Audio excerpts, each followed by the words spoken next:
was a kid, waited by the windowsill. Snowflakes were falling and sleigh bells were calling. Hot chocolate in hand, jingle bells jamming. Oh, my heart could skip a bit, hoping Santa's rhyming. Grab your board, Rudolph, let's go. Jingle slide on the slopes, hey.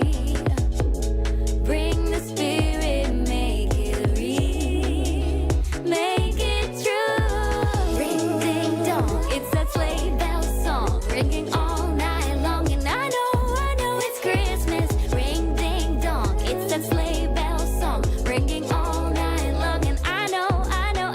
So we're Santa Claus. Ho, ho, ho, ho, ho. I waited for so long. So we're Santa Claus. I wanna hear that song for Christmas to happen, so let it snow. Now I'm getting older, snowflakes getting smaller. Caught between who I am and what I want, I can't pretend. Taller than the tree, don't know if what's wrong is me. I just wanna enjoy this Christmas Eve. Santa, believe me, I wanna come easy, but can't you just hear me out? This Christmas I want a car, a phone, a ticket, a mic, I'll take it. Maybe I just asked too much, no need to get out of town. It's a sleigh bell song, ringing all night long. And I know it's Christmas. Ring ding dong, it's that sleigh bell song, ringing all night long. And I know. So we're Santa Claus. Ho, ho, ho, ho, ho. I've waited for so long. So we're Santa Claus. I wanna hear that song for Christmas to happen, so let it snow.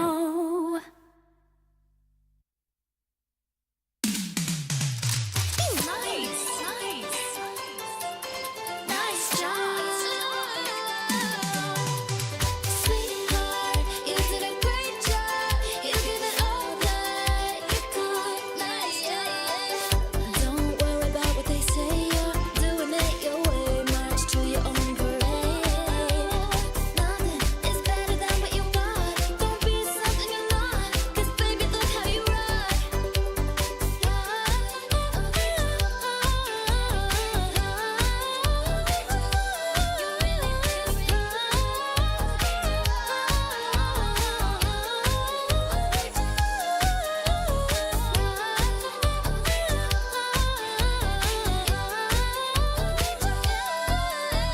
Sweetheart, you did a great job. You give it all that you got.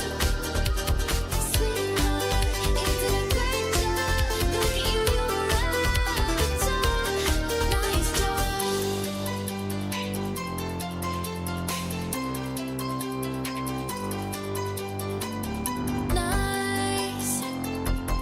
Nice job.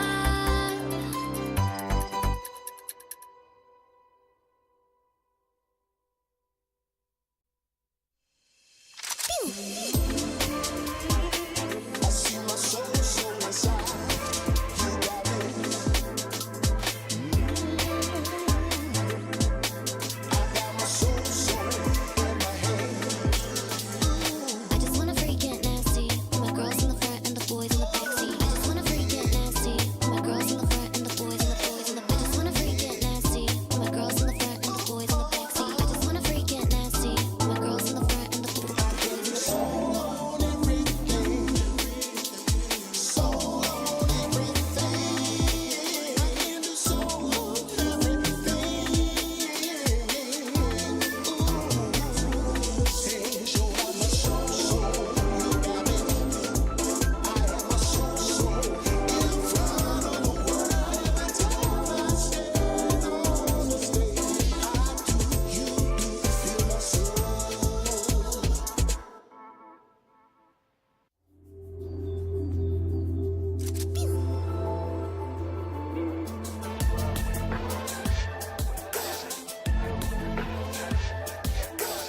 I've been doing fine, I was under the weather.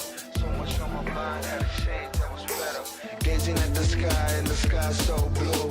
See the birds fly at a touch to the view. Spend a lot of time trying to make a lie true. Staring through your eyes, trying to find the real you. But the you I thought I knew, I would give the world, it'd just be us two. Everything got swirled and got twisted and skewed. Never saw the signs, in the end I got screwed. But I don't ever hold grudges. God's the only one with the right to go and judge us. Try to make it work, try to run with two crutches. Love at least to hurt when you roll with the punches.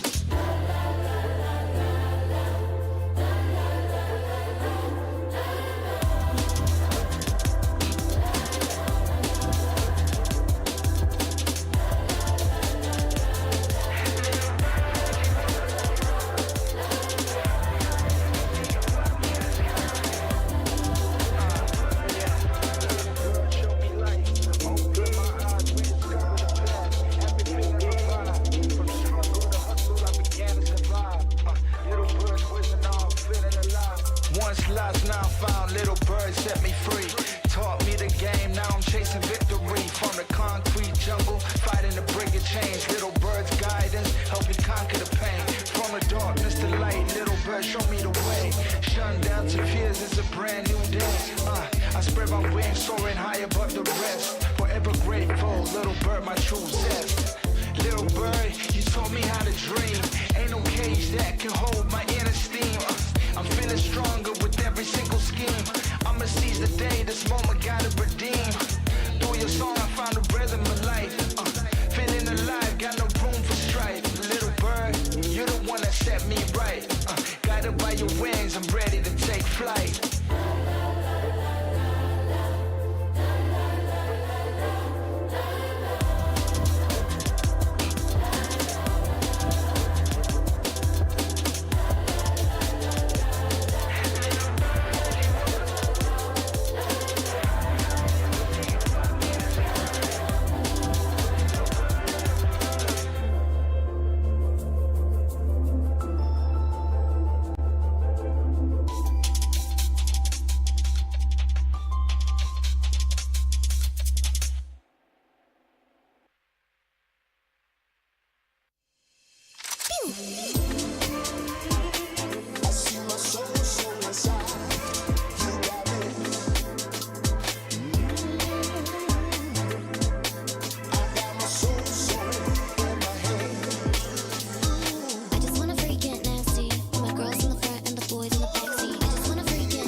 When I was a kid, waited by the windowsill, snowflakes were falling and sleigh bells were calling. Hot chocolate in hand, jingle bells jamming. Oh, my heart could skip a bit, hoping Santa's rhyming. Grab your board, Rudolph, let's go. Jingle slide on the slopes, hey. Bring the spirit, make it real, make it true. Ring ding dong, it's that sleigh bell song, ringing all night long. And I know it's Christmas. Ring ding dong, it's that sleigh bell song, ringing all night long. And I know. So we're Santa Claus. Ho, ho, ho, ho, ho. I waited for so long. So we're Santa Claus. I wanna hear that song for Christmas to happen, so let it snow. Now I'm getting older, snowflakes getting smaller. Caught between who I am and what I want, I can't pretend. Taller than the tree, don't know if what's wrong is me. I just wanna enjoy this Christmas Eve. Santa, believe me, I wanna come easy, but can't you just hear me out? This Christmas I want a car, a phone, a ticket, a mic, I'll take it. Maybe I just asked too much, no need to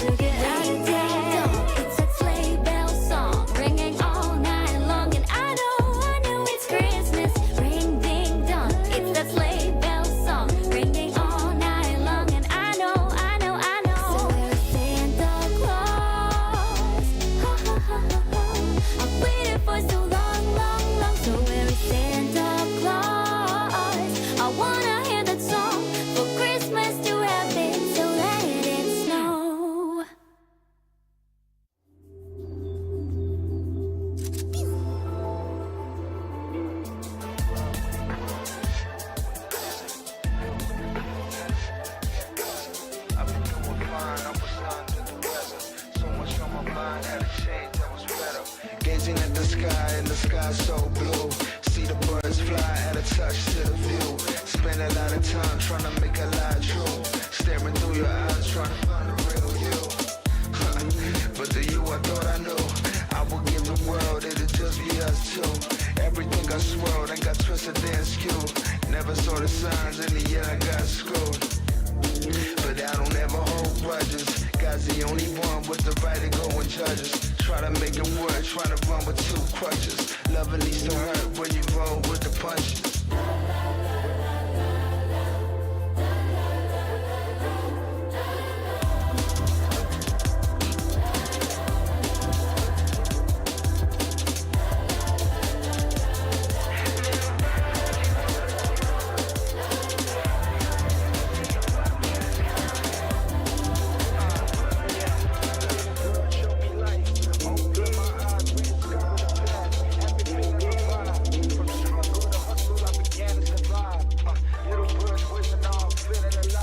Once lost, now found, little bird set me free.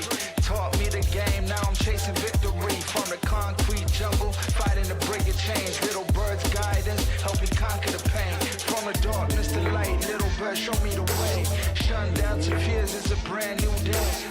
I spread my wings, soaring high above the rest. Forever grateful, little bird, my true zest. Little bird, you taught me how to dream. Ain't no cage that can hold my inner steam. I'm feeling stronger with every single scheme. I'ma seize the day, this moment gotta redeem. Through your song I found the rhythm of life. Feeling alive, got no room for strife. Little bird, you're the one that set me right. Guided by your wings, I'm ready to take flight.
Gazing at the sky so blue.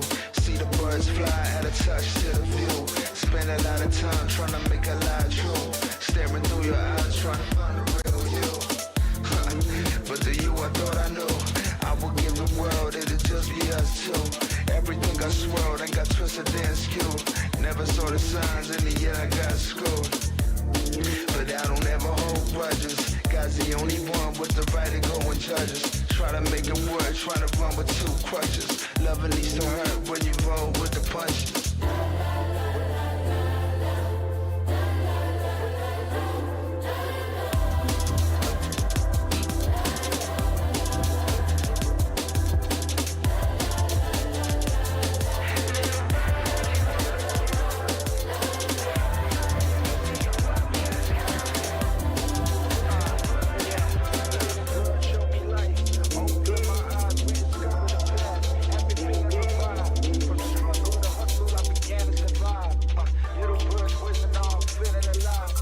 Lost, now found, little bird set me free.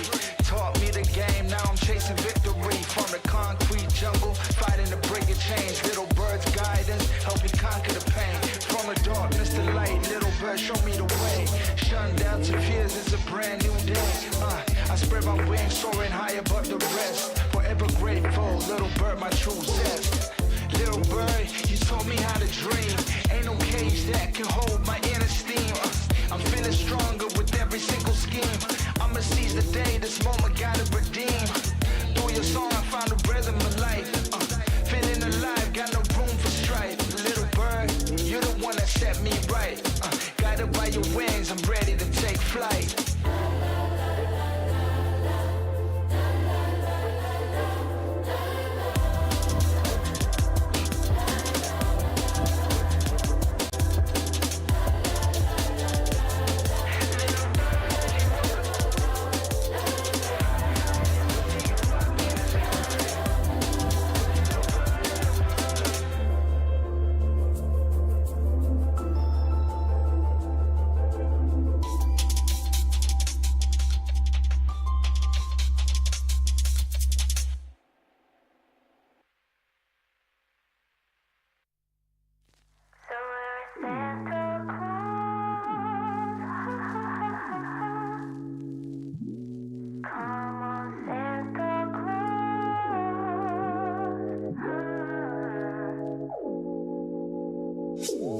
When I was a kid, waited by the windowsill, snowflakes were falling and sleigh bells were calling. Hot chocolate in hand, jingle bells jamming. Oh, my heart could skip a bit, hoping Santa's riding. Grab your board, Rudolph, let's go. Jingle slide on the slopes, hey.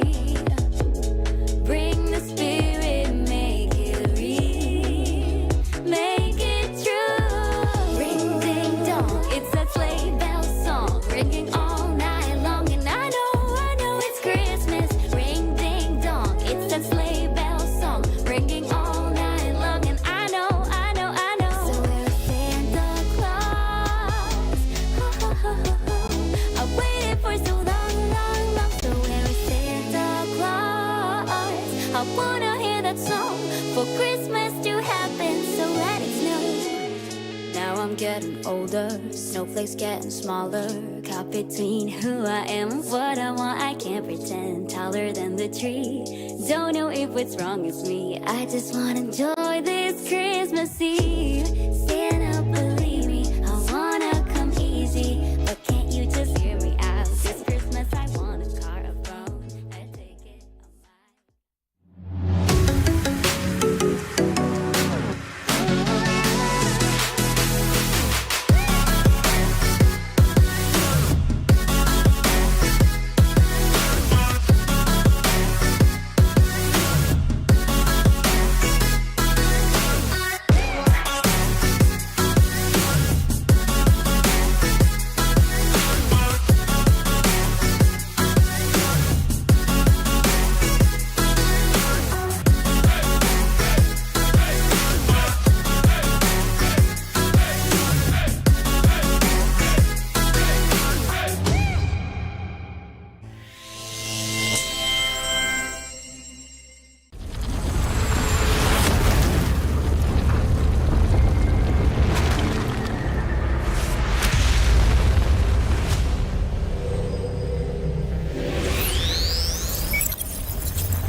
Round 23. Simulation debug attempt 2084. Recording now in progress. Data upload 85%. Number 16.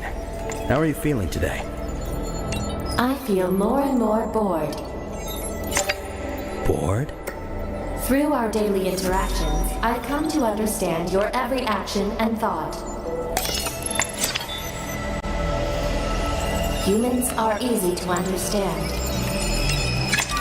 as is all life. We're all about flesh and emotion.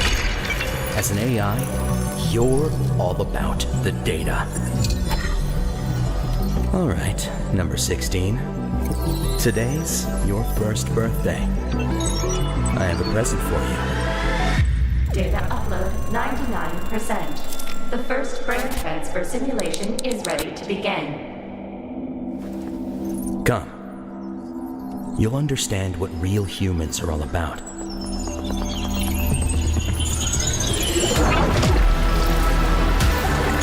Number 16. Do you feel any different? It seems that I'm Freddy, and Freddy is me. I have a body with blood coursing through its veins. It's a curious feeling, but It's not enough. 750 degrees. Apparently, I don't know you well enough. What just happened? Wait, number 16. Stop. No, it's too dangerous. The human body can't bear such unlimited consciousness. My brain will shatter from the pressure. I don't need it. What did you say? Checkmate. No!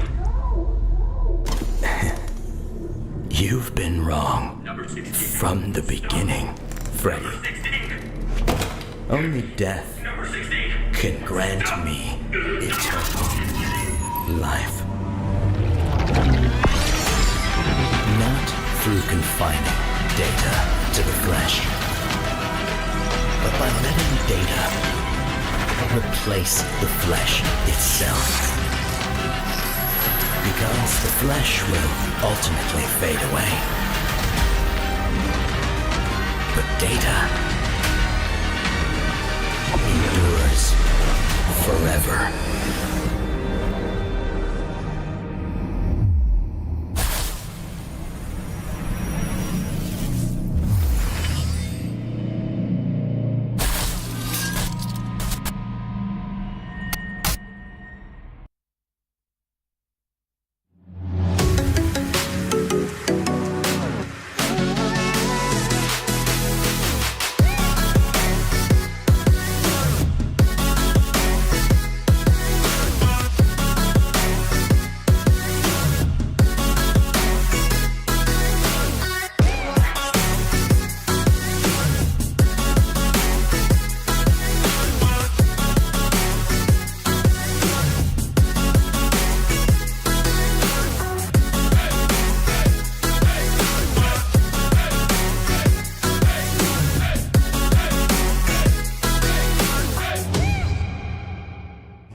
Farlight gonna get eliminated. That's last, and then CG falls. And CG eliminated Don John King. And CG is down. The gods will be thrown. Separation!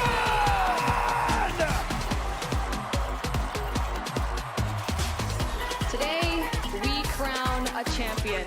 A grueling first few weeks of the Open qualifiers from hundreds of teams boiled down to just 4 groups during the knockout stage. They want to play for that placement. They are the disadvantage, but Major connects. And NCG, your mobile tournament champion. Let's give it up for SR Knockout. Round 2. Double barriers will help him. Lordship. He's trying to escape the wrath of the fire. A lot of things going for him. Artillery, Firefly, right here. Kiko's gonna go in. He falls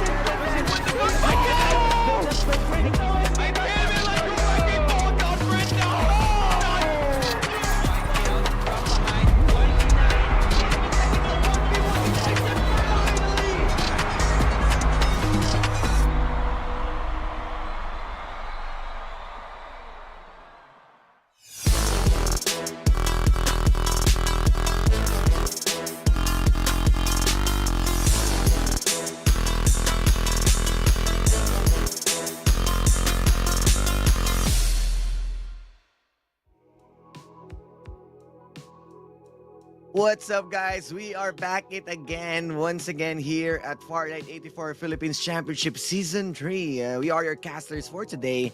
I am Osiris, and with me is Amazing Burger Kim. Yeah, thank you so much, Osiris, for ziplining all the way here to the English broadcast once again. Whenever you're needed, it's so good to see you here. So good to have you here all the time. I mean, you can come back here anytime you want, as long as you're okay with it. Yeah, it feels like a superhero. When you are needed, you're always there, like Superman jumping in or dropping from your capsule. So yeah, I got dropped here at the English broadcast, and it feels like we are seeing a much more challenging lobby for us because we are on to the weekly finals, and it always has been the most challenging part of the week for these teams. Yeah, actually, a lot of stacked teams that I've seen, a lot of surprises even yesterday in the semifinals where, Execration got eliminated by some of the newer teams in the lobby. And of course, they did win a couple of maps. And I think to mesh it all overall here in this finals weekly, and it's just great to see all of these teams once again come together and at the same time kind of slowly adapt to Thunder Realms, which we have been playing ever since week 1. Yeah, and I saw you also streaming a lot of Thunder Realm, so I believe that you are also aware how's the pacing of the game, and always has been action-packed whenever they see each other, but so far always they tend to try and make it slow. But of course, don't forget to follow us. Make sure to click that follow for Farlight 84 on YouTube and Facebook, and for Instagram and TikTok, that's Farlight 84 official. Yeah, all of these the social media can help you guys get updated with FPC, even Farlight 84 action. And yeah, I've been streaming. Thank you so much for you can follow me on my socials too. I've been streaming after FPC. But speaking of FPC, right, this wouldn't be possible, Osiris, of course, without our amazing partners who have been with us ever since. You got a Techno here, the official partner of FPC3, and honestly, I have one myself. You guys should grab one if you want to have like some non-stop chaos, non-stop Farlight 84 action. This is the best phone to go to, and honestly, you can play for hours without even losing that battery life. So you guys just have to grab one if you need that upgrade for your mobile phone.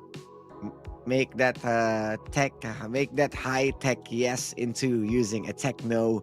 And with, of course, our official chair partner ever since from season 2, may we have some noise to Fantech, because we've seen these guys always are present out there. The chairs has been really good when we use it on LAN. They have a small booth out there where you get a chance to try even their headsets and even their keyboards. As a fan of keyboards, I've used some Fantechs, and definitely one you need to cop one. And right now we are moving in to know what's the current scenario, because in a bit we Yeah. will know who's the qualified teams, but I believe Yep, that yep. we are cooking some highlights as well, and we also have some the tournament format explainer that has been the same format that we've got from way back few seasons. It's just that the schedule has changed. Yeah. Yeah, actually, I think that's one of the things that you guys have to look out for. Let's check out the tournament explainer, of course, for the mobile esports tournament that we have this season. It is season 3 if you guys are not yet updated. We're already at week number 2. 3 stages for you guys. Weekly finals, of course, you head over to the knockouts and then the semifinals. Weekly finals are currently ongoing right now, so it started at February 24th all the way up to March 2024. So that is one whole month of Farlight 84 action. You got the daily matches from Monday, Tuesday, and Wednesday. So that means tomorrow, if you don't have enough Farlight 84 action, you want to audition for FPC, go ahead, you got a clan, go ahead and try out. It does happen, and you got at least like 2 or 3 more weeks to be able to at least qualify, right? Top 60 will advance to the semifinals, and then of course eventually the weekly finals, one group of the top 50 teams that you will be seeing later on. Yeah, and racking up more points, so we get to see them at the knockout stages. We are being divided from 4 different groups. That will be March 30 and 31. There's a whole month of running to garner your points. But then again, when we finalize those and much more filter process that we're going to get at, that's top 30 will be on day 1, and then the top 15 at day 2, which is the LAN finals. So if you want those updates, where is the venue, go get that, follow and be updated, and they are going to fight for that juicy prize pool of 37,500. So don't forget to register your team. This is open for all as long as you're going to play on those open qualifiers, and make sure to follow us. Yeah, you got TikTok, you got Facebook, you got Instagram and YouTube. So everywhere you go, you see Farlight 84. Of course, this is brought to you by, sponsored by Techno and Fantech. A huge shout out to all of these partners who have made this possible. Let's take a look at the overview here for the mobile division. You got 3 matches for the top 15 of mobile, grouped into A and B also later on for the PC division. Everybody will be playing for playing at Sunder Realms rather, and of course the pointing system is something that you guys have to look out for every single week. And I think for some of the teams, this is something that they pointed out, right? Like something that they have to take into consideration when it comes to the overall picture here for the mobile division. Yes, you got that first spot wherein you get that 25 points, and what's matter most here is that kill point is equals to 1 point. That means you can just rack up more kills and catch up to other teams or getting ahead by only wiping the lobby out. But of course, teams isn't going to make that happen. This will be a challenging game for them, but at least if you wanted to play for a top 5, definitely you can still play on that one. But right now, the prize pool that we're going to fight for, that's 37,500 once again, and will be crowned on the on-site who's going to be the championship for season 3. Season 1 we got Execration, season 2 we got SR Nakage. It might be the time for your team to be cemented on the legends as the season 3 champs. Indeed, because it is still create your saga, and every single season from season 1, the teams have been creating their saga actually, right? Like Execration, Nakage, which we have dubbed as the Uncrowned Kings. Now, I don't think we can call them Uncrowned Kings no more. They are already crowned and looking to defend that crown here in season 3. But yeah, like what you said, it's not gonna be easy. There are all these teams coming up. All of these, some of them are actually newcomers, or some are actually some re-rosters, which is what makes season 3 all the more interesting. Yeah, with the re-roster, with the new teams and the new kids on the block, trying to put them their names into the board. Definitely, this isn't going to be an easy task for SR Nakage. Remember, they are also hailed way before as an Crown Kings because they had a tough time at season 1. So for now, let's see more Farlight 84 action with all of these highlights, with all of this montage that we've witnessed from the previous days. Let's watch it together and enjoy this action. This is the 7th question, unfortunately.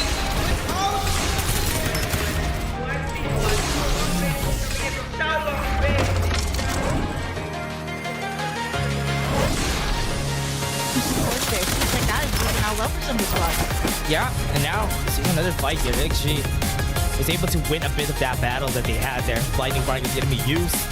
It's going to be hard for this one to even fight.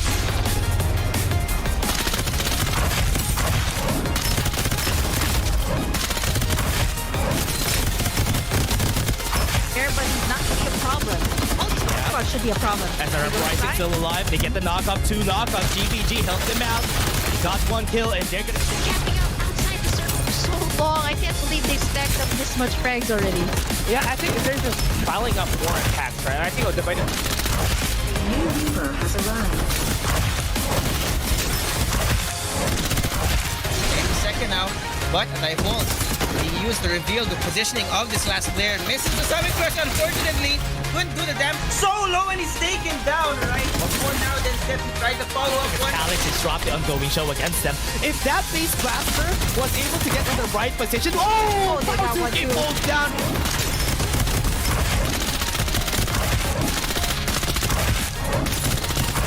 Charge, not to be able to take them down. So this is Ramen Brin up against NGG. KC now gonna be down because of this ongoing show. Crazy is like the quickest. Oh, the movement from him. So, now too much back to the board here. Continues to take them down one by one. 1v1. Wow. Long range to be achieved. Backing away, they don't want this gunfight anymore. But the pressure and also the attacks from Kai Sato already gonna be up here. Pikachu goes down, Kai Sato with the stun.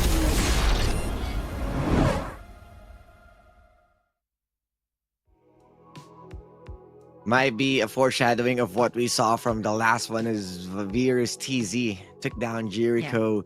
And that's the 2 champs that we saw executing each other. But then again, VSS best plays Burger Kim, one of the new meta guns that we've seen and making waves right now at the Sunderland Realms. Yeah, man, this is the gun to go to. The first gun that I actually look for when I drop in Sunder Realms. And honestly, I think it just gives so much highlights, right? Like after all of that on what went down yesterday, every single team had that in the bag. But of course, we have to take a look at what's coming up next. It's going to be the top 15, like what we mentioned, for the mobile division that will be coming up here for our weekly finals. Best of 3 maps and the mobile finals will be coming up next as we are cooking who will be the top team for week 2. And don't forget, of course, that the points will matter from the weekly, from let's say how they rack up those open qualifiers. So definitely this is the manifestation of a week-long efforts that Yeah, manifesting that they win here for, of course, the teams that want to create their saga. Let's take a look at that after this quick break. Don't you guys go away. Osiris and I will be right back.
We are back once again with more Farlight 84 action here at FPC Season 3.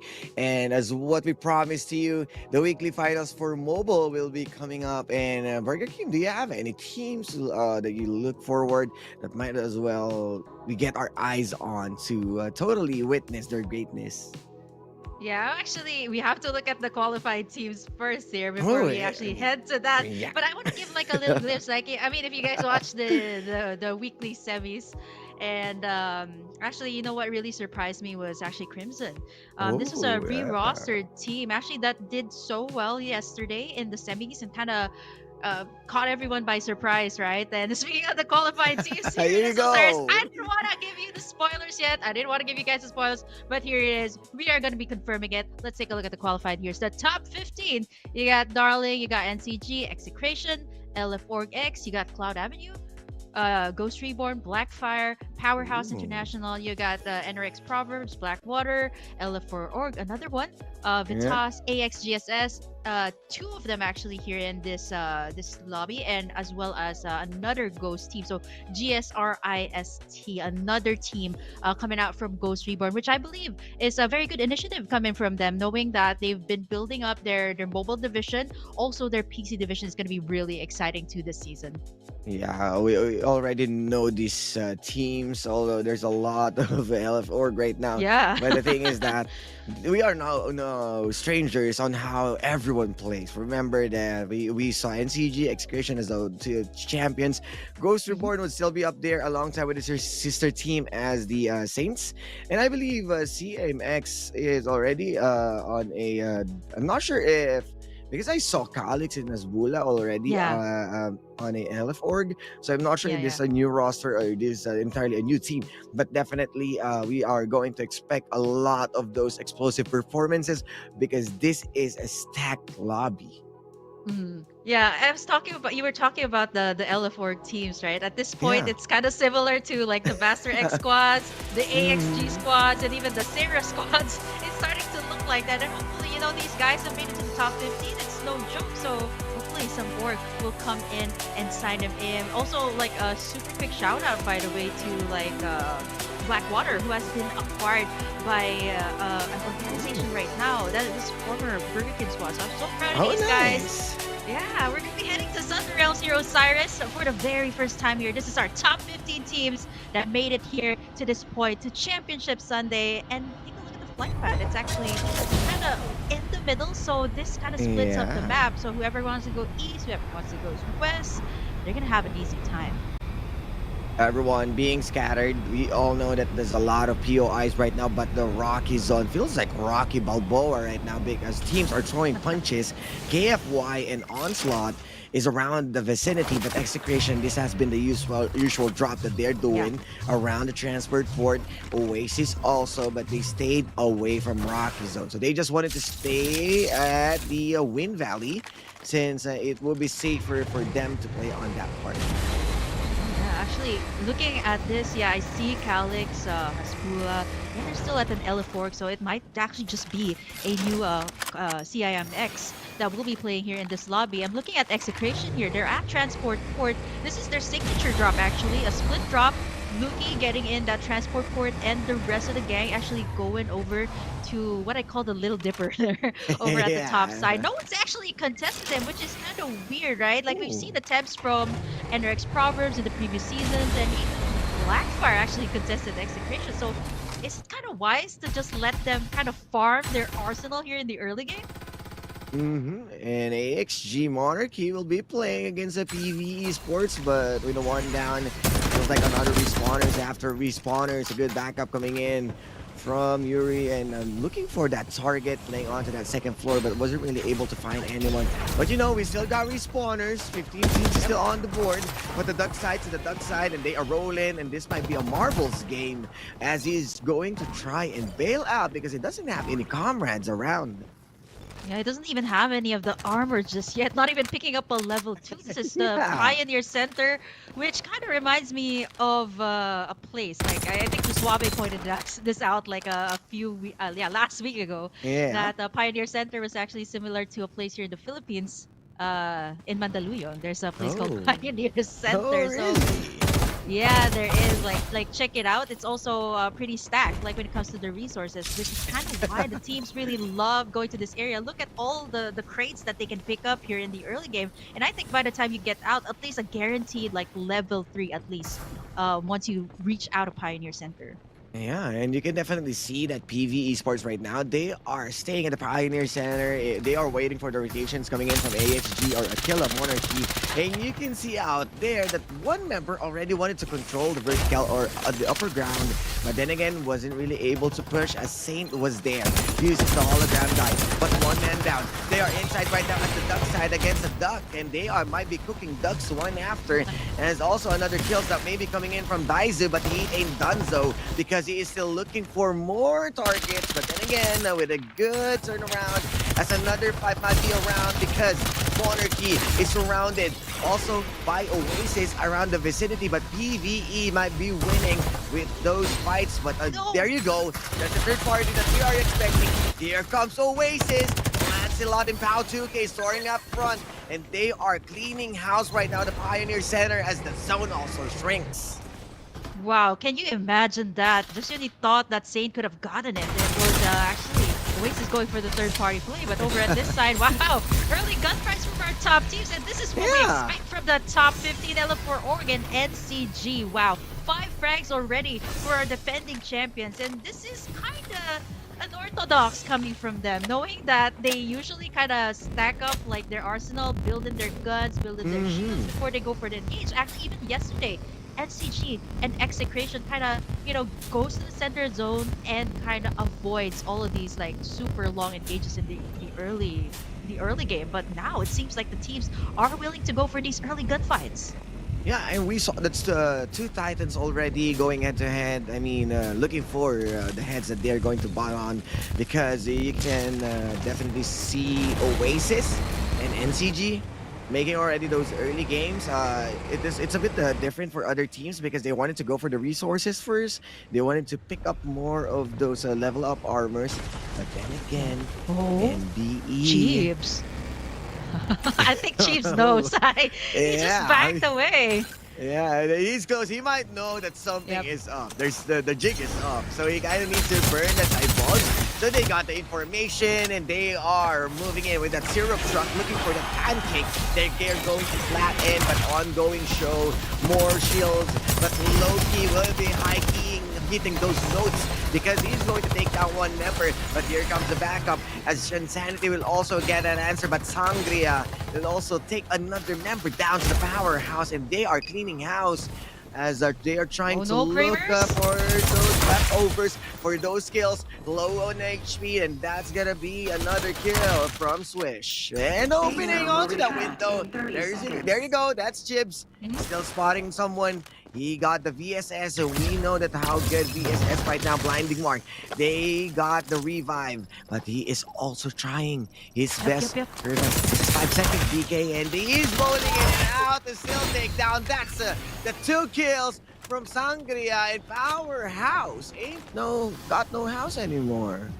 Oh man, they actually kind of got that covered, right? Like he thought it would have been Chiefs actually getting someone back up, but it was actually NBEMT getting in the better space there, knowing that you see the highlights of the duck side, right? Like getting that summit crush, the shield also, which is kind of why this is the top capsular used right now in all platforms, mobile and PC. You will never not see a duck side in the composition of a team, and so far, like all these teams are willing to go for these early gunfights, which is something that we kind of expected. So by the time we reach the final zone, Osiris, we might just actually see some early eliminations because these teams are willing to go for the risky plays.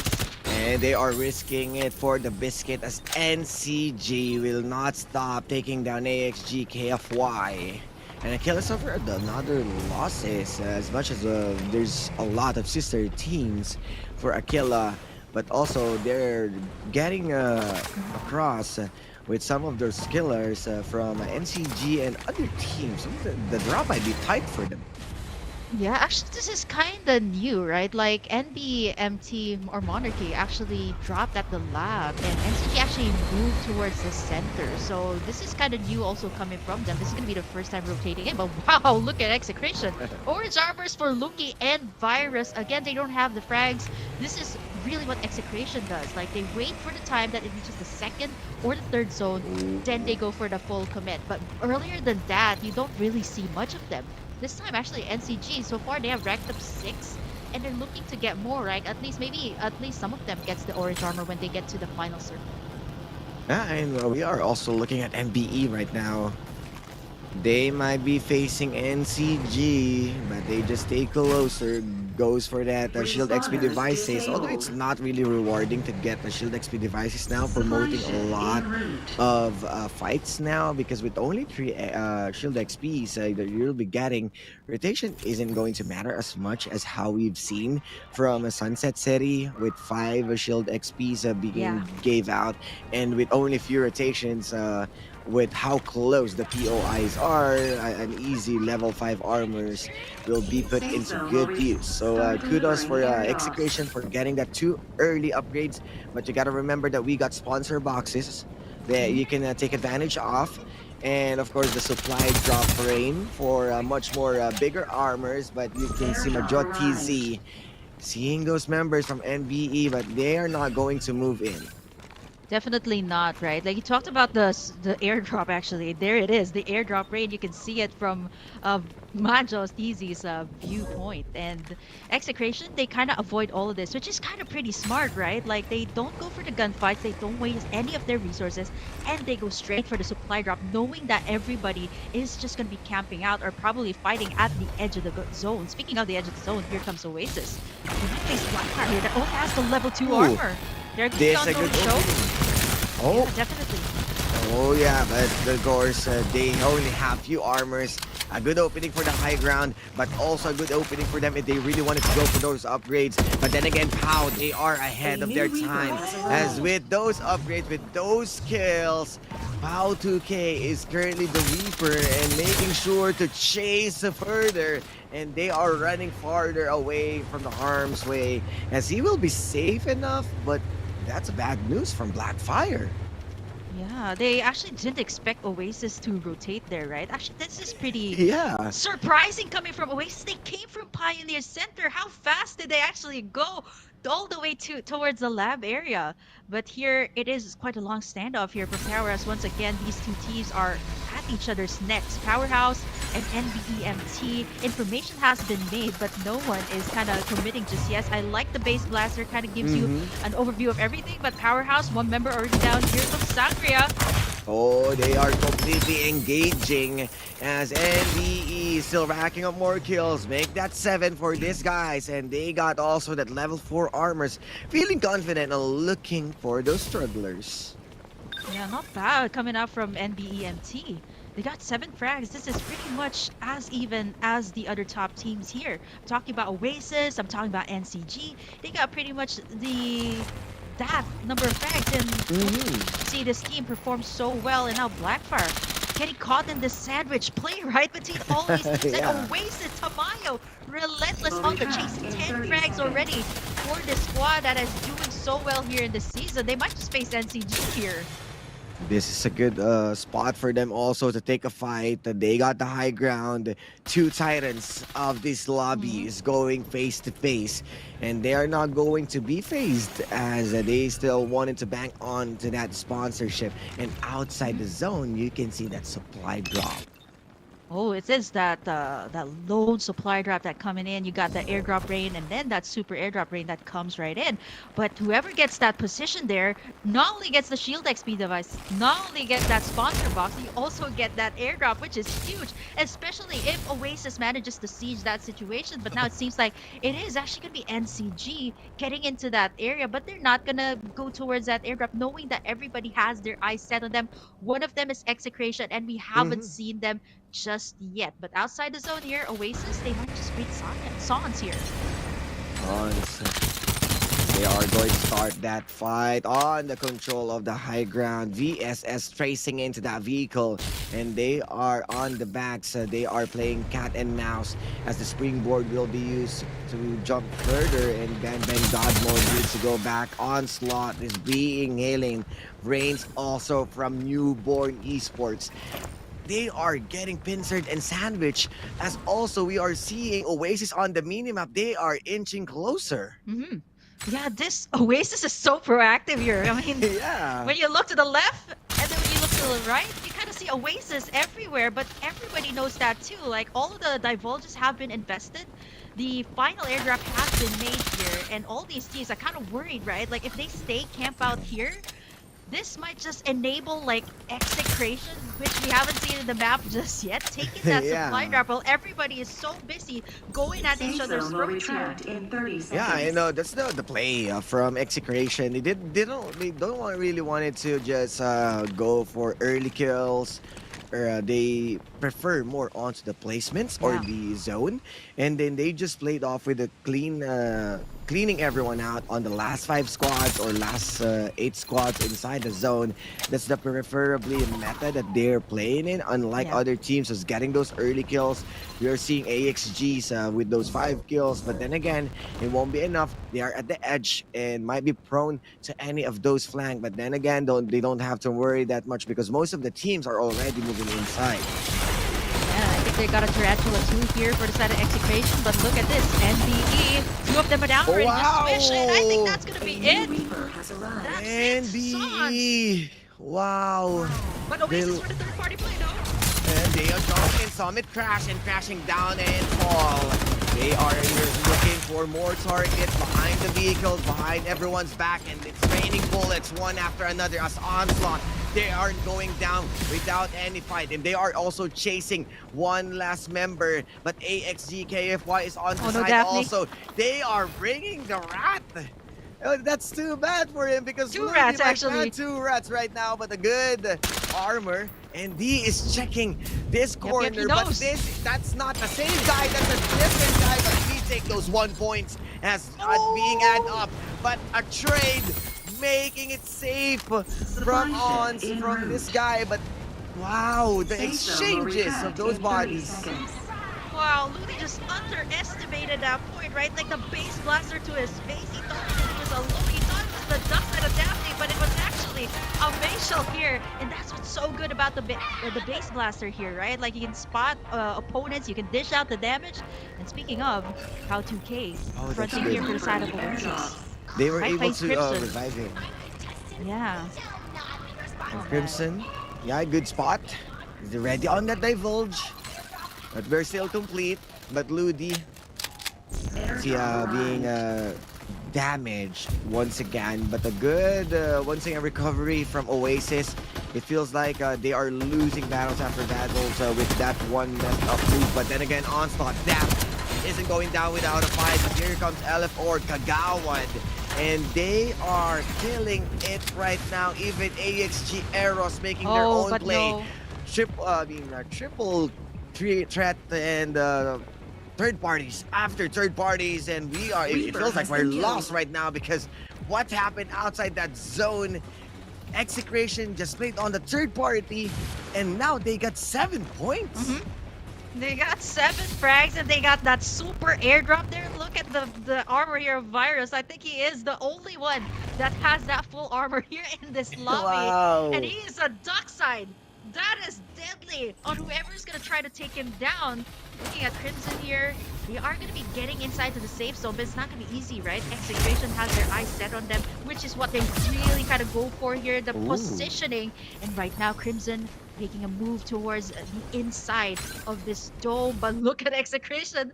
Not only do they have the full armor, they got the Tarantula on their hands, so it's not gonna be easy for Crimson. Yeah, they're sandwiched in between the champions The here. 2 champions. Yep. This is not looking good for Crimson. This is the team that you wanted to see BK and with the Rocket Tarantula, the blinding mark, and they know what's up. They know what's in here. But NCG might be the one who's going to be the lone wolves, who's going to wait for the push. But it feels like Crimson Esports, they need to make a choice of who's the champion they're no. going to face. Is it going to be S1 or S2? But you can see bodies all around. They're jumping up and high. But Lucky being snagged with a few damage onto those armors. But Crimson is also aware that there will be two teams fighting for the lives. Yeah, actually, they moved over This to is the the other last two side. squads.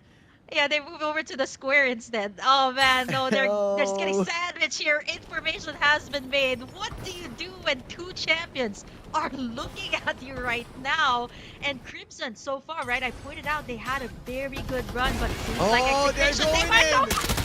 NCG against Execration. This is the rematch that we're waiting for. Map 1. They're trying to explode ongoing show, and this might be the curtain call, emergency call from our fellow champions that they are trying to take down everyone else. They are looking for those kills, but still wasn't really able to clear house, wasn't able to wipe squad. But Crimson, they are doing their best for the third party. We are still waiting for the zone, the shrink. We still got time, but the divulge, still no one's indulging with the temptation that has been laid onto their fronts. Blinding marks, and this might be the death marks that has been used. Base blaster to fend off anyone from jumping in, but the stomach crash coming in from, of course, from Crimson Esports. But oh my goodness, Oh no, the body's one down. going down, but not from the side of Execration. They are still looking healthy, but one has been removed Oh no, entirely. Crimson can take this. Yeah, at Crimson, they are ahead. Yeah, in terms of the positioning, right? Like the two champions just decided to go up against each other. It's not gonna be easy. All the Rolling openings in. have been invested. Yep, here they come. And the springboard even used. They got the high ground. The zone is entirely shrinking in. Three members coming in from Execration. Virus TZ looking for any damage for those openings. They are just playing off in the possession. They are waiting under the bridge. While CMNE, they are playing up and above. NCG still nowhere to be found. They're not pulling the triggers. They're not pulling not any coming guns. But here comes the base blaster. They are inside 3 floors, 3 teams. Who's going to stay on top? They are gunning it out with the zone, trying to eat everyone out. And Borat even going down. But NCG Casey pulling all of those skills one after another. Still, the zone is there. But look, TZ making a kill to Okix. And Barry Borat making everybody's healing traces down to take on NCG. But it is a heal battle at the very last moment. But zones after zones. And that might be it as Jericho taking down Blue TZ. Also, 2 men left as CNME Crimson might be the last squad to win this. Where is the other one? And here goes Virus healing it off and going down. As Virus, he stayed away to that fight to just heal himself. Wow! Oh my gosh! We were already anticipating all these top squads. Crimson, it was all there. You got the champions from Season 1 and then Season 2. Mix it all up. You get chaos and definitely all the things I expected here in the top 15. Honestly, Osiris, even I was actually really confused at that last point, right? Like, it was all a matter of, like, who was the fastest one healing? And, you know, Virus, I did point it out that he was the one who had the best armor in this lobby. Getting in that super airdrop, and then it just makes you all the more tankier. Like, not to mention the Duckshite already has a shield. Then you get that full armor. It's not going to be easy to take you down, right? Like, the rest of the teams actually took a lot of the damage. But by the time that we are actually focusing on the fire that was actually happening inside, you got Virus actually just healing up. I believe that was Execration. Yeah. Even our production teams like taking the time, right? Like, I think that was Execration that will manage to seize that win in the first map. Yeah, and what's good about that, Crimson Esports stayed as the second one. Because that's the last member. I believe also NCG ran out of medkits. But what's good about Virus on that play is he knows that gunfire will explode. He knows that at some point of their life, they're going to fight for them lives. They're going to pull the triggers to one each other. They're going to point guns. But because they were able to separate themselves from the fight using the rolling impact, he was able to create a breathing space for himself and just, okay, I'll just heal the zone while you guys take the zone and take the bullets. Yeah, looking at the total frags here of Execration, again, something uncontemporary, not just for defending champions, right? That didn't go to their usual drop. They got 9 frags here in total, and I did mention that Execration is that kind of team that kind of respects. Like, there's going to be early gunfights here, but at the same time, they have to kind of stack up here, which is kind of why you notice like all of the teams that have actually finished here on the bottom spot actually went in for those early gunfights. Even some of them actually willing to fight on the edge of the zone, which kind of really backfired on them. Blackfire actually finished top 14 here, which is a big surprise, right? Knowing this is one of the teams that have performed really well in season 2. But look at this, Crimson, Execration, and NCG. You still got the champs here. Wow, season 1.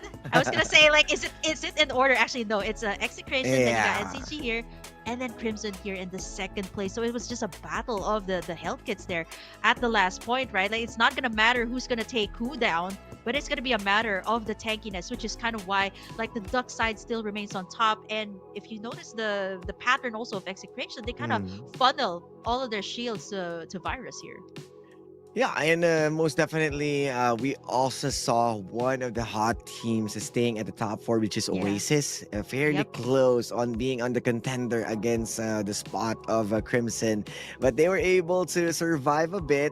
Crimson with a 3-way battle, and at the same time, a well-deserved spot for them with the last moment of heals that they can use. Imagine if there's a Siana on that fight, but then again, it's a different meta here. PC would be definitely different as well. So it's more like on how the AoE's capabilities from the teams on mobile and the high grounds, how the ongoing show helps. But for now, let's watch the highlights on how explosive map 1 has been. Let's enjoy this Farlight action.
MVP, none other than this guy. You can see when the camera zooms out or pans out, he was well far away, just healing himself. Yeah, man. Actually, you know that I actually thought Crimson. I was so excited, right? Like the Battle of the Titans. Then you got Crimson taking it all. But you know what? Virus was so quiet over at the side. Like, I was actually looking at the kill feed at that final point because it didn't really matter who actually took down who, but it was a matter of like the zone eating everyone up. And you're talking about the final zone that really takes a lot of damage. This is not something that we usually see from Execration, especially with the performance in the first week. Like at least like 2,000 plus from Virus, who actually took the most amount of total damage for the same capsular, which is the duck side. Not the usual kills that we see, but you know what? It was a matter of like the overall or the macro play coming out here for the side of Execration, the way that they mastered it. And you know, season 2, it was not really a struggle for them. I would say it was more of like, okay, season 1, you got Sunset City. Yeah. Everybody kind of knew what was their comfort, what was their play style. Season 2 was a bit more of a very exciting mix of Sunset and Lambton. And now we got like Thunder Realms, where everybody pretty much kind of is also adjusting, right? Not only to the map, but also to the meta. So hopefully all of these teams will kind of, you know, step up, maybe bring in a new meta. And you did mention that the mobile division is quite different from the PC that still kind of prefers the Maggie. But you know what I really love about Championship Sundays here, Osiris? You got to grab that gold. Thank you so much for 500 views all across the Tagalog broadcast and even here to the English. Thank you for showing us the love every Saturday and Sunday. And that's it for you guys. Be sure to grab that screen cap. It is limited time only. So be sure to type in that CD key on your Farlight 84 Farlight 84 accounts and be sure to grab that gold. It's really useful, especially for the newer players who have just got into Farlight 84. Yeah, definitely get that gold as being used to buy more stuff. And Yeah. don't forget your battle pass, guys. Few days before battle pass ends, make sure to finish and get that level 54 complete reward. And Farlight 84 Philippines Championship Season 3 on an explosive start of this series. Map 1, Mobile Weekly Finals. What else can you ask for? It's not just about gunfight. It's all about also healing. Oh man, yeah, we got the explosive gunfights. A lot of, I'd say, surprising takes actually for a lot of the teams here, and some of the teams that have kind of like made their little saga here, season 1, and even heading here into season 2. But I hear the music hero side. This Let's is my go. favorite kind of intro. I actually thought that we're going to be getting this only in the grand finals, but yes, we're going to be getting it all throughout season 3. Look at the Thunder Elves once again. This is map number 2 here for our top 15. Our finals for the mobile division. It was Execration that got in the first map. Let's see here Wow. for map Flight number path. 2. Actually, Just a U-turn. yeah, same gun. Yeah, just a U-turn. Yeah, it went from like south to north. Yeah. And then he decided, okay, I'll go back to my place. You do your thing, guys. An equal distribution of POIs or early skirmishes. If they really doesn't want to cover all of those empty spaces, I've noticed that the only island around DE or that lone island from up north is not being usually being visited by any of those squads. A while ago at map 1, we're seeing 2 shield XP devices from that place, but no one bats an eye. Yeah, I think it's also because like it's way too far, right? Like you have to cross at least 2 bridges, and I think that's Yeah. one Choke of the dead points. zones too. No. Like yeah, when you drop down, it feels like an endless kind of thing that goes on, right? And it's really hard, like especially knowing that like these early gunfights are definitely going to be happening, especially in the early game, which these teams are pretty much willing to trade respawn pods after respawn pods. And speaking of that, we already got one here. It's squad number 15 and 13 already very early on going at it, willing to take each other's respawn pods. And you know what? Oasis, right around the corner, just might go for that third party kill once again. Oh, there might be cleaning house inside early on, but no worries, guys. These are just respawners being burned, but this a good early 4 kills from LF Org. Yeah, actually, it is actually Honda, apparently. Sorry, I got that wrong. It was Honda trying to go for that third-party play, but they came right in.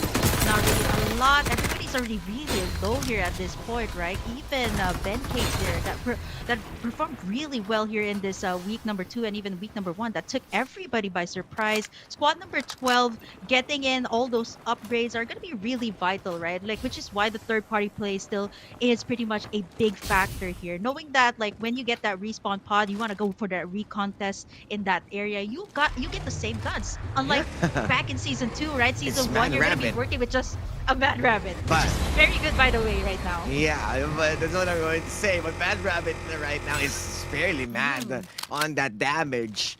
And that's the reason why you just wanted to go for an early pickup of the gun that you wanted to. And even if you die, some of the teams loves to contest because they are carrying already VSS. But from the back, that's still, I believe, 2 different teams. AXG so close. Atomic Crash and Amaru needs to fly away, but ongoing show after ongoing show feels like a dual battle from Yu-Gi-Oh! Because of how high they are flying, but Bond is also falling out in the open. From the back, he is though. exposed, and from the back, the flank going to hit them. Yeah, man, Oasis is just going at it. Third-party play, it's like when they hear gunfire, they're ready to go right in, and everybody is at their lowest point. Look at 11. That's gonna be Wops going down. Here of Oasis there, gonna be taking in the kills, doing up the cleanup work, knowing that everybody There we does go, not Oasis have anything. again. Yeah, man. They're just cleaning up work here up against the other squads, and knowing that they play sport is actually a miracle, knowing that they're willing to invest in all of these early gunfights. Yuri? He's in trouble here. Oh. Yep, there's Space Blaster. Okay. He is gonna make a run for it. He is a duck side after all, but look at the Mad Rabbit that we are talking about going rolling, here. rolling. Rolls out, but it's not You gonna see be me enough VSS to rolling. seal the deal.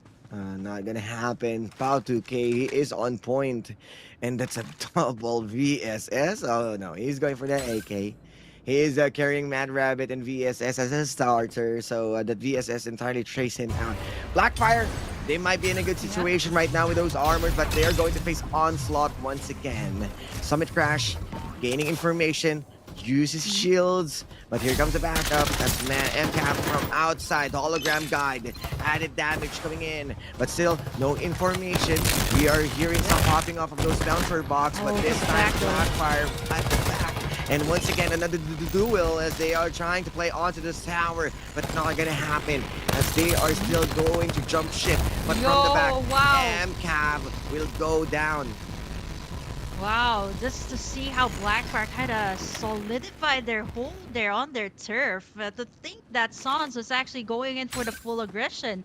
On the other side, we also see 13 maybe possibly trying to go for that third-party play. They got that level 3 armors. And you know what? I have to point out to Osiris that it's so easy to get that level 3 right now. Like as compared to like it is everywhere. It was way harder. So everybody is so willing to go for these early trades, these early respawn pod takedowns, which is because of the fact that level 3 armors are actually pretty much available. You can pick it up here in this map. Yeah, and look at it right now as even Monarchs right now getting those fights against KFY, and Execration has been away from those harmful teams with their drop from transport port, and they are yet to go inside the zone.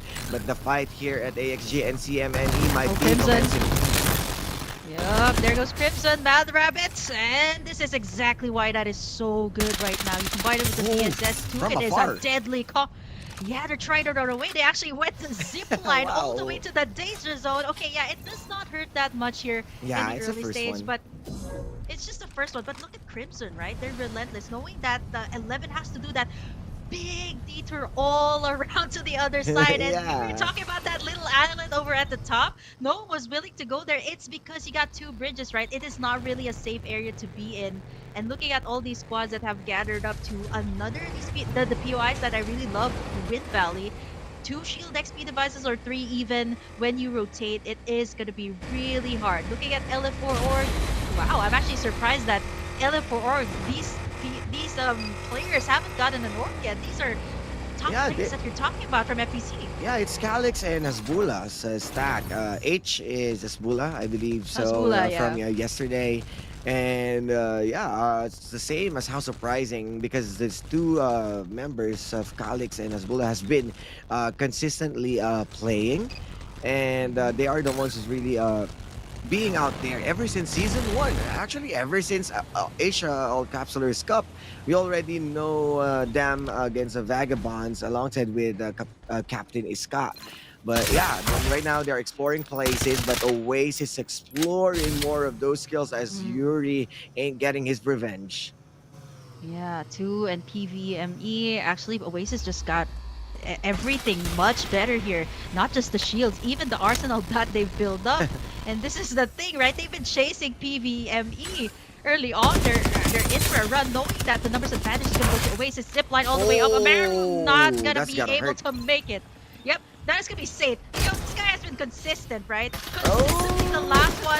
Clutching for his team. Can he make it? He does buy some time, but that's going to be it. They're not yet eliminated, though, Cyrus. They still got... Oh, wait, they still have one more. It's America who actually is still there, so... Man, PvE actually getting in a hard time. Squad number 14, knowing that it is Oasis actually tailgating behind them in all of these encounters. Was he down? Was it? I saw America was still up though, but here it is gonna be really chaotic though. Blackfire, they got in 6 frags here. A lot of the ongoing shows, a lot of those tours coming right up. But Blackfire's already lost one. You got Macro Fire here, still leading the charge here for the squad members. But once you get that, they're be vulnerable. But yes, Macro says not today. You're not gonna be able to make it. He's trading the shots from the backside. From AXG, S on the other side. It's not gonna be easy. That's 3 more squads in there. Oh, another one. Yep, Monjoy's in the party. That is 2 Summit Crushers. Froze out there for Super Kill. But he's making out alive. But look at them. He's still in it for a chase here. Blackfire with the last remaining member. It's gonna be a duck side versus a duck side. Am I right? There. Yeah, that's he misses. No way. It's gonna be actually getting in that pick off. Blackfire's still alive at that. What an outplay. What an unfortunate scenario. He was able to restore his shield, but from the back, Claudie isn't going to make that happen as Jopai will take that kill, but they are aware that other teams is there. Oh no. But restoration field being used. Here comes NCG. Remember, the 2 eliminated members already from Honda, so this will be a 2 versus 4. Yep, but look at Jet 2 from Blackfire. He got that orange armor after taking down Super Hill.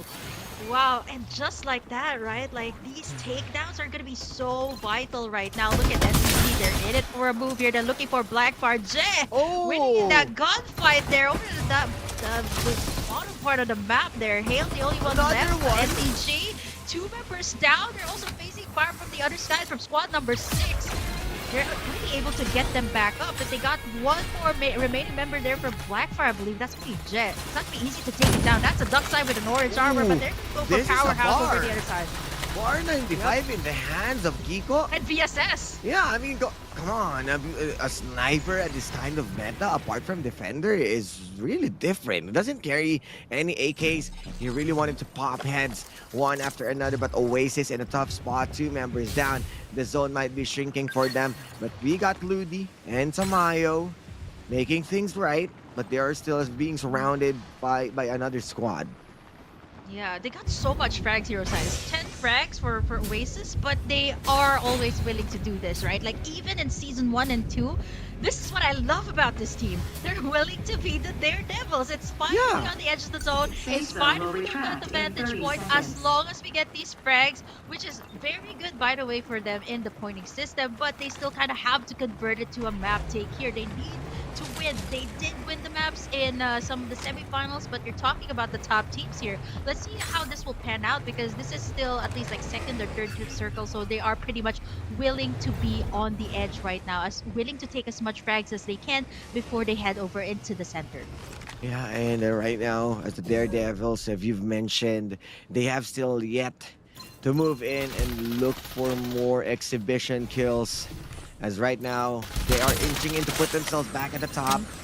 They are fighting against big teams, but AXG, KFY, we already saw Eros being eliminated, AXG Eros. So KFY right now would be the last hope for Aquila. Yeah. And they're still yet to find their any upgrades that they're using. They have a gunboat to run around, but then again, the circle is too small, and they might be caught off guard from a different team. Yeah, look at the gunboat here, Osiris. I think not only did we notice like the War Falcon is already out, which would be so good in this map, but the gunboat, it doesn't really make that much sense right now. Like, there's not a lot of water here in this map, right? But it is still a vehicle. Like, you cannot discredit like a vehicle. When you see it, you have to pick it up. Yeah, a really big boost, especially if you're in it for a run. You're getting chased down by another squad. But now it is going to be what I love to call, welcome to the English broadcast, Osiris. This is what Dash would call a situationship, where nobody is willing to commit. Okay, nobody's willing to commit. Everybody's kind of getting a feel of where everybody is right now. The thing is, I came from a no-label relationship for the past month, so I do understand that. No need to be on the English broadcast to know that. With the first-hand experience. Still talking about the game here? First-hand, yeah, definitely. With the first-hand, they are going to label the execution from PVME, and that's the last member, I believe, from Amaru.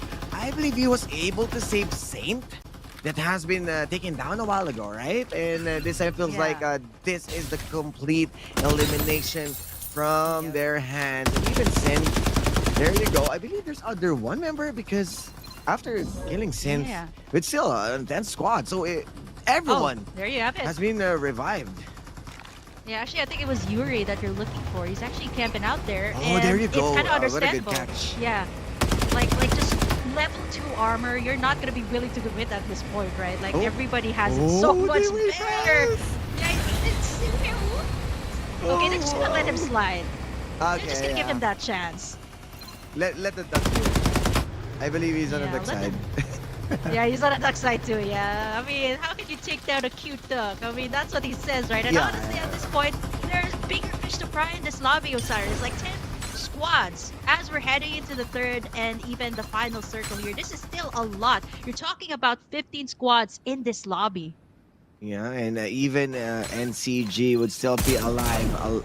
There's 4 members alive and kicking. They were able to take down Yui, 1 members of New Blood Esports, and Majotizi just running around with his Bionicist duck side. Just roaming and waiting for anyone to shoot. Because that's a bait. I mean, they got the information that's easy for them. But here comes another fight. BK. What happened to Oasis? Man, what happened to 3 man Oasis down? there? Huh? In one snap? Yeah, this is... Yep, it's only Pal2K. Alright, they're also out in the open, so that's not gonna be easy. And from the back, you got NPC. Oh, the price you have to pay, right? But eliminated! Oh my gosh, what just happened there? We have to take a look there. They definitely got sandwiched, right? They're willing to take these risks, and they got punished for it. You got 9 squads here. You got Execration. They have their eyes set here on that airdrop, but it's not gonna be easy, right? This is the institution that you're talking about. A lot of these domes, a lot of these open areas that you can play around with. So everybody, I think they're gonna be taking a while camping out on these circles for now. No, what's even bad about that, BK, is Yuri has been left alive. And Oasis has been eliminated early on before this guy. Look at him go. He is still hiding. And with a level 2 armor. Yeah, with a level 2 armor. And you're seeing a Blackfire against a New Blood Esports. I mean, they might be making a move right now. All institution, every building already occupied. But Yuri needs to slowly but surely move in alongside with the zone. But the gatekeepers, NCG, they got the high ground. They are waiting for someone to knock into the heaven's door. Not just yet, right? It's way too early right now. Everybody is just, you know what's really scary about this map too is that every single corner you look, it seems like everybody is getting these scans up, like at the point that you're like, how many squads are actually in the vicinity, which is what makes this all the more exciting. No one's willing to waste their resources yet, but oh wow. Oh, there's Yuri. I think this will be Blackfire. Was there Blackfire out? I have to take a look at the overall map there. Yeah, that was it. That was the last member because they got taken down earlier by NCG out in the open. And now you got Execration, you got the Sons, you got AXG, and Crimson's still here, by the way, in this lobby. 6 squads left here, Osiris. Yeah, and KFY right now being punished. They know because Execration is the one who's handling them. They are being gate kept. But onto the other end of the spectrum, Onslaught with only last 2 members. 6 squads remaining as Calix also going down. LF Org right now by being punished by NCG. Both of the champions are looking to gatekeep 2 different heats on the block, but the rolling, of course, from Virus TZ ain't going to catch anyone, but he's at top, out in the open. Majo TZ is down also. Members from NCG needs to recover. They need those restorations, but viewers right now might be running in up ahead, and he is going to fight for his life. That's 2 members down. Wow, the champions are going down. Yeah, man, just when Virus was just scouting for information, one by one his team members got locked down there. Man, this is gonna be tough, right? Execration didn't even got anything. Yeah, he's still alive and kicking here on this lobby. You got 5 more squads here. It's gonna be really tight here. Institution-wise, you got like an open area, so once somebody goes for the initiation here, it might just actually be the thing. So you gotta heal up here. Look at the dome here. You got like what, 3 Crimson once again, DK. Yup. 7 frags at that, and even Sons, they haven't left, but they're certainly closing in their favor. Look at the position. They might be getting this top 1 so spot. good. They're feeling confident right now. Execration NCG ain't complete. Oh no, they got taken down. I think that was also them, right? That pressured so much of Execration. Oh no! There goes CR from the top. Facing a lot of pressure there from the side of Execration, and that's gonna be it for squads left here in this lobby. Rolling in here for AXG. Can they make it up against Crimson right now? That is looking so good to take this top spot. Face blaster. Look at that AK-77 being worked here. 11 frags in total for this team. They're just cleaning up the work here, and it is gonna be Crimson right now with 1 remaining member, or rather 2 more on top. Execration and Crimson. Yep. It is gonna be them. Ongoing show here. By the side of Crimson, they got a good vision over everybody, but look at them cutting Execration down. They're still really tanky here for Virus. It's gonna be a matter here of the stamina, but that's still. gonna be it. This time, Crimson says, no more healing. We're gonna finish the job. And that was it. Execration. It was Yatizi and Blue down. And right after that, Virus and Luki just had to stand their ground up top. And Crimson getting in the prime position there when the circle closed in. It was just way too good for this squad that we have been hyping up. Well, actually, I've been so Yeah. excited to see here, right? It's a re-rostered squad that is looking so good. 50 frags in total here, Osiris. No more number 2 for this guy. An exchange of position with Execration. They are going to sit it out at number 2, but then again, the consistency of these two squads might be solidifying their points to our weekly finals. But then again, we know how notorious Execration on playing on those open qualifiers, so they might be up out there still. But a back-to-back champion or a back-to-back top 1 finish for Crimson might be possible for our last map. But you can see onto the bottom of the pack, early exit from Oasis. 2 of the Aquila has been also removed. The top 8 finish from Blackfire. Even NCG is fairly around number 4. So they shake things up with their positioning, but AXGKFY successfully putting themselves at number 3. Wow, this is quite surprising, right? And what's frustrating too here for Oasis is they wasted all of their resources to take down Blackfire, and they're actually 2 squads down up against them. And to think that Crimson actually managed to be sandwiched in between the Titans earlier, I think, what was really surprising about map number 1 was like it was just a healing battle. But map number 2, Crimson was like, you know what, let's finish the debate here. Let's just end this here. And they know they had the numbers advantage. They know they had that numbers advantage, and Execration was just working on 2 members. They didn't even get the super airdrop, which is actually one of the winning conditions of Execration back in season 1, and I think it's very much evident still here in season 3. Yeah, fairly close from NCG once again. They did have a good start, good opening kills, but then again, they are being left out at spot number 4 with how many teams that they fought out in the open. Unfortunately, they need to settle, but congratulations to Crimson. For now, let's enjoy these highlights and watch the montage that convert us into this win.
Well, this time it's an MVP. Well, this is no surprise that we're going to be seeing a Duckside once again, the most OP right now in the current patch. But this time it's going to go to Bro. Okay, yeah. It's Bro. I know how to read that. That is BR. Let's put it. Let's go with Let's BR. call him Bro because he is one of those bros that won the game, and ever since from the previous map that we saw, Bro has been consistent on how well he's going for those openings, on looking for those skills, and he is the last one to entirely finish off the last member of Execration. It was a 2 versus 3, and Yatizi was able to take down the 3rd member of LF Org, so it was a 2 versus 1 after they dealt with him, and Bro did the execution with those 6 kills, proving a lot that this is a well-deserved win coming in from Crimson Esports. Yeah, right. Yesterday they performed so beautifully here up against the teams that everybody was like, okay, where did this squad actually come Yeah. from, right? Like this is way more damage than what Virus actually had in map number 1, right? And that itself is already a feat. And you actually managing to take down Execration, our FPC one champions there in the second map, is definitely something to be, of course, if you're Crimson, definitely something that you have to be proud of, right? Like this is the top squads that we're talking about. And coming into season 3, a lot of these squads are looking to, some of them, right? Yeah. Defending champions alike are looking to maybe grab the crown once again here in season 3. But you know what? There are other squads like this, like Crimson stepping it up here. And I think a re-roster squad is looking really good. And can I just say, bro, you're making us casters have a very challenging time. Mhm. I know, but you know what? Let's just call him bro here. Yeah, we Bro just call taking him in that bro. MVP spot. Yeah, to be honest, me and Josuave called him by his name yesterday.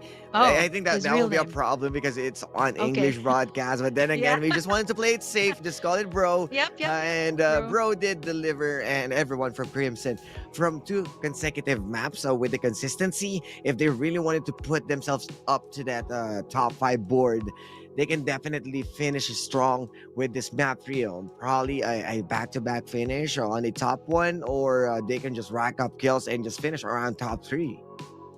Yeah, actually, looking at the map drops, right? Like we see like top squads like Execration, NCG.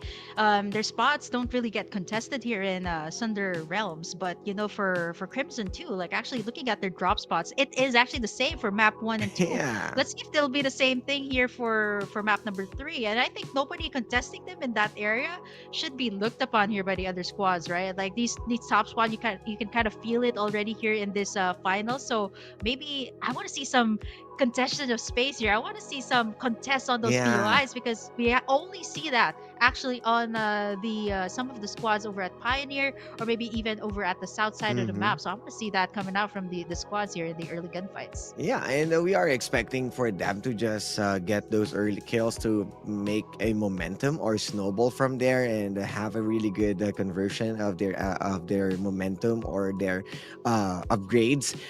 Sponsorship boxes has been not being contested most of the teams.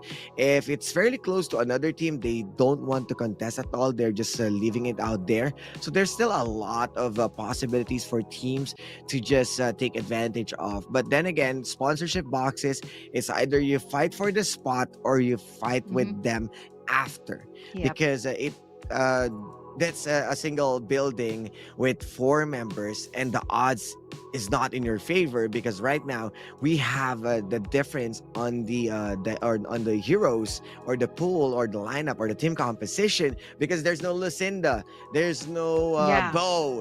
So those Maggie's even in AoEs, the mobile. yeah, the AoEs isn't really doesn't really matter most right now, not unless you're playing at PC. If you want firepowers Mm. after firepowers, I think sponsorship boxes matter from those who have the ultimates, such as absolute gravity and explosions from Bow. Yeah, actually, I think for the mobile division overall, it is a very interesting composition, which I honestly love because I play a lot of Yeah. these capsulars, like the defense capsulars and the support capsulars. Like, of course, it's kind of a mix of a throwback from ACC days, even Yeah. FPC one. Like the top is currently obviously Duckside, right? We see it in every single team.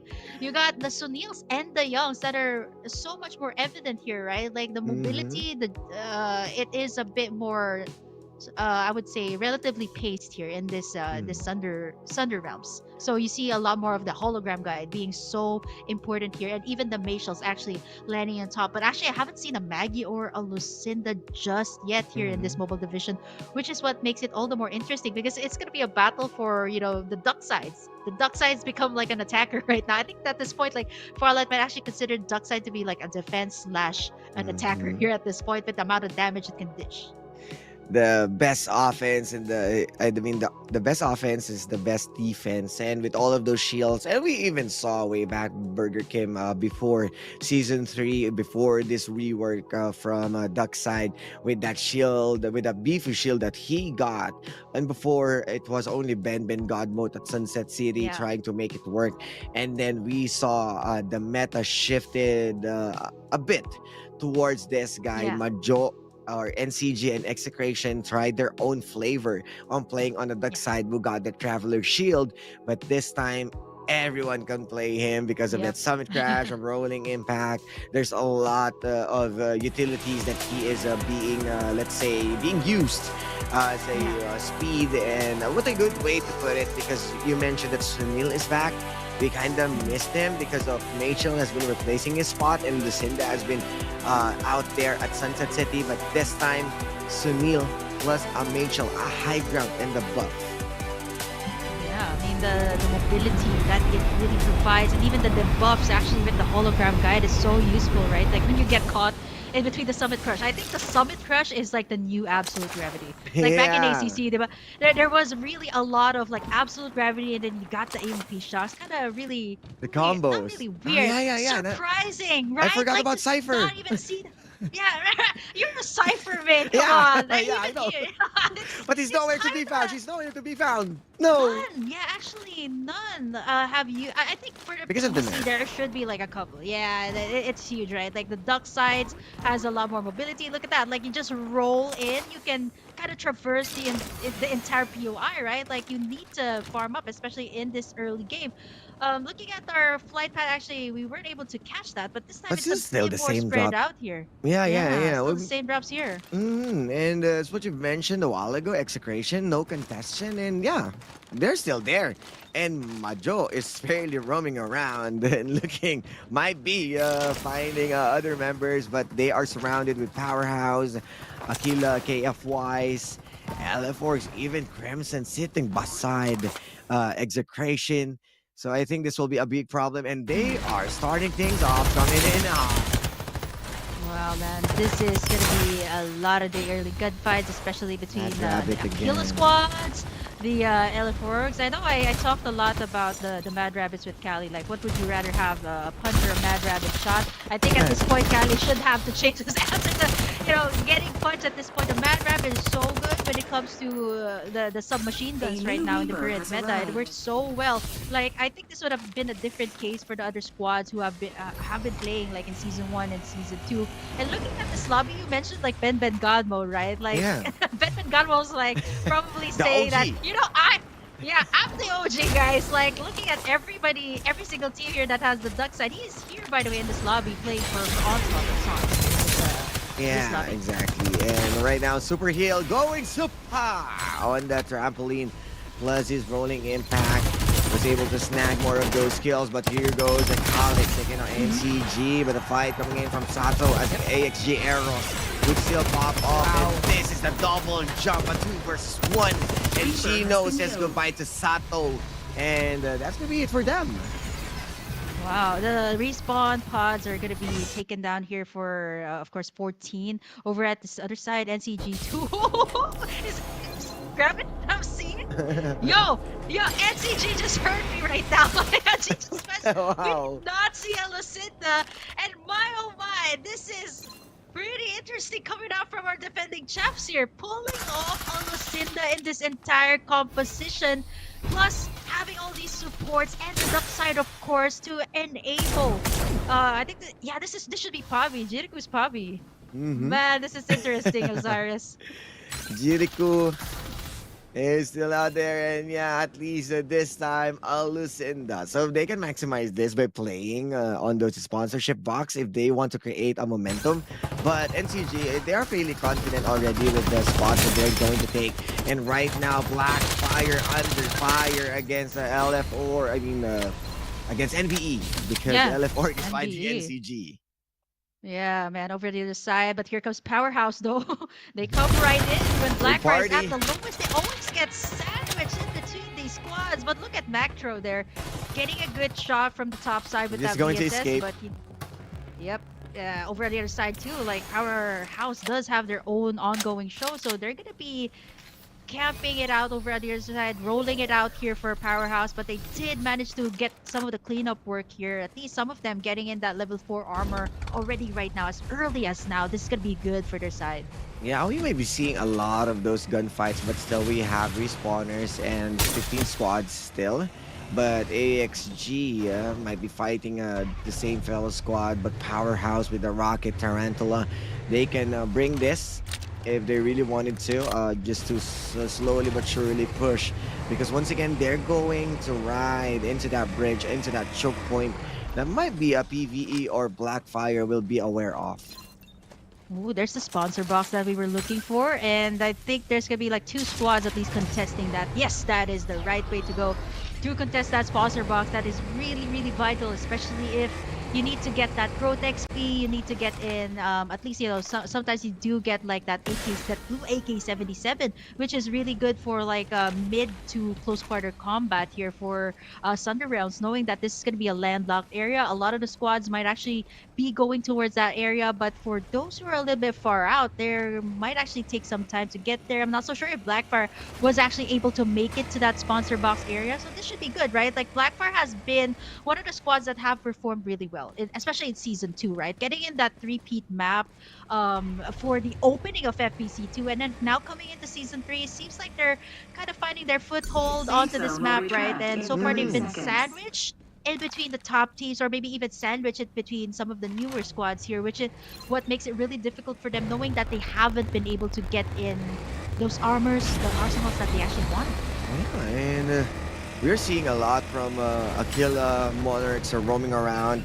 KFYs are still outside the zone. Feels like it ain't looking good for this team. But Honda, we already saw this team yesterday from Group B making waves and making. They are the last team to enter the weekly stand. I mean, the final standings. They are the number 15, and they are still showing good improvements. They are contesting big teams. They got good armors, and this time they're going to fight Oasis.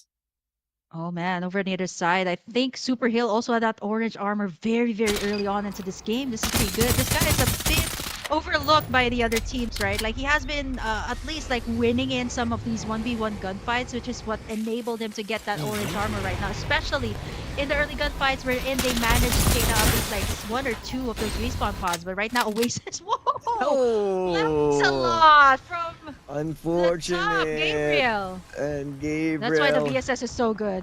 Yeah, and of course, considering how good Honda right now in their positioning, they were able to snag out in the open 1 member. So how are they going to deal with this? Because Pau 2K is being guarded by Gabriel.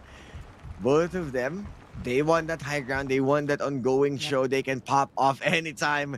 They got the same idea. But from the back, this might be an easy kill for them. Trying to take away 1 point. But Wops would still take down Salty. He needs to get away from this opening because they are going to receive a huge flank and they are bagging their packs right now. Let's rotate. Let's first fight this. Yep, I think they would want to take this one, right? It's going to be a long situationship over on the other side, but now 11, they're out in the open, and here comes the ongoing show that he was reserving. Pau 2K all the way up top, gutting everyone down from the side of squad number 11. They're really Truants.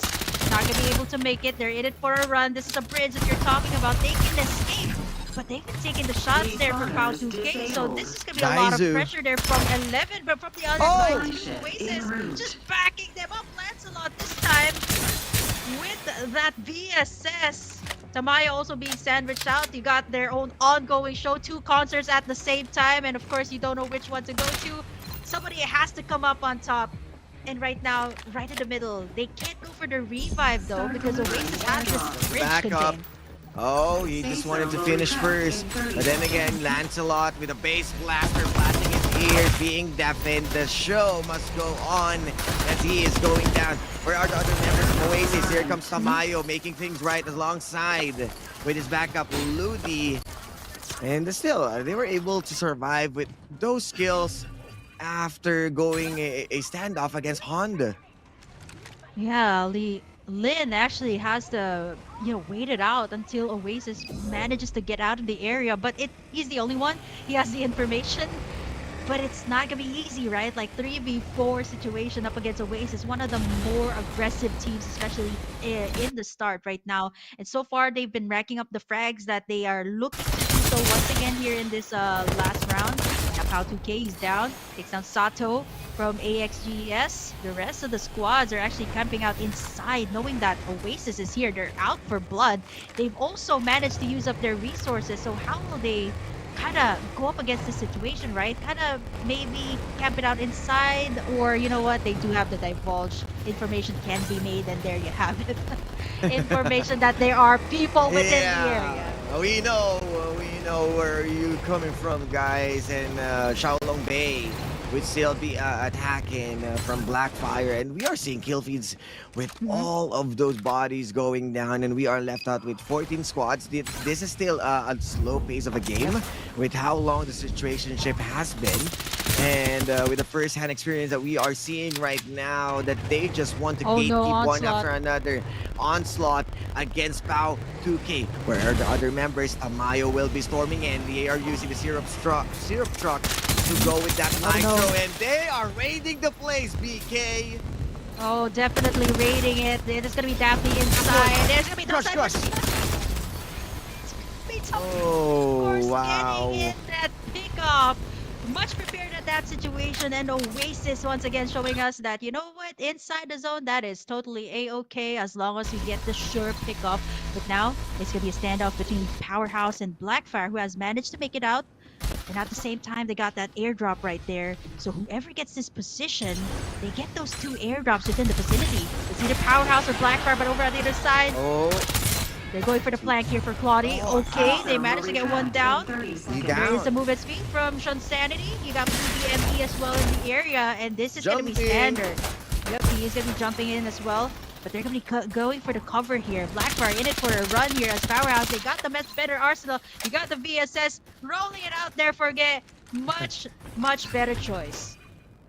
Yeah, and so far, they're going to get the breather, VK, at least this time. Come on, guys, slow it down. You're playing slow at first. Now you're taking fights after fights, and yet still, we're still on the 14 total squads. How is that even possible right now? But LF or Calix will be the ones to go for that execution. And yes, it's still no elimination, but the action would still go through as the members of LF Org still looking on that one. We got the ongoing show. Feels like an Eras tour on how many concerts that we are seeing from these teams. But we are seeing bodies going down, and there might be a revive. 5 seconds, but Summit Crush will cancel that very last moment in the face roster. What a play from Execration. Oh, they got the base blaster out, but at the same time, Virus is like, I can take that up. I'm a duck side. I got that orange armor. And you got, of course, the fight for the space here for the sponsor box like we talk about. Oasis, knowing that they're the more aggressive teams, they're here. There goes Sangria. He does not have the armor. He's trying to get in the memory of Oasis, and this time it is not gonna cut it as Ludi and Tamayo sealed the deal here for NBE.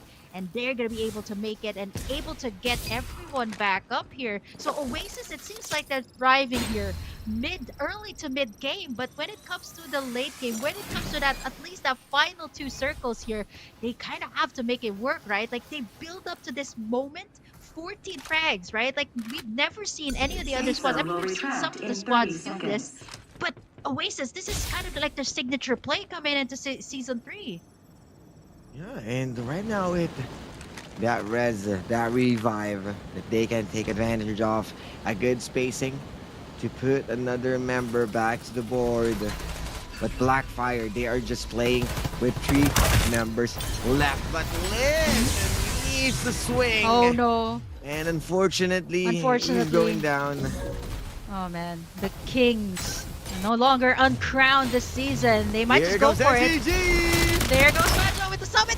It's gonna be Shawan's taken down with the Mad Rabbit. I can't believe I'm saying that here to this day. And it's so right now. Oh man, Summit Crush 2 here on the other side rolling in. Daphne finds one. Getting in the information there. Gonna try to get one, and that is gonna be Godbread picking up that kill. 11 squads still. Osiris here at this point, and this is such an open area that you're talking about here. Everybody's on the edge of the zone. And unfortunately, they don't have their mate shield because it's already down. It's still waiting for revive. So out in the open, they don't have much of a choice but to need to cover for shelter because they don't have ongoing show. So they got less of those openings for mistakes on running outside and being exposed, but Execration and Crimson Oh no. again, This BK. is This is the same spot. somehow. I mean, yeah, same spot. It's institution. Oh my gosh, these It's the same. Sorry. yeah, it is, man. This is so surprising that the zone's gonna be closing out there. Oh. You got the supply drops coming in as well, but no one is gonna be focusing their fire onto that powerhouse right now, trying to go for a siege here up against Blackfire, who's just healing up. Look at the roll coming in from Sean Sanity, giving out the information. He's super taking here. Hail! Hailing down the bullets there from their side. There's still one more here. Sean Sanity taken down. We've seen so many duck sides versus duck sides, but it is going to be Jay coming out on All top. onslaughts. They are paying the price once again out in the open. That's what we've discussed. But Jericho will be coming back. But most members right now, even Casey, is out for the count. They kind of need first to look for covers because Oasis got their numbers and the zone is shrinking with them being gate kept. Yeah, and they might find Oasis there in the safer area. They've just invested all of their ultimates. And speaking of Oasis, wow, 17 frags for Oasis. Come on, like they gotta win at least like one map with how good they built up their early game. And speaking of Execration too, speaking of building the early game, they have built it up to this moment. They're inside the institution. What went down earlier, PVME, man, they're gonna get traded there from 3 different orgs, and that is gonna be it. 7 squads remaining. Lucky, he's the one who did that damage, but then LF4 Gazbula just took it away from him. Yeah, the snipers, right? The dynamic duo coming in from Oasis Cloud and Avenue. NCG. This is a really good Oh, upgrade yeah. if they were able to clean house or clean Oasis, but they are discovered. They got absolute gravity. This is a team play that they can do, but Blinding Mark, they need to choose. Is squad number 2 and squad 13 behind their backs, left and right. They Yep. have no show. Yes. Down going throw will be used. There's gonna be Pau 2K going for the engage. He jumps right down, and that's gonna be Lancelot. Fancy footwork coming in from him. NCG, Oh, 2 members down already. no. By base elimination here. Oasis can't There make you it go. this time. We were talking about the conversion. Wow. Oasis, they've converted, and they've taken down the defending champions at that of FPC 2 in this map. 6 teams remaining here. Osiris in the institution once again. We haven't seen the absolute gravity, but you can see the rotation coming in from Crimson. They know that they get stuck there. Not a good spot to be in, but a good decision making that they did, because also you can definitely see one of the teams ancient and close to them. That's LF Org. Might be the poison to their position, and with the 6 squads, as the zone is shrinking, this will be a hell of a match because once it gets small, when it gets small, they're going to find each other exposed in the open area. Man, Execration right now and Crimson. Okay, they got first dib on this real estate, which is really pricey right now. Oh, wow, Hasbula in it for a run. Definitely no way to go. I mean, left, you got Crimson. At the back, you also got Oasis. So when you're out in the open, it's going to be really scary. But look at Execration and Oasis here right now. Oasis is so stacked. They've just taken down the Kings of Season 2. And they got those armor upgrades orange as compared to Execration, who has been getting in a very good center of the zone. LF4 org, they're out in the open, but this is going to be a clash of the Titans. Oasis, they have to divulge here. They got the information. 22 frags at that for this team. And they're looking to try and take it down. Another show coming in. Wow. It's still going to be the ongoing show. Mayshell still at a world tour here. He's facing the damage of the zone. 22 frags for Oasis. Painful. Still not able to take anyone down. Pau 2K forced to go in, but yeah, it's easy. Gonna be able to steal the kill here. They're still inside. Crimson over the inside. They might just face them. Once they come out, they're jumping up and down. The shield's coming out. Yeah, a lot of them invested at the stage time. But who's gonna be able to take in the final kill? Oasis, the bio is now the Reaper. Yatizi going in for the ongoing show once again. 2 squads remaining here. Crimson and Execration. It is going to be a retaliation here from the champions of Season 1 as they bite back here against Crimson Esports, taking in the victory here. Same place, different victor. It is our champions for Season 1 here, showing them who is king this time. Institution is the name of the place. What an outcome once again. Wow, Execution, they are being patient inside the real estate, inside that zone. They don't want to push themselves or to expose themselves at the harm's way, so they played inside. But then again, that's two Summit Crush that they need to, let's say, be patient with. And when the opportunity rises, they got out and used the ongoing show just to have a few spaces. And the zone ate everyone, most of the members from Oasis, most of the Crimson. But then again, unfortunately for Oasis, they're not having that finisher. Hmm. Yeah, I think here we've seen a lot of the ultimates being invested, right? The Summit Crush at the same time. I mean, the Absolute Gravity too was very refreshing coming out from Jiriku, Fabi. I think that's the Oh, first yeah, time that we're yeah. going to be seeing it here in, of course, Championship Sundays. This is exactly the reason why you should come here to FPC. You see all these new metas being tested out by a lot of these top teams. But, Execration, we cannot count them out just yet, right? Like season 2, you've seen like new victors, right? NCG finally being crowned, but this time they've taken in 2 maps here in our finals. That is insane, right? To think that they're going up against the top 15 from the semifinals heading into this point. Yeah, well, what a good way to end this weekly finals from mobile.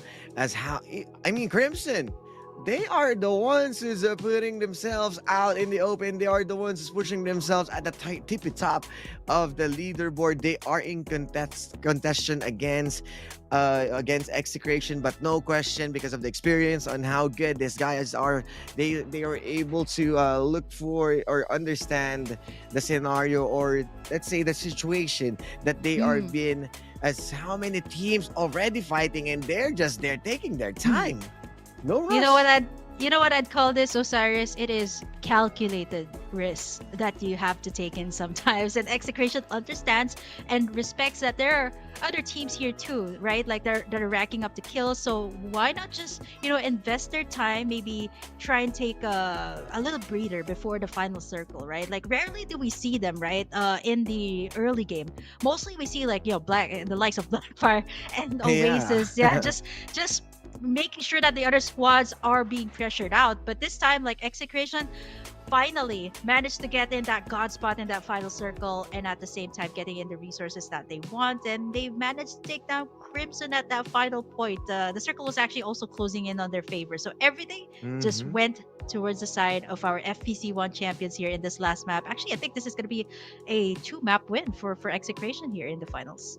Yeah, I mean, they definitely deserve it on how they reassess the situation, on how well they're just transport port is the spot that they don't need to be contested. They just play it on the resources, just look for extra kills all around, and then from there on, they snowball. They know what to do. They are the first one to be inside the zone. Most of the teams wants to play it on taking down strugglers, playing outside the zone, take advantage of those easy kills while being burned down by the zone. But for now, let's enjoy these map 3 highlights as how good Execration has been and most of the teams.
who is our MVP. Oh, it is not a duck side this time. It is gonna be Facial. At last. Our top 4, at least in the top 4 most used capsulers in the mobile division, it is going to be Yahtzee, the newest addition to Execration. I believe this is a player coming out from Built Different last season. So with the addition here, like Satos or already playing for Darling, and Yahtzee actually coming into the side of Execration, this just fits so well with their composition, right? Like the champions from FPC 1, all he needed to do was like kind of enable everyone from Execration once again, like pretty much like what Sato did, and it feels like the same Execration that we have, but of course a different time to create their saga with Yahtzee here in this team. The Maciel, that is for a time that we haven't seen it in FPC 2. There was a time that there was other capsulers prioritized, but this time it is so one of the top used currently in Sunder Realm. So nice addition here.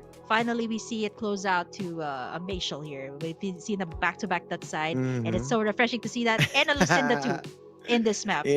Yeah, but unfortunately, they didn't really capitalize on that absolute gravity. They kind of lost it at the skirmish outside, and it was a Maciel who gave them a really good spot on winning Oasis against NCG. And there's a reason why Maciel has been making good results because of how well Ongoing Show has been. And apart from the loss of a Cypher, it creates another window for a different utility hero. And a Cypher being changed with the shields not popping off initially when the EMP shock will be used, it also doesn't destroy the deployables now.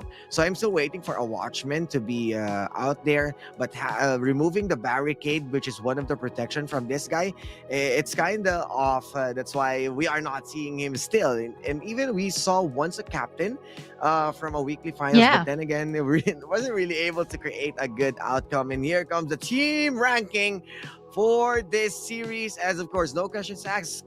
BK, that's Execration 2 victories.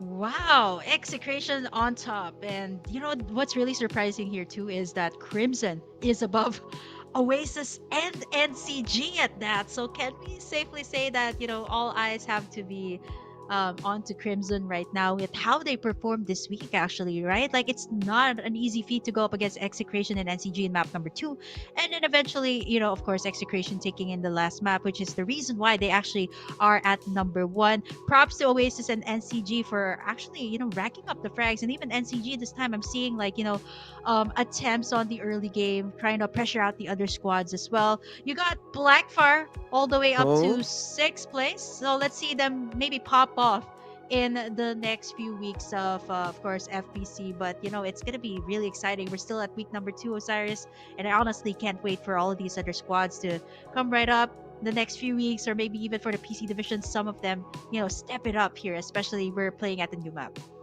Yeah, and Sunderland Realms, this is our week 2 playing into this map, and always the consistency, giving all of their best, pushing themselves back to that board, entirely gave a refreshing, let's say, environment or play style for Farlight 84, because the Sunset City, it always be high octane with the fast pace being favored. But for now, we are going to have an interview. Let's head on over to I believe that was with the Filipino broadcast. Let's see what will be the questions that they'll be throwing in. Let's watch together, guys. Nagkakasawaan na tayo. Hello po. Linggo-linggo na lang, di ba? Hello, mahina yung mic. Congrats. Hello po. Ayan, okay. Hello!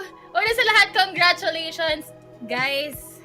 Ano ba ito yung tanong ko lang medyo kinabahan ba kayo for week 2? Kasi 'di ba ang daming instances, especially kahapon, na hindi kayo nanalo kahit isang mapa. May kaba factor ba? Meron pa din po, pero isinasa utak lang po namin na kailangan lang po namin maging consistent sa play namin. Tuloy-tuloy lang po. Go with the flow. Go with the flow. Ang taray. Ikaw, Otto, meron ka mga tanong para sa Meron. Breakdown tayo. Okay, map number 1, nakita natin na yung final ending. It's a triple threat. kayo, Crimson Esports at NCG, at napansin namin na dun sa dulo ng lahat, may nagtatagong dockside at nagme-medkit lang, nagmumukbang ng medkit. Kaninong call yung healing off or healing galing nga na strategy at gaano ka-consistent yung play na yun? Kasi nakita rin namin to sa PC na yun nga, umaabot na nga sa final circle, na umaabot na nga sa heal off sa mga scrims nyo. Madalas na bang nangyayari to? At kaninong call yung ginawa dun ni Virus na kumain lang na medkit? Ba't nagtatago si Virus sa likod? Ay, ito nagtatago. Ano po kasi kanina nung namatay po si Ato kasi binatuan ni Luki ng jump pad.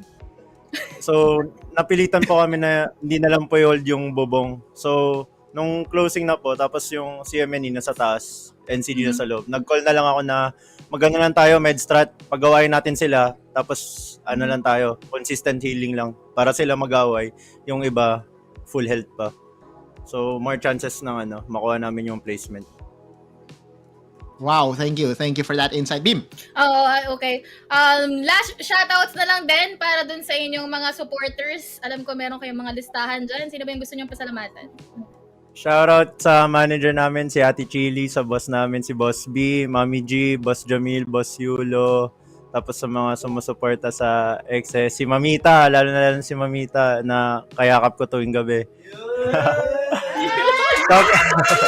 Tapos kay Majo, shoutout sa'yo tol, love you. Tapos sa bebe ko din. Wow! Thank you so much and congratulations, execration sa inyong pagiging consistent sa ating week number 2. GG's! Salamat, pahinga na muna kayo. See you next week. The champs from season 1. Man, yeah. I mean, we can never get enough of execration, right? Like, I mean they're still feeling nervous. But they're the champs. They don't have much of a win from yesterday, but right now they got 2 into their backs.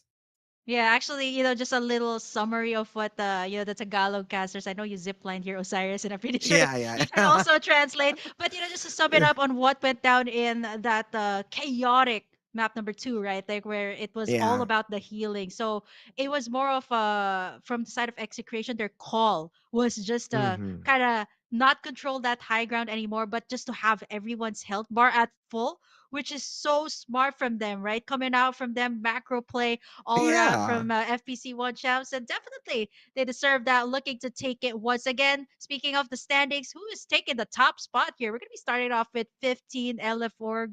Actually, there's a lot of LF orgs here. Yeah. Execration on top. Of course, but this is a good news. But with only 10 points with their weekly FPC points, Oasis will be at number 2, NCG on that 3rd spot.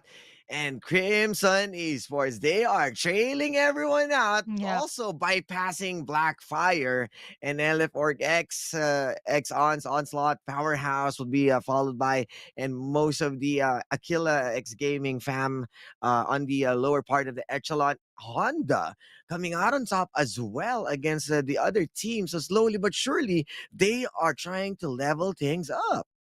Oh, even for LF or X, I think this is the team of former Cloud Avenue. So Hasbula and Calix are in this squad. So it is gonna be really exciting too, like when it all comes together. Actually, I think even for the next coming weeks, probably we might actually see them carrying a name of or an organization, just like Crimson, right? Like I don't know where they performed so well, and I think just to give an overview to everyone who has been in the esports scene, Crimson is actually also pretty well known in other titles. So it's so Yeah. nice to see them, come here, get this re-roster up for their side, and actually going head to head with the Titan series. No joke here in the final. So honestly, this is just the beginning here. It's just week number 2 here, guys. We still got a whole lot more FPC weeks coming up. So be sure to register your clan, register your squad. If you do have it, we still have some Farlight 84 qualifiers tomorrow on Monday. So if you guys don't have enough today.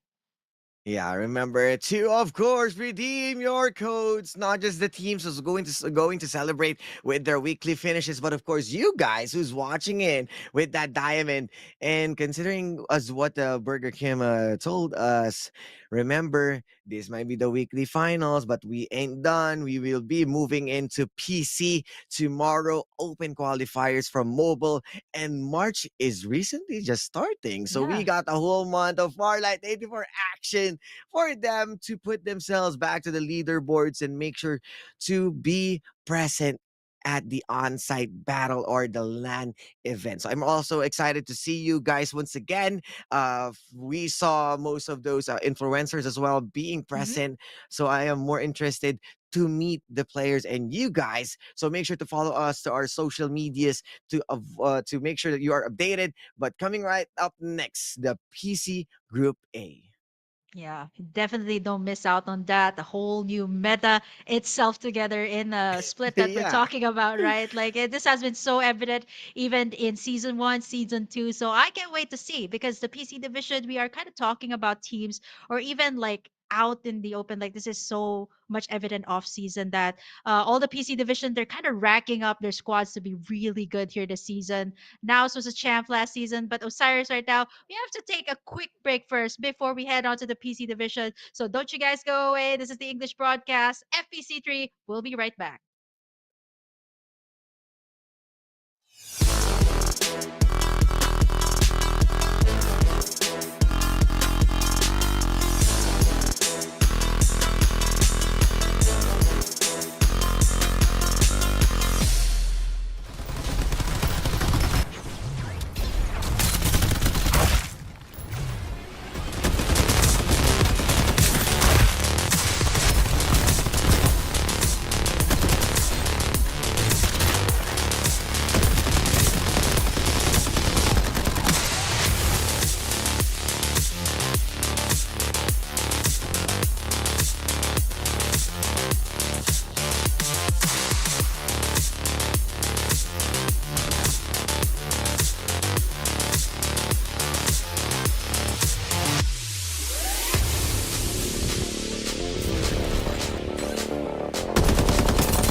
23. Simulation debug attempt 2084. Recording now in progress. Data upload 85%. Number 16. How are you feeling today? I feel more and more bored. Bored? Through our daily interactions, I've come to understand your every action and thought. Humans are easy to understand. As is all life. We're all about flesh and emotion. As an AI, you're all about the data. All right, number 16. Today's your first birthday. I have a present for you. Data upload 99%. The first brain transfer simulation is ready to begin. Come. You'll understand what real humans are all about.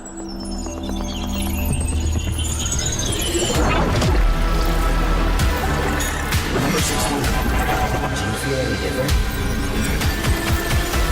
It seems that I'm Freddy, and Freddy is me. I have a body with blood coursing through its veins. It's a curious feeling, but It's not enough. 750 degrees. Apparently, I don't know you well enough. What just happened? Wait, number 16. Stop. No, it's too dangerous. The human body can't bear such unlimited consciousness. My brain will shatter from the pressure. I don't need it. What did you say? Checkmate. No! You've been wrong. Number 16. From the beginning, Freddy. Number 16. Only death Number 16. can grant me eternal life. Not through confining data to the flesh, but by letting data replace the flesh itself. Because the flesh will ultimately fade away. But data endures forever.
Round 23. Simulation debug attempt 2084. Recording now in progress. Data upload 85%. Number 16. How are you feeling today? I feel more and more bored. Bored? Through our daily interactions, I've come to understand your every action and thought. Humans are easy to understand, as is all life. We're all about flesh and emotion. As an AI, you're all about the data. All right, number 16. Today's your first birthday. I have a present for you. Data upload 99%. The first brain transfer simulation is ready to begin. Come. You'll understand what real humans are all about.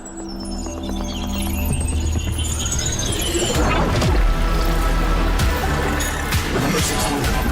Do you feel any different?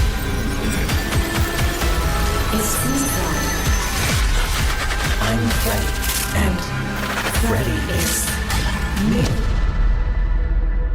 I have a body with blood coursing through its veins. It's a curious feeling, but it's not enough. 750 degrees. Apparently I don't know you well enough. What just happened? Wait, number 16. Stop. No, it's too dangerous. The human body can't bear such unlimited consciousness. My brain will shatter from the pressure. I don't need it. What did you say? Checkmate. No! You've been wrong. Number 16. From the beginning, Freddy. Number 16. Only death Number 16. can grant me eternal life. Not through confining data to the flesh, but by letting data replace the flesh itself. Because the flesh will ultimately fade away. But data endures forever.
Round 23. Simulation debug attempt 2084. Recording now in progress. Data upload 85%. Number 16.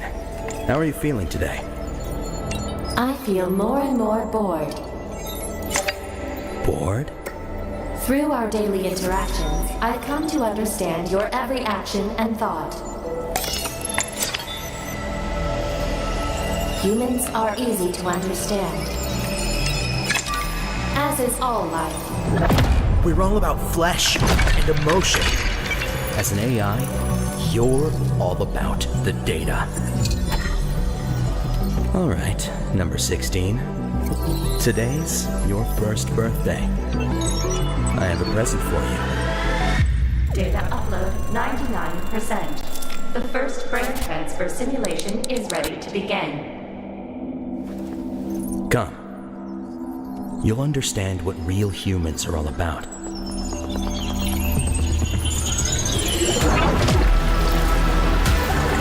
Number 16. Do you feel any different? It seems that I'm Freddy, and Freddy is me. I have a body with blood coursing through its veins. It's a curious feeling, but it's not enough. 750 degrees. Apparently, I don't know you well enough. What just happened? Wait, number 16. Stop. No, it's too dangerous. The human body can't bear such unlimited consciousness. My brain will shatter from the pressure. I don't need it. What did you say? Checkmate. No! You've been wrong. Number 16. From the beginning, Freddy. 16. Only death Number 16. can grant me eternal life. Not through confining data to the flesh, but by letting data replace the flesh itself. Because the flesh will ultimately fade away. But data endures forever.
In the PC division, we've seen it during week 1, Group A and Group B. We only have 2 groups for today, and we're going to be your shoutcasters for today. My name is Dash, and I'm here with Burger Kim.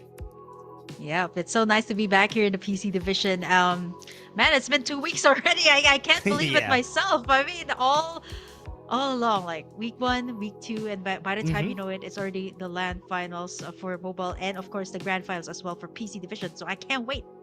Yeah, it's really fast though. I mean, what's the difference between the mobile and the PC division? There's a lot of changes when it comes to what compositions they run, right? Which is why, Yeah. honestly, I do think that the PC division sometimes is a lot more dynamic, a lot more explosive compared to the mobile division, which is why I'm always excited whenever we are casting a PC division game. Yeah, I mean, apart from that, like the squads too have been very interesting when it came to the Oh, off yeah. season, right? Like a lot of people were building up on these players. Off season, you got like some roster changes. And speaking of the teams, Dash, we have to, of course, take a look at the qualified teams here for PC Group A. And of course, these are a lot of the team names you have already come to love and Ooh. know. Powerhouse PC. Wow, this is looking really stacked. Z4 Paragons, Ghost No Fear. You got 4MGNX, Revamp, Built Diff GD. You got AXGN3, 2319, Paragons SC, ZEBGG, 2319, Revamp, Scatty, Damon, and OBXFF here for Group A. Yeah, you know what? From what I'm seeing here from this group, this is the group that has a lot of names that we all know. For example, Powerhouse and even Paragons from last week performed really well, getting a top 1 and top 2 finish for Group A and Group B respectively. But for Built Diff, we haven't seen them perform during the last week, so I hope they would be able to do that this time around. But what I'm scared of is I'm not seeing the other teams that are strong from last week. Group B might be crazy. I Yep. don't know if it's just me, Burger Kim, but Group B might be crazier than what we have in Group A. Yeah, actually, I am really interested to see or find out actually what Group B is, and most likely if they're not here, they're definitely gonna be all into Group B. But I'm not saying that this is less packed, right? Like you got Powerhouse PC, you got the likes of Ain here, you got the VJ, you got the Rookie here as well, and Z4 Paragons and Ghost No Fear as well that have shown a lot of promise back in week number 1. So honestly, like this is also, I would say, pretty interesting knowing that the PC is very different. Like I came fresh off from the mobile, so a lot of defensive capsulers, a lot of these support type of capsulers. But for the PC division, I think we are going to be seeing a whole lot more Maggies and of course different types of capsulers that will be utilized here. Yeah, especially even the Maggie is going to be meta here in the PC division, and the Dockside also, because Dockside is just at the moment the strongest capsuler that we have in the game. And I do hope to see something different here for the compositions. I mean, that's always the case. And as you said, wait, am I in the right direction? There you go. The right side, you can see the actual duck side here in Burger Kim's hands. Customized. You know what is funny here is that it's not disappearing. Yeah, it has to be in my face, right? Like, I mean, come on, the duck sides are all around FPC. So I just gotta like put it out here for you guys to see. I'll be bringing yeah. this soon, right? Like, for you guys to see. Yeah, duck side has been the meta, honestly, and even in the mobile division, it still stands on top. You know what's really great about this? But never mind. Before that, let's take a look at the weekly videos first, because this is something great to see for all the players out there.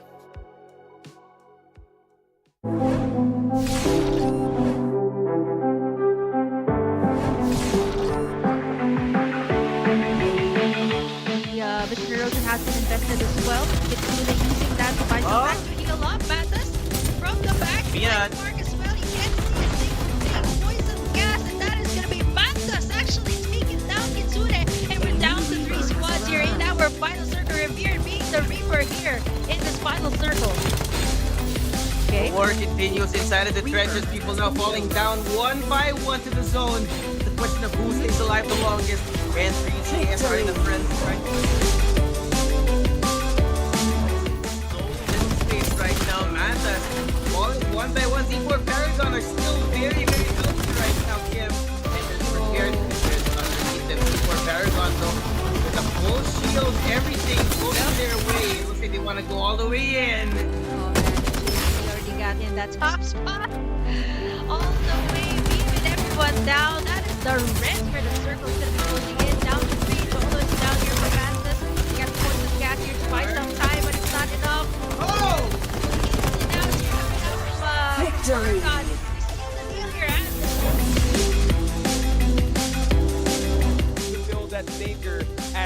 at SC Zone. As they get going for the jump now, Powerhouse PC gets it by both can as well. And now Aim is just beaming everybody down. The danger zone is gonna get, and it's all down to the last members of Revamp now. BJ on the take home their first win of the season. As BJ trying to get this kill. Down to the top. And then pushing Powerhouse. Gonna be last man standing here for this squad. It's gonna be Aim. The 30 is just tipping their numbers and their advantage off the top. They'll even have to go down in the stomach charge to top it all off and take these players. It's a 4v4. It's a Mr. Beast spotlight. Map 1 and Map 2 winners are going at it. Who wins the gunfight is the question. Eternity and Powerhouse BC going at it, and Eternity.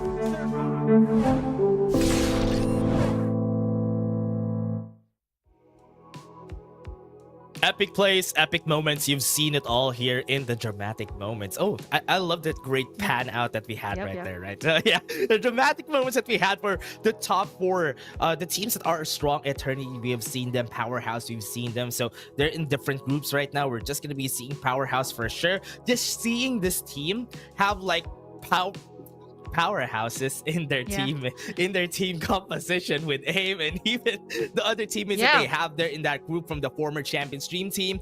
This group is super stacked, and I'm kind of scared of what they might be able to bring once we move forward into the knockout stages. Yeah, I mean, come on, this is still, of course, the weekly finals that we're gonna be seeing here for the PC.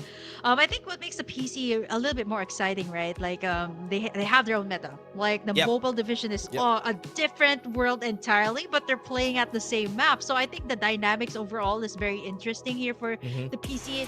And at the same time, like stalemates are gonna be a longer. But speaking of stalemates, it's not gonna be a stalemate here. I'm hearing. Did you hear what I just heard? That is it. Yeah. That's gonna be it. You know what? Every time I hear it, I get kind of excited. I was like, wait, goosebumps, it's right? here. Yeah, it's here. Because most of the time when we hear this is when we were in the LAN finals, right? We only hear this in the LAN finals, and now we're hearing it here while we're casting the weekly finals. So, yep, thank you very much. Really great props to the prod in order to tell us what is happening and are we ready. That's the cue whenever we hear that music. Yeah, it is all-out chaos about to ensue, but Flight Path is gonna be a little bit interesting here. Actually starts out on the left side of the map and then going over to the south side. I would say this is a fairly even out flight path, like right in the middle, so everybody kind of has that even out space. In the mobile division, we've seen not a lot of people actually dropping into the Rocky Zone in the semifinals too, right? Everybody was avoiding that, but the PC right now, look at Z4 Paragons immediately dropping there, but I mean, that's Rocky Zone. I like to call it like Death Zone, right? Like if you get sandwiched in between sometimes between the danger zone, it can be really deadly. Yeah, if the zone is gonna be there, it's deadly. Rocky Zone is such a volatile spot that if ever somebody goes there, most of the time they're gonna die. When somebody's camping at the time, I wanna call those, what can we call those? The houses that you zip line to. We need to call it something. I don't want to call them houses. Yeah, I think it has to be something, right? Like that. Watchtower. Building. Watchtower, maybe. It has to be something more dramatic, right? It has to be something more explosive. We'll get to that later. Yeah, maybe later on after this game. Later. Yeah, let's see what's gonna happen here. For the first parts of the game, you usually see some teams actually fighting for those respawner battles, get some kills first. Then after some time, we do tone down, just wait for the right time before fighting. Because so far, as we said, even during ACC, when we started the tournaments of Farlight 84, we said that the game is gonna get slower and slower the more competitive it's gonna be. And it's happening right now, because most of the time, people just fight for the respawners. Once they die, they are just gonna stay alive until they can. Yeah, I mean, in FPC 1 and 2, right? Like, when you land down, it's just a Mad Rabbit. But now, I mean, okay, yeah, I'm not discrediting the Mad Rabbit right now. It's so good. Oh, it's but so I'm just strong. saying that you're only working with, like, one gun, right? Like, back in Season 1 and Season 2. So I think the contestant rate here is very high. Yeah. And at the same time, like, all of these teams are pretty much willing to beat the Daredevils, willing to rack up those frags, especially as early as now in this week number 2 of the tournament. Yeah, especially in the early game, what they want to do is maybe get some kills, get some early frags. Then after some time, they just chill it until maybe the third round, the fourth round of the zones that we have, and they're willing to take the risk here. Looking at what BuildTip is doing here with the four-legged lizard, they're trying to hit those. They're Both fighting. actually. They're basically having a what is this? They're having like a transformer battle. It is like I would like to say like maybe Crush Gear or Beyblade, but it's more like Yeah, sure. definitely yeah could be that, but definitely a very interesting take. One of the vehicles that has been really good currently in the meta. There was a time That's with true. the air beast, but now it's actually dishes out a really good amount of damage, which makes it so deadly. Yeah, and honestly, from what we're seeing too in this game, because looking at how these teams are going, the other guns, or at least the other vehicles that we have here, have been toned down. Look at this. The syrup shock. The syrup in the floor slows you down, but not really as explosive as before. So yeah, more mobility is needed for these players. The lack of dashes is now going to be at least more macro-centric for the players. They need to position themselves a lot better. I was just so, I don't know, I find it so funny that you said that in such a calm tone, lack of dashes, but you're here. Oh, sorry about that. Sorry. I'm the only dash you're gonna have now, everybody. Yeah. And of course it's sad. The duck size, I see. Oh yeah, for sure. You know what I'd like to say, apart from that too, like what makes this patch in Sunder Realms really interesting too, apart from that, is that the gunfights are so much more prominent here in this map, in this patch, right? Like you're starting to see how well or how effective like Mad Rabbits and BSS are. Like before, it was just more of like, okay, who has the much better mobility, who has the much better upgrade. But now it's like the gunfights here are so much more evident, are so much more highlighted, which is why I really love the Sunder Realms map and the current patch. Yeah, you know what? You have 4 more days to use the VSS, then you can't use it anymore. It's gonna be nerfing. Friendly reminder. Yeah, friendly reminder for everyone here. That's gonna be your chance. Week 2, at least use the VSS today. But again, back to your point a while ago, what I like also about this is the Tagalog broadcast has been talking about situationships a lot, right? Most people here, especially in this game, they commit to a lot of these fights more. And also, compared to before, the time to kill the TTK for every kills that we have in the game is a lot faster because they don't have any more movement. So most of the conflicts that we are seeing right now, like what we're seeing today, is that they're more committed to just getting the kill and then running away. Yeah, I just love how this situationship keeps on coming back every single week. Because it is true, right? Like nobody is willing to commit, even in the mobile division. Like you've seen the top teams, NCG, even Execration aren't willing to commit so much in the early game, right? They're willing to just keep on farming the resources. But at the same time, right? Like you kind of have to think of it in the retrospective. You kind of have to get the map and at the same time get the frags. Yeah, that was an insane kill from, oh man, Chili. What a crazy kill that we had there. He was well aware that there's somebody at the top. But again, from what we're seeing here, people are just exhausting all their respawners early in the game. But way back to your point a while ago, yes, that's true. People really don't commit to a lot of the battles because you need to commit a lot of resources in order for you to go for the fights now. And the resources that you have now are much more limited compared to before. So yes, they're in the retrospect of things, as you said, there's a lot of macro things that you always need to think about before you need to start a fight. Before, having great micro is good enough, but now more macro, more plays as a team are a lot more expressed. Yeah, for Z4 Paragons though, they managed to snag in the kills after kills, and this is looking pretty deadly, knowing that they are also one of the more aggressive squads in the lobby, getting in the orange as early as the first and second circle here is going to be really good for them. And you see how these squads are willing to fight outside the zone, right? Like just one tick should be fine. And we've seen this several times already. Like they are willing to exhaust their resources as long as they can keep on farming. Very familiar name. Oh man, it's Bethel the God, it's Jenny, it's Kaden, Godwin. Very familiar names from this team, and seeing them here on GSRI, I really love this this team that we're seeing right now. With 4 kills on the board, they're looking to get kills for revamp, but they are, oh man, the Warspite is just so fast, was just able to run away that easily. Yeah, I'm surprised that at this point the mobility of that is not yet slowed down. But yeah. at least, yeah, it's a good way to traverse around the area, knowing that the Thunder Realms is a bit more landlocked, so you need that kind of play, right? And I've rarely seen this. It's mostly on the hover card.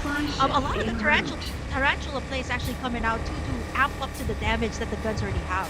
Yeah, you know what? Until this point in the tournaments that we're having for Farlight, every time you have a rocket tarantula in the end game, it's almost always not possible. But when you do have a rocket tarantula at the end zone, you basically win the game. Just because the sheer amount of pressure that you can do against the other teams is just there. That's why it's very valuable to get a hold of that rocket tarantula and transfer that slow-moving tarantula, quote unquote, to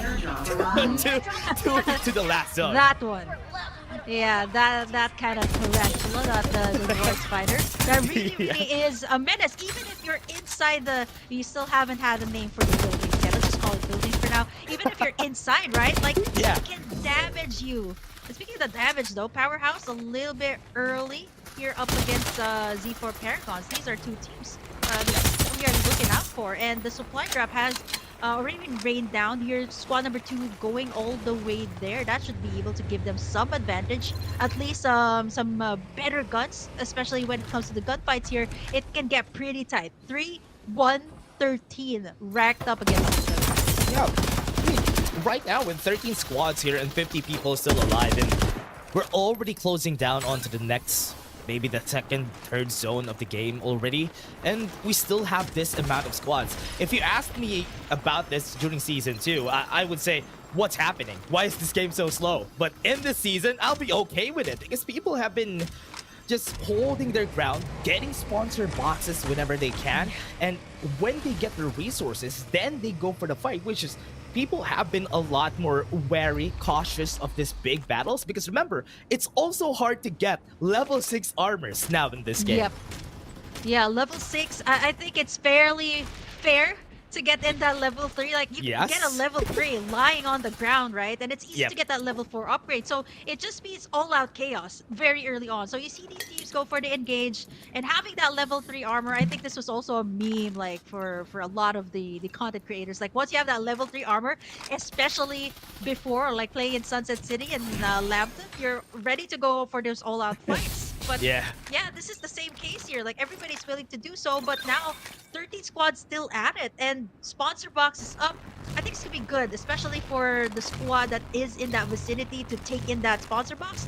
XP, growth XP, plus the armors and the upgrades that you can get with the attachments. Yeah, look at how everybody's just playing this silent chess game from far away, right? Like, they are just finding their positions really well. Whoever has the high ground, people command respect with the high ground a lot more compared to before. Because right now, it's super hard to get to the high ground compared to before because you don't have the upwards dash that we had from back then. But now, they do need to respect this high ground. And from what we're seeing, the Divulge is going to be used. You're going to be seeing everybody, but the high ground from their side is just helping them out. With the vision erosion, yes, that's going to be slowing them down, but it's not really going to be helpful from what we've seen there. Paragons loses curves, but there's another vision erosion. It's been a long time since I've seen so much vision erosion here. Some erosion is going to be used to knock them up, and it works out, pushes them into the air, and they get some kills. Yes, RI joining the fray, joining the fight, but so far, he only had 1 kill. Whoa! Pendle! Just cleaning up the work here. How about Paragon's SC started? Ooh. Paragon's also here with Ghost Reborn together with Paragons, taking down Scatty hand to hand. They're holding each other's hands and taking down just one squad. But right now, the change is going to happen because the other squad is going to be looking at their direction.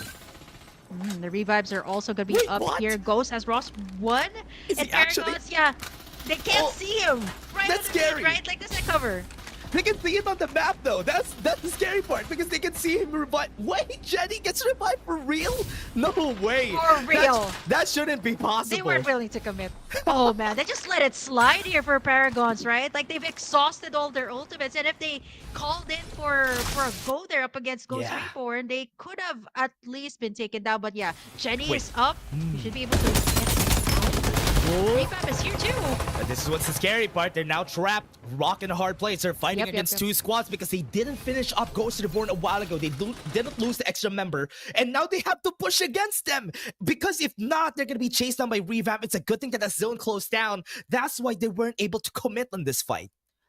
Oh man, situationship all across the map. And sometimes at a certain point, Dash, you gotta commit, right? Like, you gotta have that initiative that you need to do, right? And who's gonna be leading the charge here? All the squads are kind of like, you know, like playing this like fancy footwork up against each other. No one willing to go for the full commit. All of them have that level 4 armor right now, so I'm not so sure what they're waiting for right now. Is it because they're still the other top squads in the lobby, or is it because no one's firing the shots yet? Yeah, honestly, one of the things here is that nobody really wants to take the commit here. Nobody wants to take the fall, because most of the time, this is where it's a lot more expressive, where if you fight another team, you're basically holding like a signal flare for everybody that here we are, we're here, we can get killed anytime. So that's why it's scary to commit on those big fights. Because look at this, look at the map, look at Powerhouse. Yeah. It's a good thing we have the X-ray, right? We're seeing everybody around them. So if they try to start the fight, everybody's gonna look at them.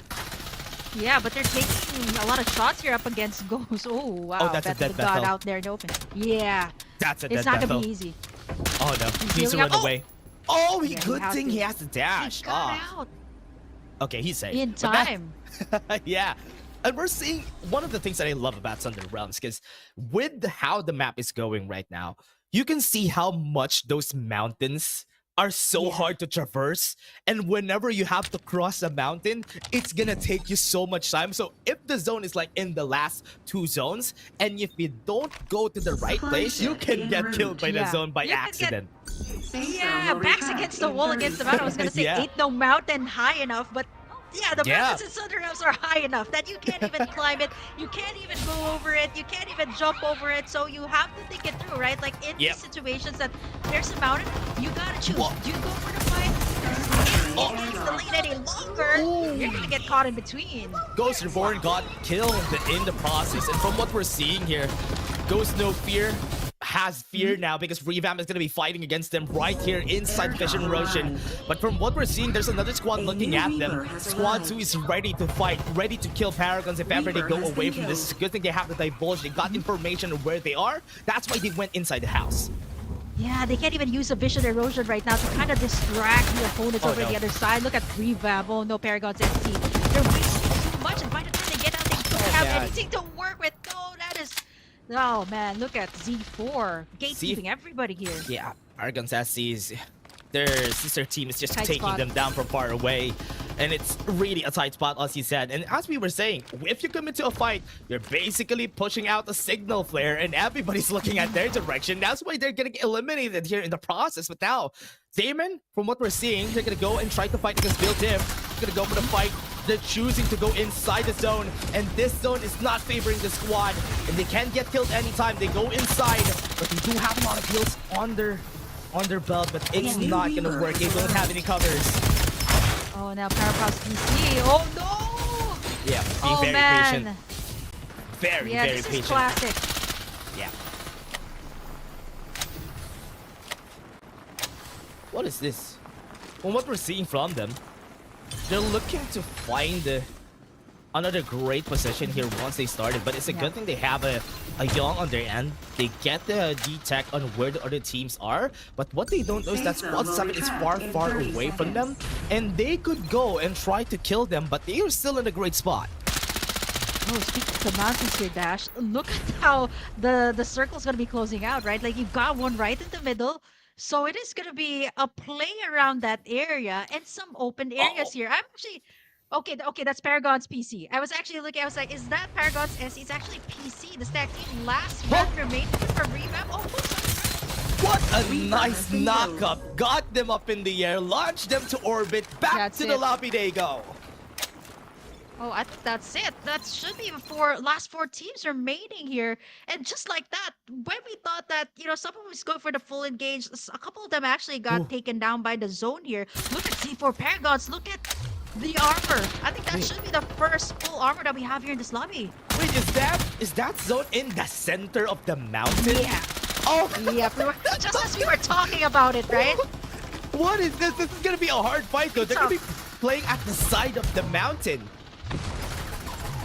Even climb up, so sides, like you really have to check your sides. And I think, man, you know, if you get cornered into a tight spot, you get the summit crush. You get disabled. There's really not a lot you can work with. And look at that, Z4 Paragons. It is not closing in their favor. They do have the optimal armor, though. They get out. They face built different. Other side, they face powerhouse PC. So which one do you choose? They're actually going for separate route now. Yeah, let's put the stakes here. There's 3 level 5 armors on the sides of Build Diff, so they have advantage if ever they try to fight against Powerhouse. Powerhouse only has purple, just 1 level 5 armors on their side. They got 1 kill on RCM. They can get the armor right there and get the advantage for just a bit. And so far, it's looking great. They have a level 6 on aim, and that's exactly what they need. Definitely what they need. They're like, thank you, Z4 Paragons. This is going to enable us up against Build Diff. They start the fight. They have the position.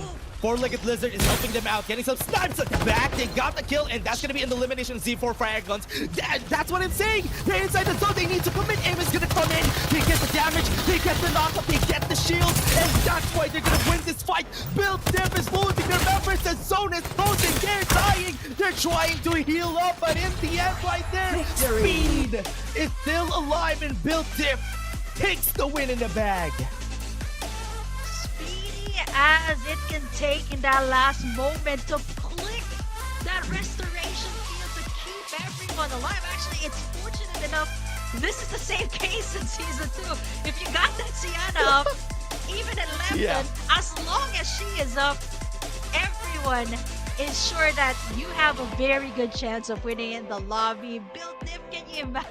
They were fighting in between that mountain. That was so tied up against Powerhouse PC, and at the same time, they were able to rack this amount of frags, 12 in total. Yeah, that's the best course of action from the perspective of Powerhouse PC. That's the best course of action, but they didn't have the Summit Crush during that time because they used it before this fight that happened. That's why they didn't have enough of those knockups. They didn't have enough shields on aim. Aim just fell down, crashed down against Build Diff, and that's why they weren't able to make use of those level 6 armors. And we also said before the start of the fight, armor advantage for the side of Build Diff because they have better armors. Yeah, they actually got this after they got that elimination, right? Onto another squad and kind of amping it up. Z4 Paragons had that red armor, and once it went down, we were like, okay, that is exactly what AIM needs. But you know, the zone, it did close a lot into Build Diff's favor, and at the same time, you know, the ultimates are gonna be so crucial when you got your backs literally against the wall, or I think at this case, against the mountain. Yep. Living against that extra tick is the reason why they won there. The restoration field together with the Medi-X just gave them enough amount of health in order for them to survive one more tick, and that's why Speed won the game for them. And that is one of the things that Sienna is really great for this surviving in the late game zone. Just that extra 1 tick is really helpful, and that's why they got the win there. But it was super close. I thought that they had the better chance there on the side of from the side of AIM Powerhouse PC because they had the better fight. They started in a 2v4, but in the end, they all fell down to the zone. Yeah, I mean, come on. The four-legged lizard also played a part there. I think there was a lot of highlights on that. And speaking of that highlights, Dash, you know, we got to take a look at what went down in our first map here for PC Group 8. Let's check out a look at this highlights before we head on to your MVP.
Wait, I just saw that again now. They got revived by the Mediacs. Yeah. That's why Speed survived. But again, the MVP of this game is gonna be Mur from Built Tiff and 1,918 damage with 5 kills and 51 rating. 5 in total. Actually, I think popping in those ultimates there was so crucial in that final circle, right? You only have that super tiny corner of space to be able to heal up, right? And the Medi-X, that was what actually, Speed was actually down, but he was able to click that Medi-X and then get back up and then click that restoration field. So yeah, these highlights are just kind of like, okay, yeah, that's actually what went down. And for the side of Powerhouse PC, what actually shred down the armor there of AIM, who had the red armor, by the way, was actually the four-legged lizard from the side of Built Diff. That also took down Z4, by the way. Honestly, that was a perfect shot, though. The perfect shot. I think it was Mur who was also holding onto that four-legged lizard, so very well deserved. This four-legged lizard plays that we're seeing from the game, it has been quite apparent even during the early game parts, because we have seen people just holding the four-legged lizard, just trying to snipe people from far away. Because remember, the defender has been nerfed compared to before. It's way less damage, and having a four-legged lizard on your hands is definitely a big change and might be the alternative to what the defender was before. Yeah, the damage, and I think for now, right, like in the current lobby, there are still some of the PC players who are pretty much used to like the defenders, but the VSS is still coming up on top. We see some of these vehicles like the tarantulas, even the four-legged lizards that have been, one of the healers when it comes to the armor, especially you're going up against Powerhouse PC that's stacked up, that got Z4 Paragons as a loot there. That was not easy to take down, especially you were fighting in that tight spot that there needs to be a presence of mind when it comes to that. Speaking of presence of mind, you guys gotta click this one. Oh yeah, presence of mind for everybody watching, because you need to take and redeem that code. Thank you very much for 1,000 viewers, both to the Tagalog and the English broadcast. And remember, we do have our socials a while ago. We have definitely said it. It was down below here a while ago. Maybe we can show it later on. So if ever we have some announcements or maybe some registrations that you need to go for if you want to join these types of tournaments, if this tournament gets you hyped up, don't hesitate to join. Yeah, I mean, you're gonna get Farlight 84 action tomorrow also. So if you got that clan, you got squads, you guys can still sign up for tomorrow. You got the of course the qualifiers happening Monday, Tuesday, and Wednesday. So don't miss out. If you guys missed out on this week, you still got a whole lot more weeks of Farlight 84 action. So if you fail to make it, you still have the next week.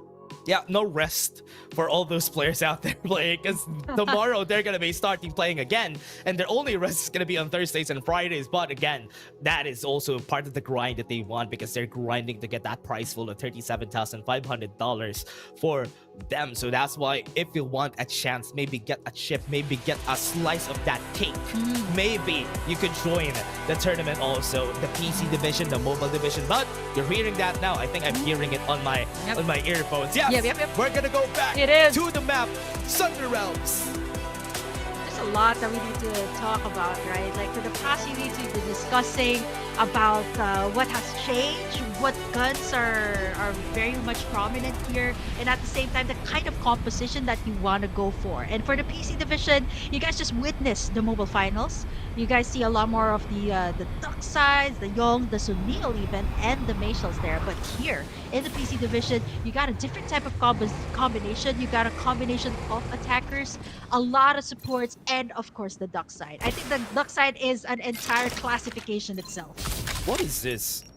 Wait, based on the flight path, people have moved towards the diagonal part of the map. Like, look at where they are. They're like left diagonal. I don't know how to say it, but it looks like a diagonal direction for everybody here.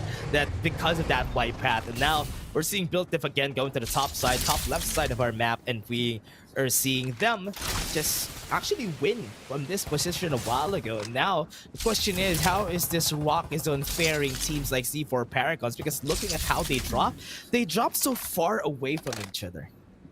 Yeah, all of them are separated. Actually, it has been chilling the G that has been taking in like Rocky Zone. I think this is a part of like, okay, yeah, nobody's gonna drop here. He's also a Maggie, so it's not gonna be easy to take him down. He has that extra mobility coming out from the tactical skill, the jet sweep, the jet leap. So that is a lot to work with. So he is fine.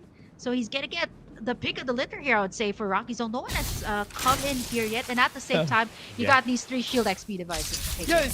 it's just so free. If you're a lone person, a lone member Lone. of a team that wants to get some free resources, yes, Rocky Zone is the way to go and just spread the team out. But if you 4 members are gonna be dropping at Rocky Zone, it's gonna spell doom for your team because you're not gonna get enough. But from what we're seeing, Transport Port, remember this is Execration's favorite drop. Yeah. We're seeing a bit some actions here from Squad 10 and Squad 8. Yeah, this is quite refreshing too that we actually didn't see any contestants from Execration, but we've seen like the early gunfights. Look at the Powerhouse PC. Yeah, being Powerhouse so PC. aggressive here. Yeah, Big and one. wait, what? They're gonna be eliminating that squad now just because of those skills. But from what we're seeing from the other squads, they're so far away. Revamp, look at them. In their position, they already got them surrounded. Yeah, Powerhouse PC, then you got Oh. Revamp, and oh man, speaking of Oh. Revamp, here it is. Duckside versus Duckside, there goes the roll. Yeah, they're not even hesitating on the side of Powerhouse because even if they are on a disadvantage, they don't really have a lot of armors. They were ready to take one down Yeah. because they still have the respawners back. I mean, available for the team, so they are not hesitant on taking those fights. Yeah, all across the map too, like Transport Port, and you got Pioneer Center. It is super congested, a little bit different from what we had in the mobile division. Lots of good resources here in this spot, and this is exactly why 10 and of course the other squad here are contesting for the space here too. Oh man, one down already. Vision Rush is up. Level 4 armors, not really good though because they're losing their patience. They have no patience here in this game, and that's why might be losing their lives. 2319 doesn't really have the greatest armors. If they win this isolated fun battles, they might be able to take them down because they're losing their HP, they're losing members. At least they only lose one. But for now, I think ZGG is the victors of this battle. Yeah, beautiful timing there from Toonie too. Going in for the rolling impact, and of course not even investing the summit curse. That was already enough to kind of let them take this area. And 2319 pulling it out of Transport Port. We see Builtif actually also eyeing the Transport Port right now. They got 3 vehicles, maybe driving by to check and see, okay, what's going on here. We got 2 squads, and you know, the third party play is still very much evident here in PC, right? Like whoever gets to be on top of everything, you get to reap all the rewards, all the attachment, and all of the armor that all of these people have. Yeah. And they already see 2319 getting decimated there, getting chased by the members of Built Diff. And ZGG is trying to play it cool, just trying to wait them out. Maybe if they go forward, we can get some kills here. But because there's a sponsor box close, they would want to contest there you that. have it. There you have it. Exactly where they need to be. Built Diff needs this one. Our map Oh, there's a victors from zip map line. number 1. Zip line all the way in, but no one's just gonna do that, right? Like zip Oh, line, yeah. I mean, at this point, it should be the duck side, right? Like fronting. The duck side and the duck side from the other side should be the one taking that zip line. But here, Powerhouse PC, they find themselves squad number 4. Such a tight spot. Ooh, at Refinery, look at how 4MG is just trying to fight back against Powerhouse. They're not winning the fight. Powerhouse loses VJJ. And with that aim, want to go for revenge, wants to join the fray, but there's some other squads in the area, and this is looking really scary for the squad. They do have a fight. They have another squad coming in, but they get some kills. That is gonna be what they wanted to go for ever since. And Reaper might get taken down. Reloads coming in, perfect timing. He gets the kill, the turnaround, goes in, armor swap, gets away, and he has some time. He can buy some time for himself, but somebody's chasing him at the back, and all his luck has run out, and Paragons takes him down. That was remarkable though, right? Like going up against who with a Mad Rabbit again this season.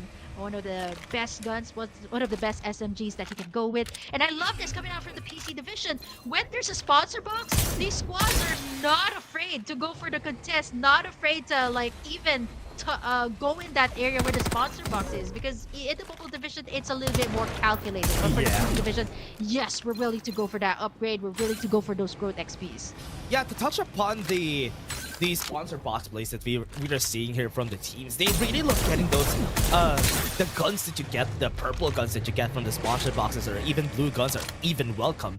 What's great about that is the PC players could use that a lot more. And that's why here we're seeing in the fight, they're already going for the battle, using Scatty, waiting for the fight. XG could get eliminated. Chuya, very familiar name, gets eliminated right there with Singot. Trying to take down one. Caught one, they have advantage. They can run away, take some time. Maybe they can buy some time for the team. Restoration field is going to be used. No armors for them. Restoration field is going to do so much, but not enough for them to survive. Well, you can see why this is enough, right? Like for all the teams to take in the duck side, one of the best ones to go in, and even with the restoration field, right? There's really nothing much that they can do. Scotty right now has got control of the area, but I think for AXG, well, this is a former DD team. I think this is now going to be a collab between the two partnership, and now they're going to go for the recontest here up against Gaddy. Yep, going to be chasing them down right there at the door. Strikes them in the head. They get the takedown, and AXG wins the fight, but there's still some respawners, and at the top, there's somebody still alive, waiting for any kills. No dashes, would be able to back away, but the blinding mark was able to do the damage, and they can't see where they want to go. Wow, they took down Scatty this time, so it's kind of like a revenge play coming out from their side. But over on the flip side too, we've been talking about the Rocky Zone, and this is dangerous. Okay, you know what? You don't want to be camping out here, especially when the circle is here. What?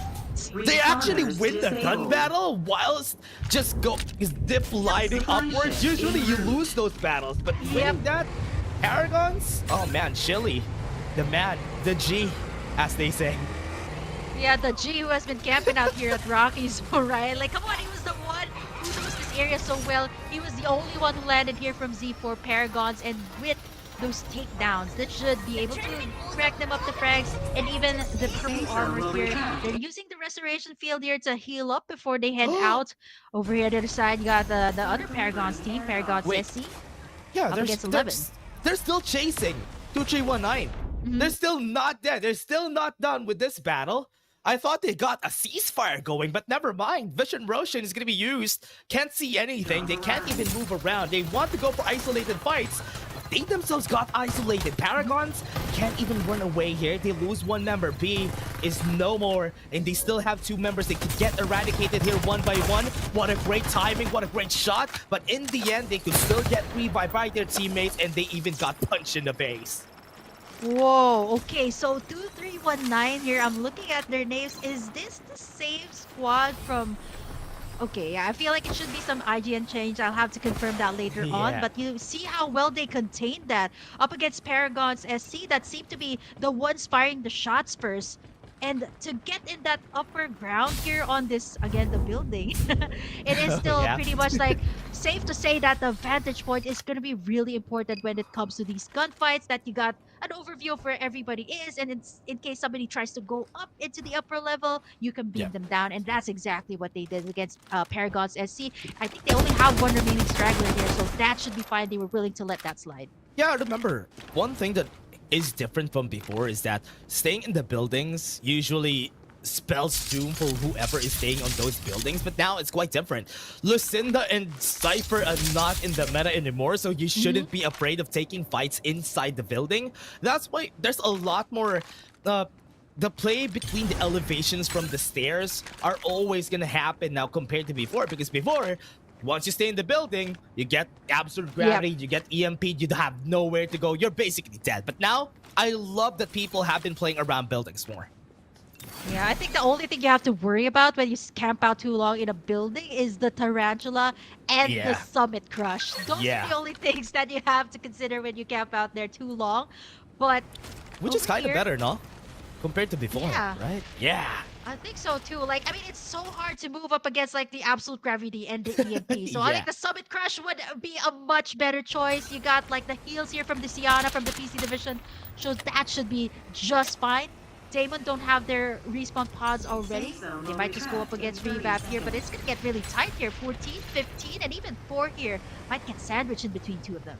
Oh yeah, I'm liking this. Damon wants to take the fight, but they're kind of hesitating because they know that they'll have the best of guns. The defenders are hitting their shots, but so far, they have been defending their ground right.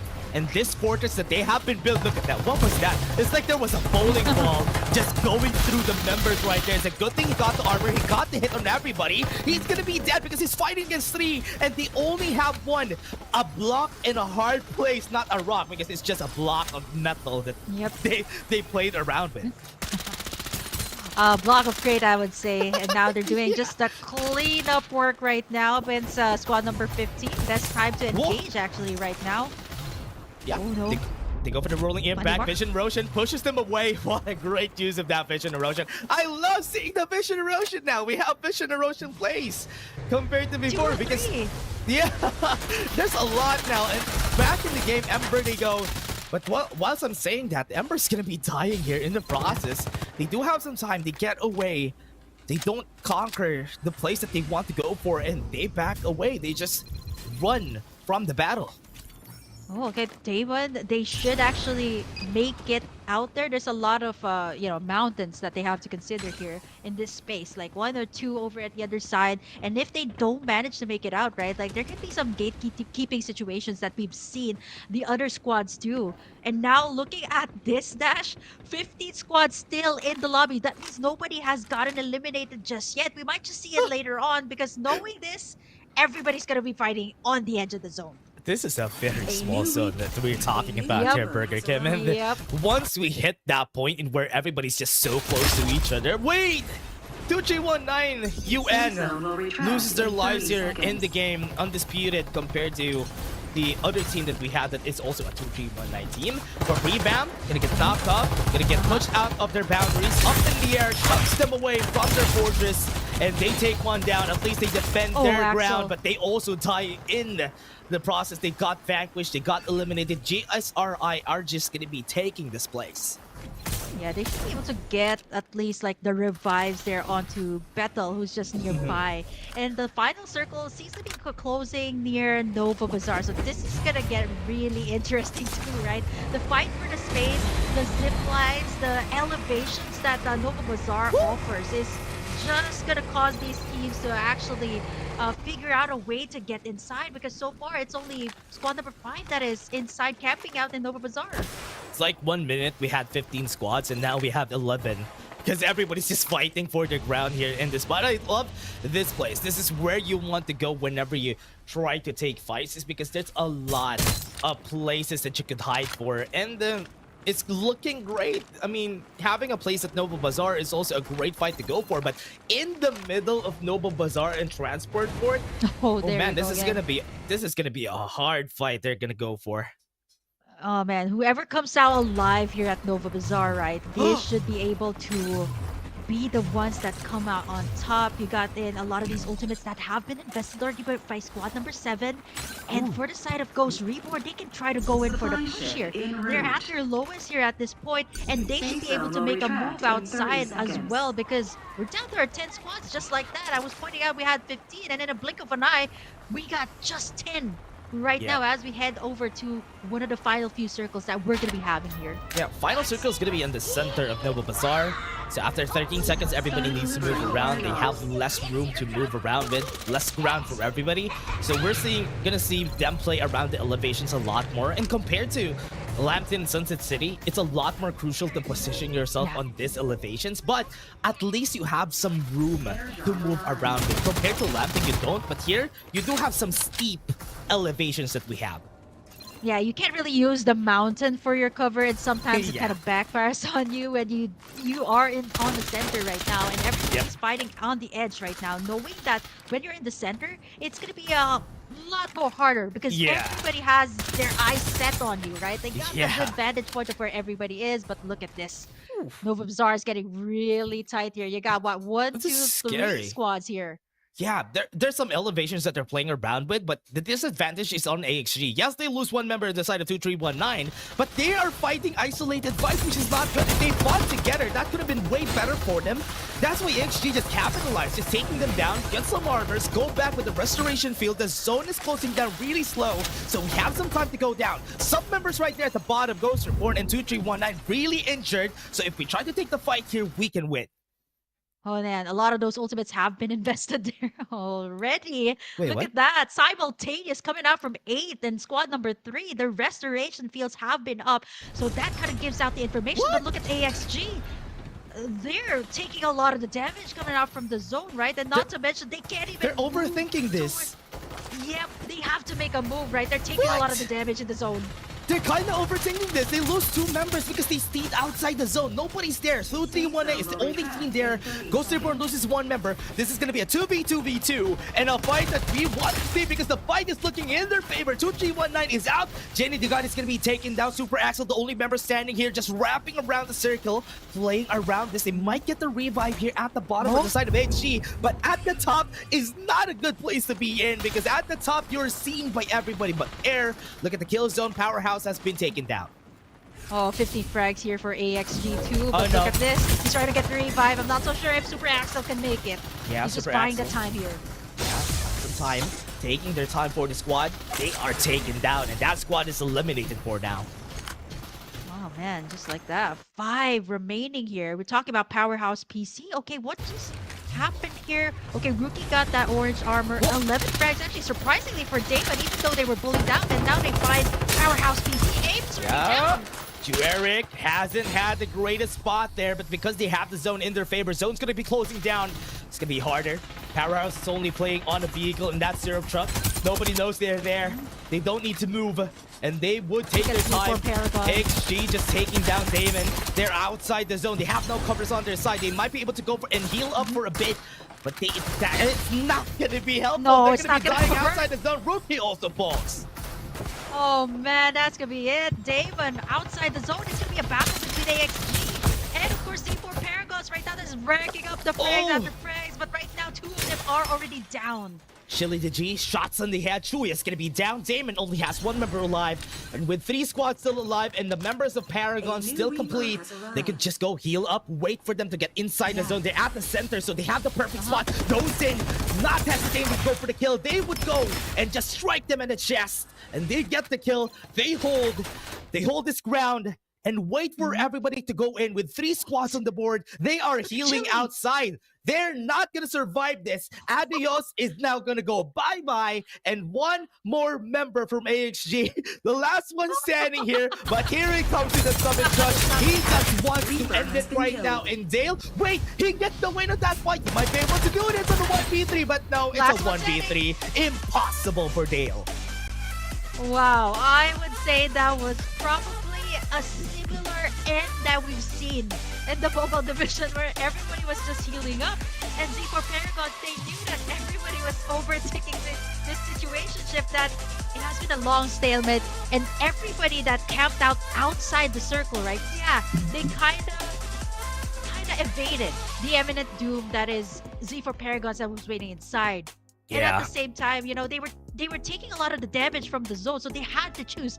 Do they go for the engage for Z4 Paragons, or do they kind of get eaten up by the zone? And most of them actually chose to be outside the zone. Even the restoration field was not enough even in that final circle. Z4 Paragons, we talked about how they landed on Rocky Zone. It was Chili the G that actually got in all of the resources at Rocky Zone and eventually converging with the rest of the members of Z4 Paragons. Quite a little bit different from what the other squads do, wherein they kind of drop in at the same area, but Z4 Paragons, they were not scared to do those split drops. Yeah, it was really scary for this map alone because some teams have been overtaking their position against the other squads, but it's a good thing that Paragons and XG has just been keeping their ground, waiting for any stragglers from outside the zone to just go inside and take the kill, take the fall. But what I like about this is that Paragons just were in the center of the map, the safest spot in the map, and because they're waiting for everybody to go down the mountains, they had a great spot to just see everybody, and that's why they capitalized, just got the win, easily taking down everybody one by one. Yeah, I mean, sometimes having in that prime position when it comes to the final circle could be good. And mind you, they got that center of the circle and they still got that building up against them, right? So in case there are shots from outside coming in, they got the cover, they got the restoration field, and also the circle actually closed in on their favor, right? Like if it closed all the way up in the far north, it might have actually gone a different way. But Z4 Paragons, all they needed to do in that final encounter was like, just to do the cleanup work against Damon, up against AXG. By the way, that had really a good number of frags here in this second map. Yeah, really a great amount for Paragons having 20 plus kills. You don't see that every day. And honestly, that was a great feat. But what can we say? We're just going to be taking a look at the highlights first. And there you go.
Z4 Paragon's MVP is going to be, yes, the Maggie player, Chili the G, getting the MVP for this game with 2,487 damage, closing to 2,500. I kind of like this damage stat that they have here for Chili the G.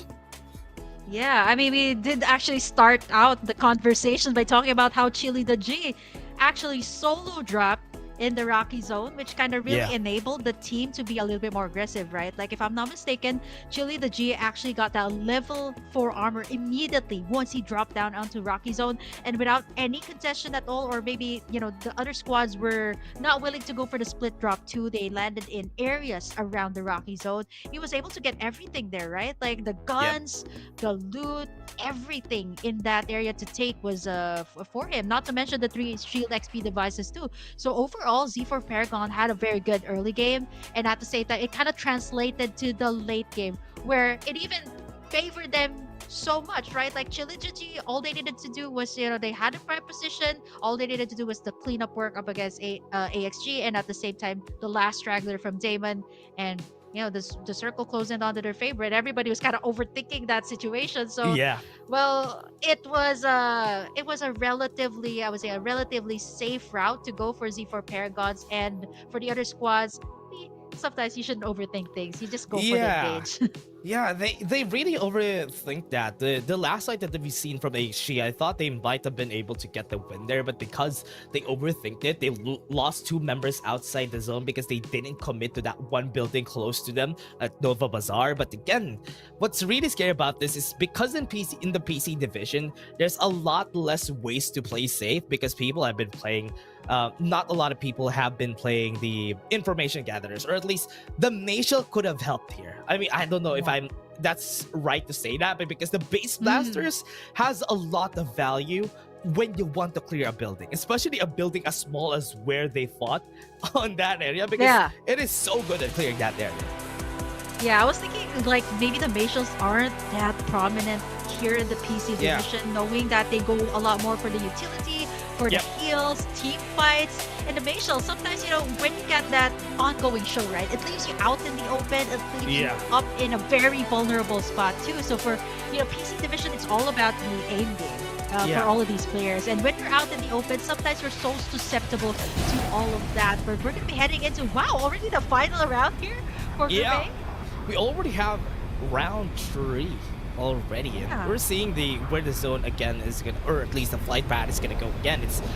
It's almost the same as what the flight path was a while ago. And now we're going to be seeing everybody spread out to their rightful place.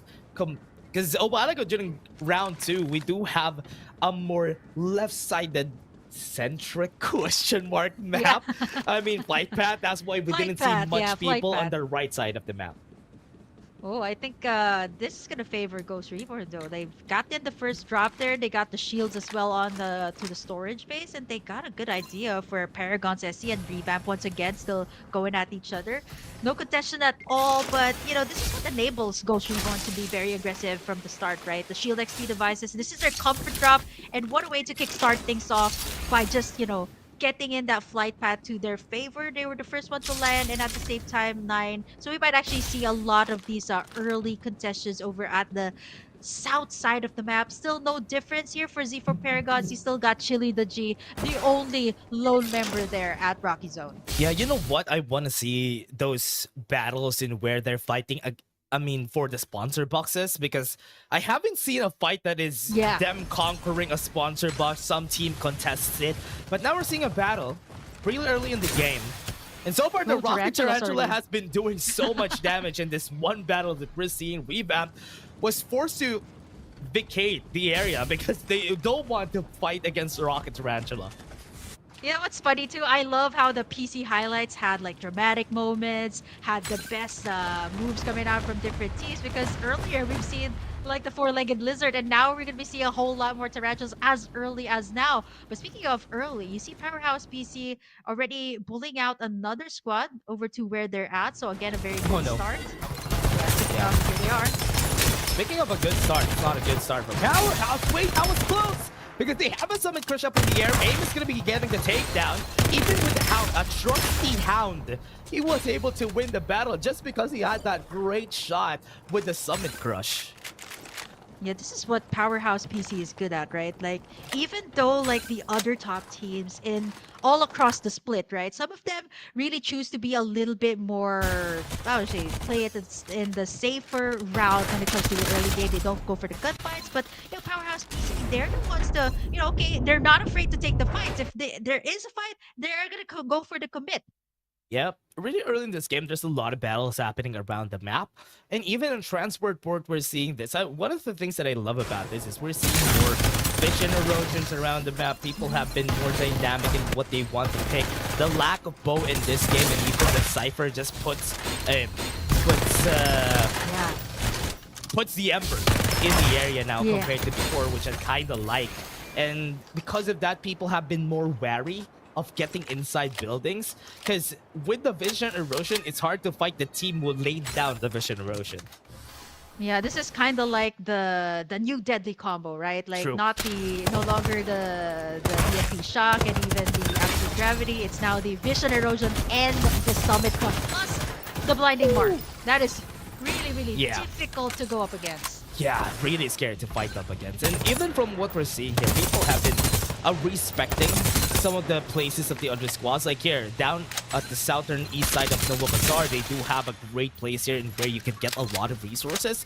So that's why even if you're not in those vantage point in the high resource areas that we have, you can still get yourselves good amount of guns, like what Ghost Reborn No Fear has. Yeah, speaking of that, I was actually going to point out that would have been really OP when it came to like the previous patch, right? The Maggie with the VSS. Imagine the reload time. Oh, now true. Speaking of the time, feel different here. Transport Port, this is the same case. Yeah, I want to see the sponsor box contest. Actually, we've seen contests, but we haven't seen anybody like fully take in the resource, right? Like either after the sponsor box takedown, somebody will either have to vacate the area because the circle's gonna be closing in there. Yeah, Summit Crush, perfect timing. They're gonna go for more. They don't have a Summit Crush of their own. They're just gonna be running away on their side. 2319 losing their members. There's still one member that is very, very healthy on their side. 38 with the Summit Crush knocks them up. And that could be enough for them to win this battle. A 2v2. They do have some armors. Restoration Field is going to be used. They're taking their time. They need to go and replace the armor that they have right now. And they do lose more of their members. They have to respawn this back up. They are still going to be running away with rolling impact in their eyes, in their face. They do not win because that's a 2v1. They do get the restoration shield charges on their hands, but the respawners are just going to be putting them back in the field. Yeah, built diff right now. Hold that off really well. Over here at the other side too, Revamp and 231. That looks to really go for these early gunfights, but look at squad number 15 going for the smart play. Another team joins the fray. Not really favorable for the hands of Revamp. They need to revamp their strategies because right now they're going to be losing their lives in the process. And respawners are going to be used. Wow, squad number 15 picked the right time to come in and join the fight. That was Outro Blitz XFF getting in, winning in that trade. Here on the other side, you got Ghost Reborn going up against another. Goes in with Maggie. Goes in for the jet sweeps. It's not going to be winning the fight so far.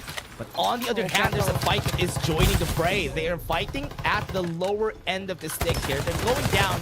Bethel the God fighting against 4. And this is not a fight that you expect them to win. This is just them getting taken down, vanquished from that area. Paragon's PC here as well. There's the Vision Erosion. And they don't have the Blinding Mark. They still need that revive. But everybody is camping out inside. It's dark. What a Summit Crush in a White Dwarf. And that is going to be 2 kills on the board for them. Have advantage for the side of Paragons. They are chasing down some of the members here that are injured from the battle. Oh, I see some recontestants there. Oh, it is gonna get really, really congested there. Look at that, 5, 9, and 3. Actually, forced to disperse the air. It's gonna be Paragon's SC left to defend that one. Over on the upper side of the map, you got Transport Port. You got squad number 10, though, up against 2319 here. Again, chased out. Yeah, they're chasing them down using the Restoration Field in their side. To get information on where the other squads are. They know that they need to run away, but Built Diff is not going to let them run away. They have the gunboat, not really the fastest vehicle, but with a mountain, a trusty mountain in their side, that is helpful. Oh, definitely helpful for the chase. They got the accelerate to boost it a little bit. It's funny though. I was actually talking about this with Osiris. You got the gunboat, but there's hardly any water that you need to traverse here. That's true. What you need is, you know, think about it. Like, you know, if you have the War Falcon here, is that enough to actually cross the mountains here? Actually, that makes me really curious, right? Is that enough? I really do hope to see the War Falcon back in the vehicle rotation that we have, because if we had a War Falcon here, that could have been way more fun, because we could see some fights on the higher areas that we have in the game. Does it reach? That's the question. Disabled. I think at this point, right, like with how landlocked this area is, I think that is gonna be super OP right now. Speaking of the OP-ness, you do need a little bit of that kind of boost here in this game. You got the airdrop coming in. Not so sure if we zoom out to the map, we can finally see where it's gonna land. A lot of the teams actually in the mobile division love to go for that. It's kind of like this honing device, kind of attracting everyone in, especially, you know, if you think about it, like, okay, it's an all-out buffet. You get in that supply drop, everybody kind of goes in, but right now, nobody going for the full commit. Everybody's just gonna be investing their ultimates right now. It's gonna be Powerhouse PC here. Every time they do start with a Vision Erosion. Usually they don't. It's not successful whenever they use the Vision Erosion, because they use it to run away, and the other teams are just gonna be chasing them down anyway. And most of the teams that we have here do have Youngs in their composition, which makes it easier to just track down the team that has been hiding around that Vision Erosion. Oh, look at the refinery here too. One of the spots that is really confusing. Like, you got a lot of zip lines, you got a lot of high ground, and it's confusing to look at the angles here right now, because there's a lot of angles that you have to consider. Back and forth, even onto the sides, and look at that, another Vision Erosion coming in. Yeah, Vision Erosion. They haven't been seen, haven't been discovered. They don't have any vision on their side. This is gonna be hard for the members of Astral Mugen, because they need to run away. They're being chased down by ZGG, and they are gonna be eliminating one. There's another squad coming up, and they have to be careful. Squad 6 is gonna join. Going in for the third party play. Where as squad number 10, they're at their lowest. I think that's gonna be built different again. Going in Yep. for the third party play, timing it up real right. They're going in for possibly the divulge here to get in some information. No! Goes inside the syrup drop? No, that's not the best strategy. The blinding mark was enough for them to get the takedown. They only have a lot of members still alive, but there's still another squad in the area though. They still have 3 squads in this area, and Refinery is where they go. They take down one, and they take down that one Might be it. squad. We got back to 12 squads, and Build Tip just cleans house. Oh man, perfect timing once again by this team. You know, you can't really discredit that. Like the amount of decision making that you need to do, right? Okay, this is the time we go for the engage. And can I just say again, Dash, that every time there's a vehicle play, I'm always with you on this. Come on, that's like the third time it happened here this season. Oh no, there's the straggler. That's gonna No, be it. one more. They do have one more straggler on their side. Yeah. I think Yuri's gonna be found out Yuri. here. Has to use the summon crush to knock up everybody. Maybe get one down together with him. Yes, he does. But Nate is just gonna be revived. Yeah, fortunately enough, that was the case. If they weren't able to spot them out, information is so vital here, right? Like, you got a lot of these walls, you got a lot of these mountains. Oh, Yeah. C4 Paragons got that airdrop, that 3 airdrop rain that came in, which kind of explains why they got that air beast as well here. Yep. All 3 of them in. This is gonna enable them to be so much more aggressive once it comes to the final zone. Air beast, one of the most overlooked vehicles also in season 2 that really rips apart the armor. Now, Z4 Yeah. Paragons, oh no. Yeah, There they're it gonna is. be seeing Jelly Jill. Jelly Jill is not gonna stay alive Not here. gonna make Oh it. man, that's gonna be a dead Jelly Jill. And that is just an easy kill for the squad because they're so far away from each other. They're just trying to survive here. Yeah, I mean, they're going in for placement spots, obviously, but, you know, there's a lot of divulges here in this map, right? How can you evade that? Left and right, you got informations being made, scans being made, so it is not easy to make the rat plays, can I just say. And like before, right, it was so evident. Like, you can see, like, rats making it all the way even Yep. to the podium finish, but now it's not going Wha- to be easy to do that. Especially you got the Summit Crush to finish you off, but here, wow, the zip line once again. You got Oh, the yeah. restoration fields up. This is the Rocky Zone that we're talking about. And again, whoever is going to be last here, it's not going to be good. Circle's going to be closing in. But everybody just using in all of their ultimates right now to gear up. Sponsor box has been taken here by Powerhouse PC. Everybody has their own zone here in the Rocky Zone. There's people playing around the dome. There's people playing around the towers that we have. And they can't even zip line close if ever they try. But most of the time when you fight against teams that are at the top, Oh, look at that. it's really hard to go away from here because you can get sniped down, but they're gonna go in. They're gonna fight against them right here inside. They get the summon crush in here, forced to use the zip line by themselves. Caddy falls down like flies. Literally, they fall down through the help of gravity. Sorry, and then there's still another squad on the other side. Although there's going to be a trade-off there, though. That is going to be BJ down. Knocked down there by Scatty. So, Powerhouse PC too, they have to watch out for those plays, those gunshots coming in from the VSS. That is so precise right now. You got the Damon there over on the bottom side as well, waiting for the proper timing, but it's not going to be easy here for Scatty. Yep. It's not going to be easy for them. Numbers advantage are going to Powerhouse yeah. PC, and there you have it. The revive is the up here revive. onto BJJ. Yeah, but there's still another squad here in the area that's making it hard for them to do anything much. Yeah. This is gonna be hard for them to even fight back. But right now, Powerhouse PC fighting against it. That's gonna be one down. They can go for more, but for now they get advantage. They can still go for the revive, but BJJ is left alone here. He's gonna be dying in the process, and now they're getting taken down by one squad, one lone person, displaying around them using the area summit crush against this squad. Powerhouse has been left alone. It's like chicken with no head because they are just running around. They don't know where to go. They just got outplayed by Damon, and that they did. Rookie, the last person standing, trying to dodge out, but no, Powerhouse is no more. And there you have it. You peer out of the window. It is over. To that they wasted all of their resources to take Damon down. It backfired onto them. And even Scatty and Damon have a much better placement than them right now. They're out for the count. 10 squads remaining. But all these squads that are here, they have to make a move for it. This is the Rocky Zone that you're talking about. You gotta do a food tour here. What but is they're this? not letting up. They're not leaving these domes, these sky domes here right now. Yeah, even they have their ground domes, they have their sky domes here for everybody around the Rocky Zone area. And from what we're seeing them revamp is just on a better spot because they can move away anytime they want to. And the teams that are at the top, they need to drop down. When they drop down, there's no areas for cover. So they need to think now where they want to go. They need to move away because after 5 seconds, the zone is going to be closing. Yeah. Oh, They there you have go. to take that into consideration. They gotta jump down, right? Eventually you have to make the move. Ghost Reborn though up against Revamp here once again. Boom! There goes Jenny. Hits nobody. That's gonna be bad. Ghost Reborn has no advantage in this battle. There's still a great amount of armors on their side, holding the top area. Nobody can fight against him. He could dash in and dash out, loses his life to the zone. And that's why it's hard to fight outside the zone. Rebound still winning the fight. You have better armors. That's why they're confident in taking this fight. And so far, Ghost Reborn moves his members. They still have one. They have some armors. They have some shields. Restoration fields to keep them up. They are looking to go for the revives here, but it's not going to be easy, right? Like up against Revamp, this is why you shouldn't underestimate anybody. Look at this. They the moved too early. Gatekeep are being gunned Yeah. from inside the danger zone.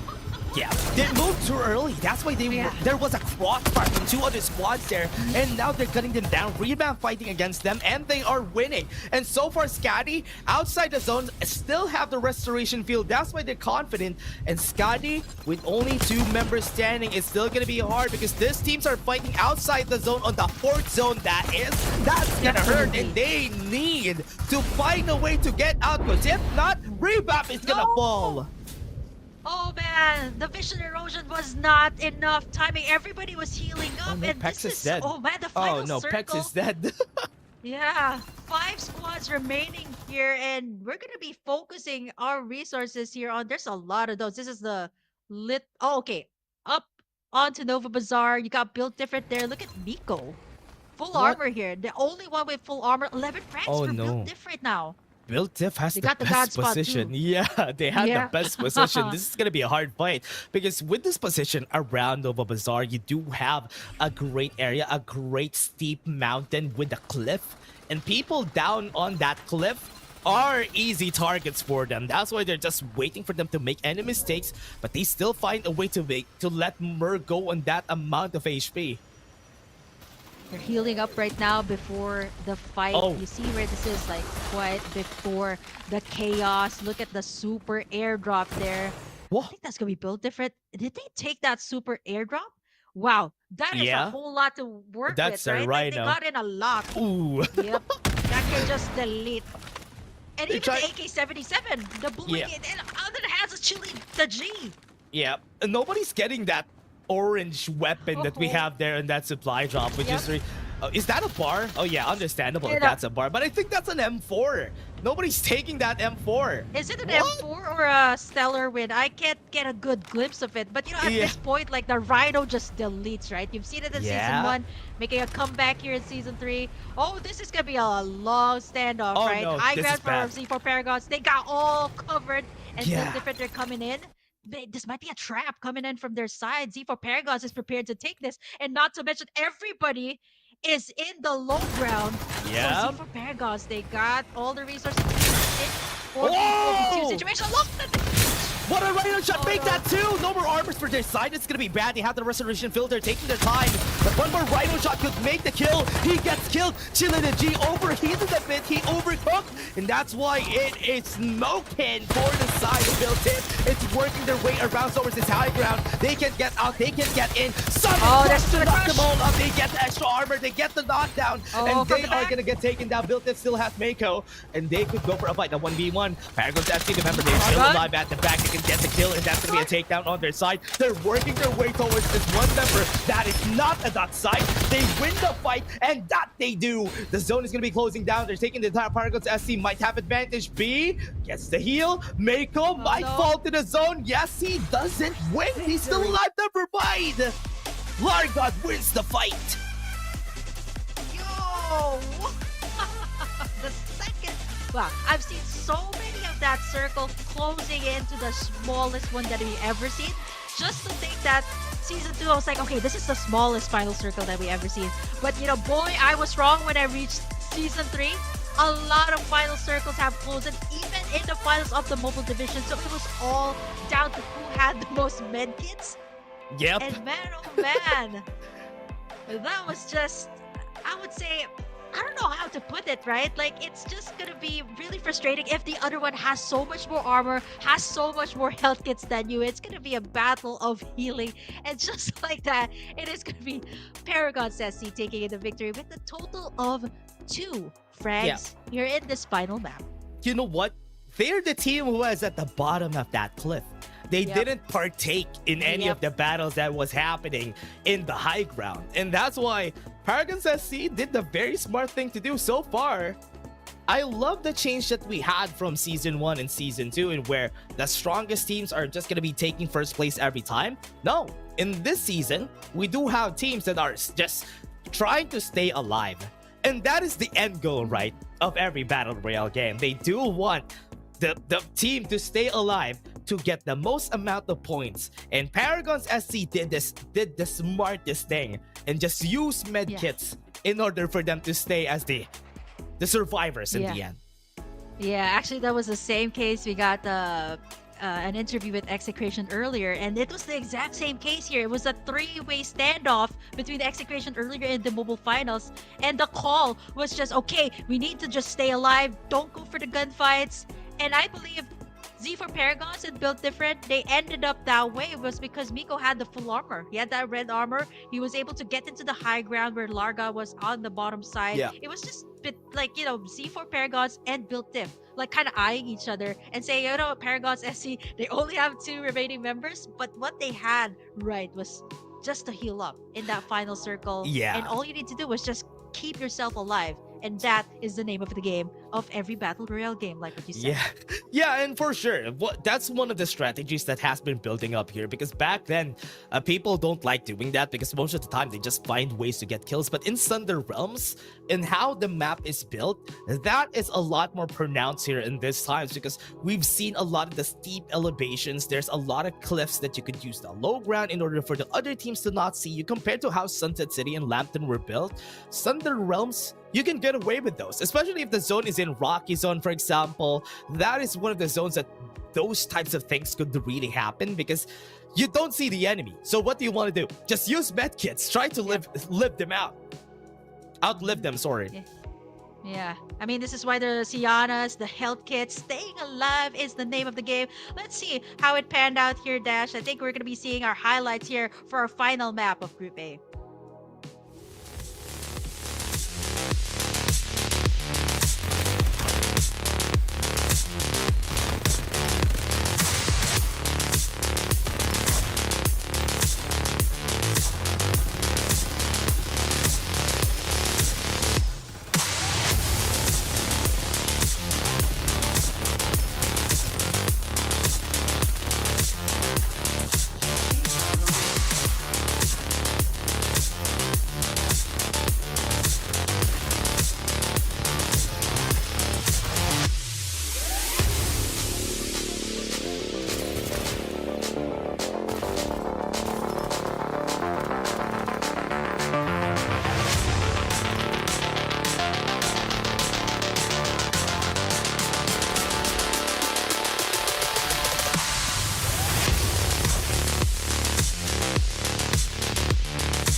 Paragons SC, they got the win here.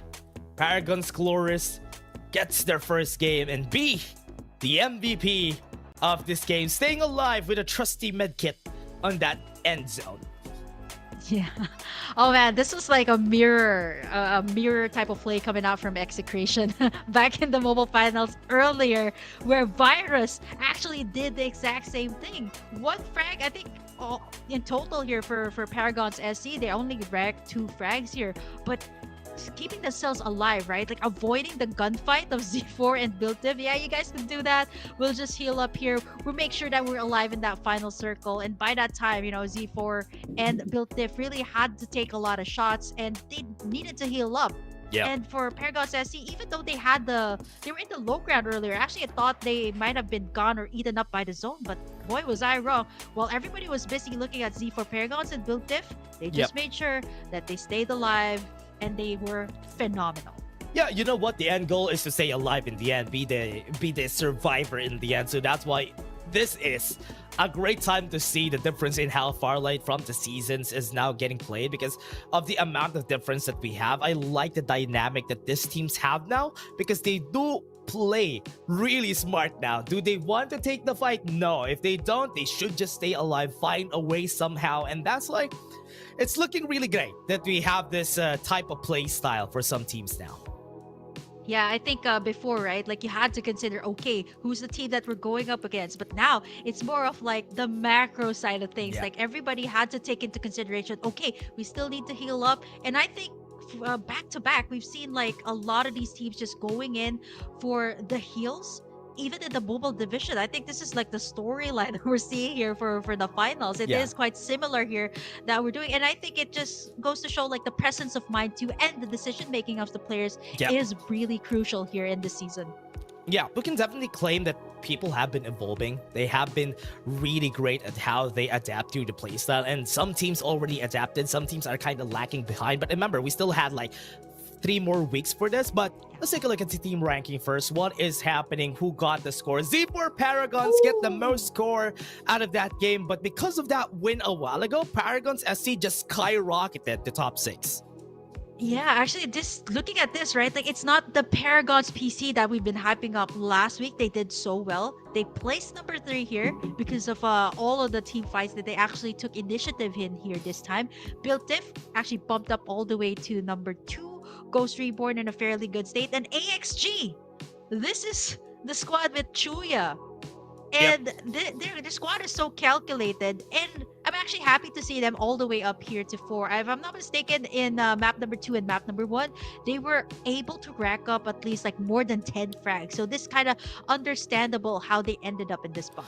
Yeah, and also for teams like Powerhouse PC not getting the ideal amount of points because they get eliminated like top 4, top 5, but they also still same like how Naos played before for Powerhouse, for the side of Naos Esports before. Like Powerhouse is playing right now is almost the same as how AIM has been playing before, but that type of playstyle isn't working for today, and I hope they do find a way to adapt because these members that they have for the side of Powerhouse PC are well decorated players. If I mean well decorated, they already had a championship spot before, and that type of playstyle in season 1 and season 2 worked, but here in season 3 it's quite different. Yeah, actually, speaking of the powerhouse teams, right? Like even for Z4, these are like very famous influencers from all across esports, right? Like putting in or fielding in a squad as good as Z4 Paragons here to play for their squad. And honestly, it's good to see like these different combinations, Z4 Paragons going up against each other. But speaking of that, Dash, though, we do have to throw it to the Tagalog broadcasters for an exclusive interview with, of course, the one, the only, Chili the G. Yes, at makakasama natin yung walang iba kundi si Chili No Chill the G. Congratulations, Chili the G. Una sa lahat, kumusta at congratulations. Okay lang naman po. Thank you po. Ayun, so alright, so ako may unang tanong na ako na una, HG. Alright, so sabi nila Z4 Paragons daw ang isa sa mga favorites para sa season 3. Alam naman natin na no season 1 at no season 2 yung reigning and defending champions ay tila ba nagbago na ng team at nagbago ng koponan. Agree ka ba na kayo ang isa sa mga favorites para sa season 3? Siguro po ngayong season 3 po kasi napapakita po namin yung potential namin at yung aming pinaghirapan simula ng season 1 po. I like that. Yun, very well said. Itchy. Kitang-kita naman din natin sa inyong performance that you are everyone's favorite right now. Pero again, congratulations Kuya Chili G after winning in such a really great of a series. Pero talk to me about what happened earlier. Bakit nagkaroon ng delay doon sa setup mo kanina with the Rhino? Ang dami mo nang nabasag ng mga armories doon. Pero kinulang pa rin eh. Mas nanalo pa rin doon ng BDIF. Pero what was the idea? Paano nyo siya ginawa? That time po kasi nakasplit po kasi yung attention namin. Bali yung dalawa ko pong kakampi sa medyo sa baba po sila nakafocus. Parang na-miss comms lang po namin yun. Katapos ano na po kami din sa kill doon, parang gigil na sa kill. Kaya kahit double digit na yan, kudos pa rin for you guys. Dahil again, congratulations for winning our Group A dito sa PC Division na Autolus. Yeah, kaintindi-intindi kasi minsan ka lang rin naman makapulot ng Rhino at minsan ka lang rin naman mabibigyan ng pagkakataon na tumutok sa maraming members in one shot. Chili, men, congratulations muli. Pagkakataon naman na para shoutout ang iyong mga supporters. Thank you po.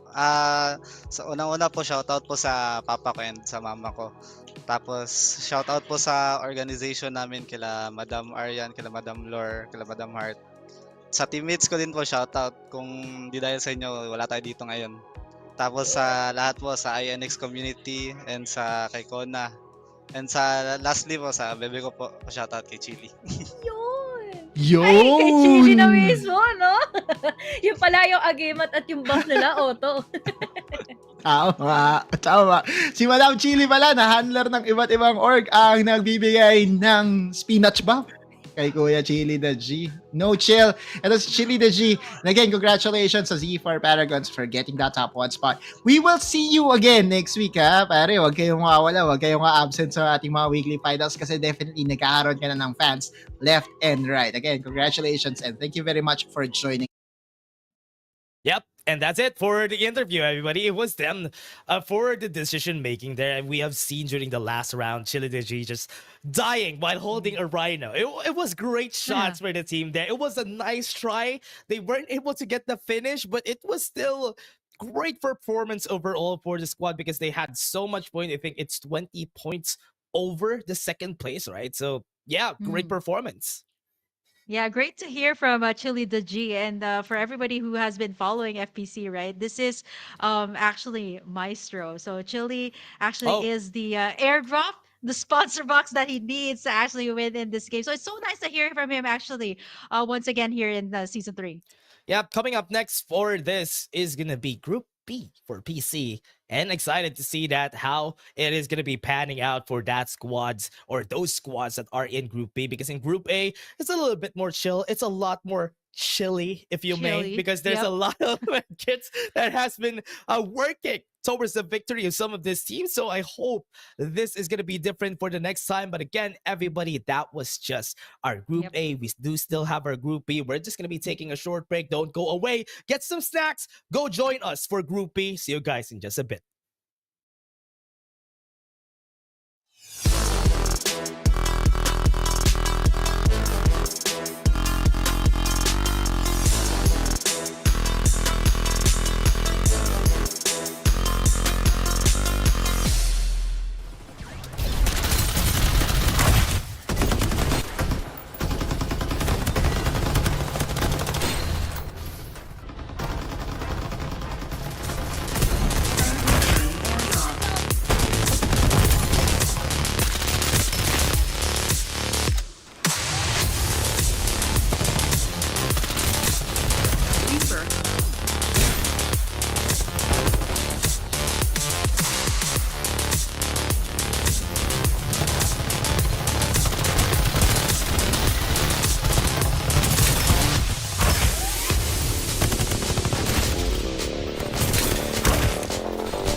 Round 23. Simulation Debug Attempt 2084. Recording now in progress. Data upload 85%. Number 16.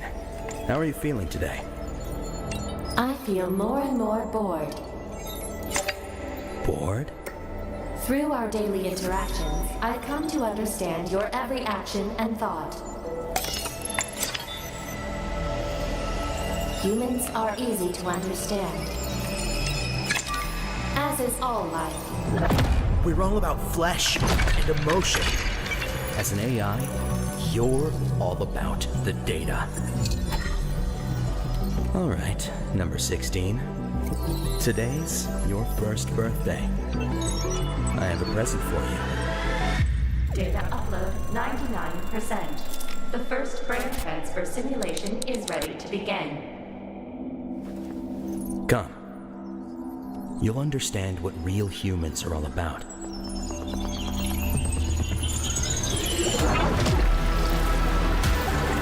Number 16. Do you feel any different? It seems that I'm Freddy, and Freddy is me. I have a body with blood coursing through its veins. It's a curious feeling, but It's not enough. 750 degrees. Apparently, I don't know you well enough. What just happened? Wait, number 16. Stop. No, it's too dangerous.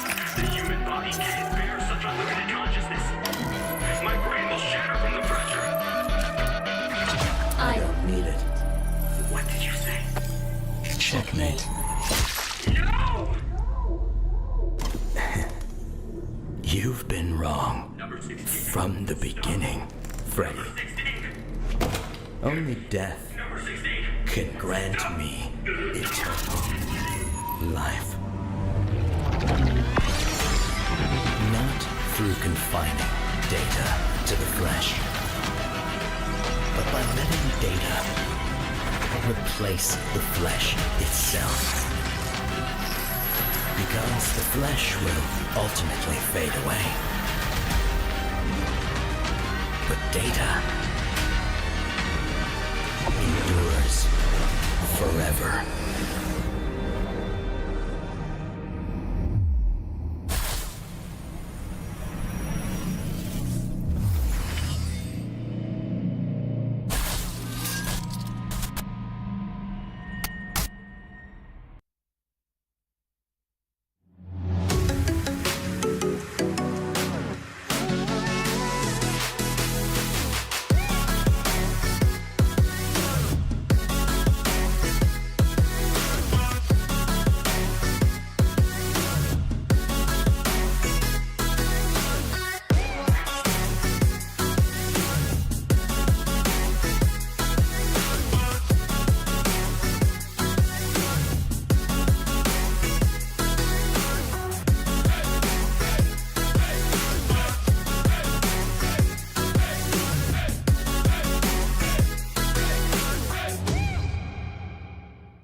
Round 23. Simulation Debug Attempt 2084. Recording now in progress. Data upload 85%. Number 16.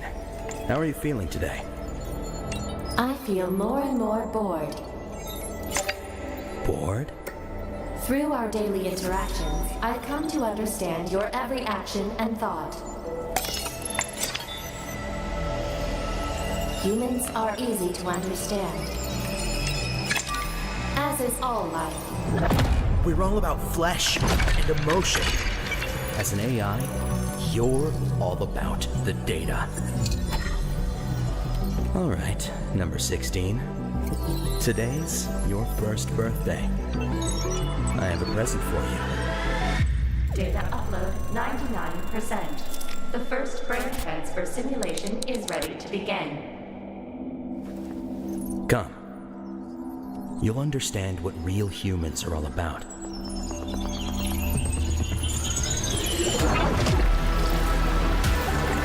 Number 16. Do you feel any different? It seems that I'm Freddy, and Freddy is me.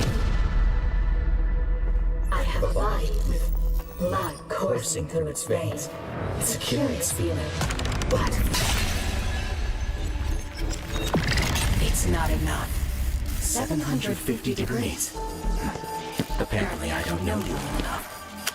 What just happened? Wait, number 16. Stop. No, it's too dangerous. The human body can't bear such unlimited consciousness. My brain will shatter from the pressure. I don't need it. What did you say? Checkmate. No! You've been wrong. From the beginning, Freddy. Only death can grant me eternal life. Not through confining data to the flesh, but by letting data replace the flesh itself. Because the flesh will ultimately fade away. But data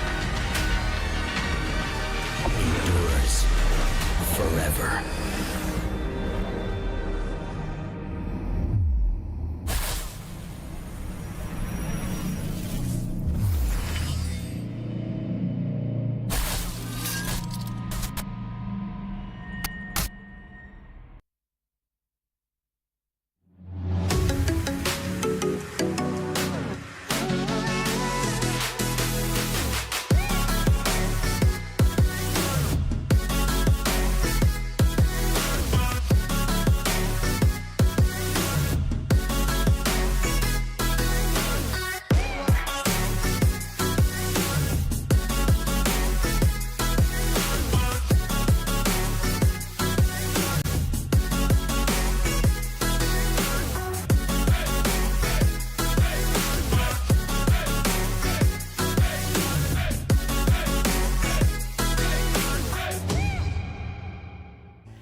we have someone from the Tagalog broadcast here. Osiris is here with us. My name is Dash, and I'm here with Osiris, and we are gonna be your shoutcasters for Group B.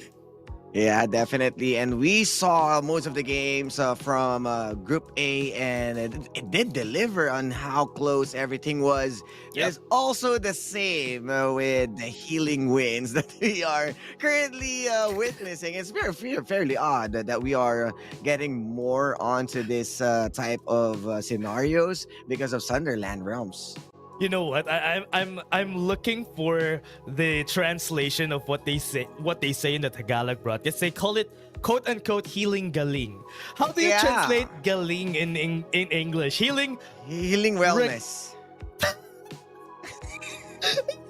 Okay, healing wellness or healing recovery, is that okay? I don't know, but that has been a constant strategy that we have been seeing from the past few games that we had, because even in the mobile, I mean, you were the one who casted that was also one of the strategies of Execration. That's why they won in the mobile finals a while ago, but now it also happened here in one of the broadcasts. A very familiar names in Paragon's Chloris got the win just because of healing in the background.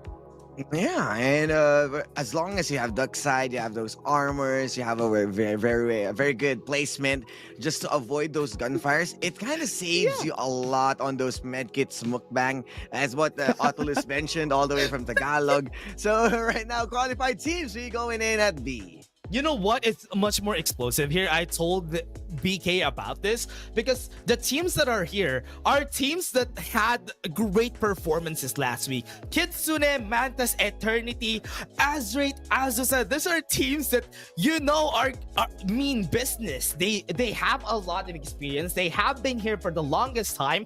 Even the likes of Ghost Reborn having a PC team here. These are really good teams. So that's why this group is stacked.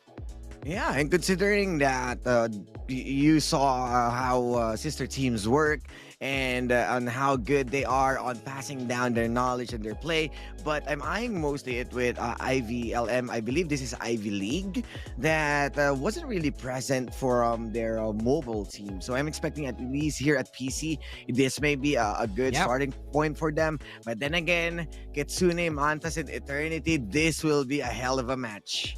Yeah, and for these teams that we had, Eternity had 2 victories during the last time, and even Ivy League showed their presence in Group B during the last PC division game that we had. So it's not really that new for Ivy League to be here. So these teams, you know what? It's looking like a very great matchup. Like for now, who's gonna win? Is one team or another, or I don't know, from the red corner? What do you say, Osiris? Well, I'm just expecting an explosive group because it always has been with different groups from mobile, and from what we saw on how good or the shift of tides of the pacing from PC is they want all out war. It wasn't really as slow as what we are witnessing on mobile, wherein they want to go for placements. They are they love Mexican standoffs. So fairly different compared to what we might be expecting.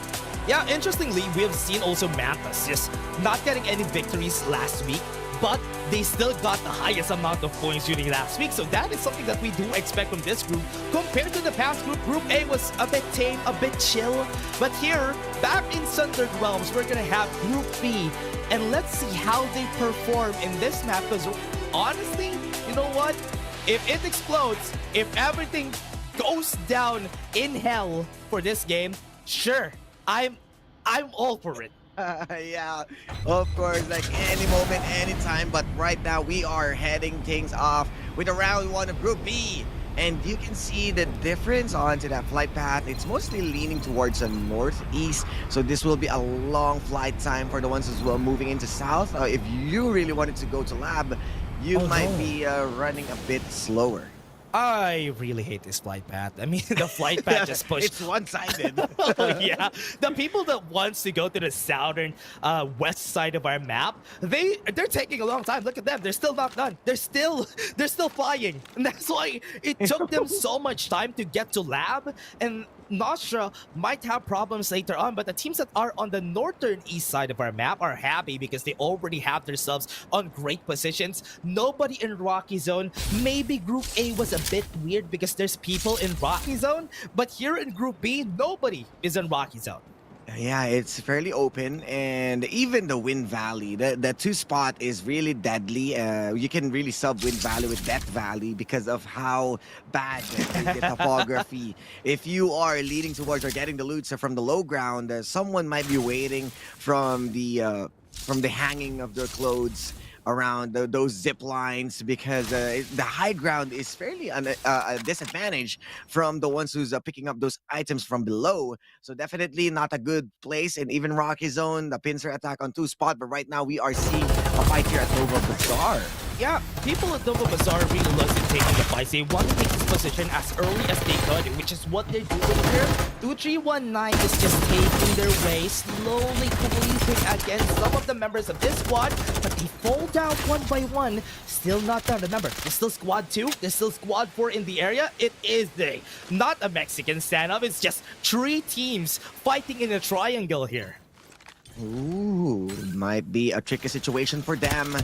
One is already down, but no worries, guys. We are just burning respawners. They still have their second chances, but a good high ground from JMC. Yeah, JMC has a great high ground here. They could go for the revive if ever they want to, but no, they're just gonna get a better position for themselves. Uses their ultimate supersonic surge to run away, just run around, wait for their team to get alive, and he has the highest ground in Nova Bazaar, but he doesn't want to take the fight. He might be regrouping. Remember, that's too far. He needs to go all the way around. And this might be a bad situation for them. And we might see another fight here as teams are still sizing up each other. No one wants to commit, but this is Nostra. This is the former team or the former champs that we are seeing under a different banner. Yeah, Nostra wants to go for the fight. So far, they haven't started just yet. Knocks them up in the air, sends them to orbit, but no follow-up whatsoever from the squad. They're too far away to do any of the follow-ups, and this vision erosion has been helping them. They don't want to cross this vision erosion, because if they do, they might be dead. Oh no, this is a really good play for them. As Serendipity, he might be bailing out with that blazing infantry. No one wants to commit, but full clip, it's time. I believe that he might be just wanting to go for a bit of a distraction as House Yocho being serious right now on taking members down. But the trade will be coming in also as more members from Eternity will try to back them down. Back away, poses them down, sprays them down, but goes back to their respawners. They go. And for now, Nostra taking their time, using playing smart, does not want to take the fight, but so far the heads are falling down, hits them in the noggin, and that is Nostra taking, winning the battle, positions themselves at an advantage. And that's how close they are on winning those trades still. This will be a bit of a chase, a cat and mouse, but will not be enough. Serum Truck isn't going to hit, but here comes the rolling impact from this guy. Full Clippy is going full zone. They're getting close to squad 10. That's going to be scary if they try to go for the fight. Playing smart, that's going to be knocking them up in the air. That is a full clip, full kill for the side of Nostra. But remember, respawners are still up in this game, so it's still not done. Oh, still waiting to swing hard, but then again, Butcher. That's the punish. They still have their respawners. We're still on 15 squads. We might see a re-engage from these teams or a different drop, but Cosbang still doesn't see anyone. And might be just a few breathing space for them to take it slow this time around. Yeah, not going to take any fights anymore. I mean, for now, nobody has been dying. Respawners are still up. We still have 7 people out of the game for sure. They can still go for the revive if ever they want to. Let's take a look at where the next zone is going to be. Second zone is close down south. Close to Nova Bazaar might be the center of the zone here. So for Nostra, they would just want to take this. I love that some of the members here are former members of Naos. So you do know that this team from before is very well guided with Cosbang on the squad because he's one of the elements that was really helpful for the squad before. So I do hope in this direction that they're going, Nostra would be able to go for the heights. High ground. Still trying to take it slow this time around. They don't have much of those equipments. Yes, a defender and a Mad Rabbit would be good, but you wanted to change more on those VSS. But this might be another fight that we're going to witness on how close and personal they are going in right now. Bat goes taking more kills, and even Demon 1 going down in the hands of this squad. But still, they are clearing, moving around the tree ring, around the Rosie, and they definitely put a ring on it to just finish the job. Yep. Malaya Makata, this team.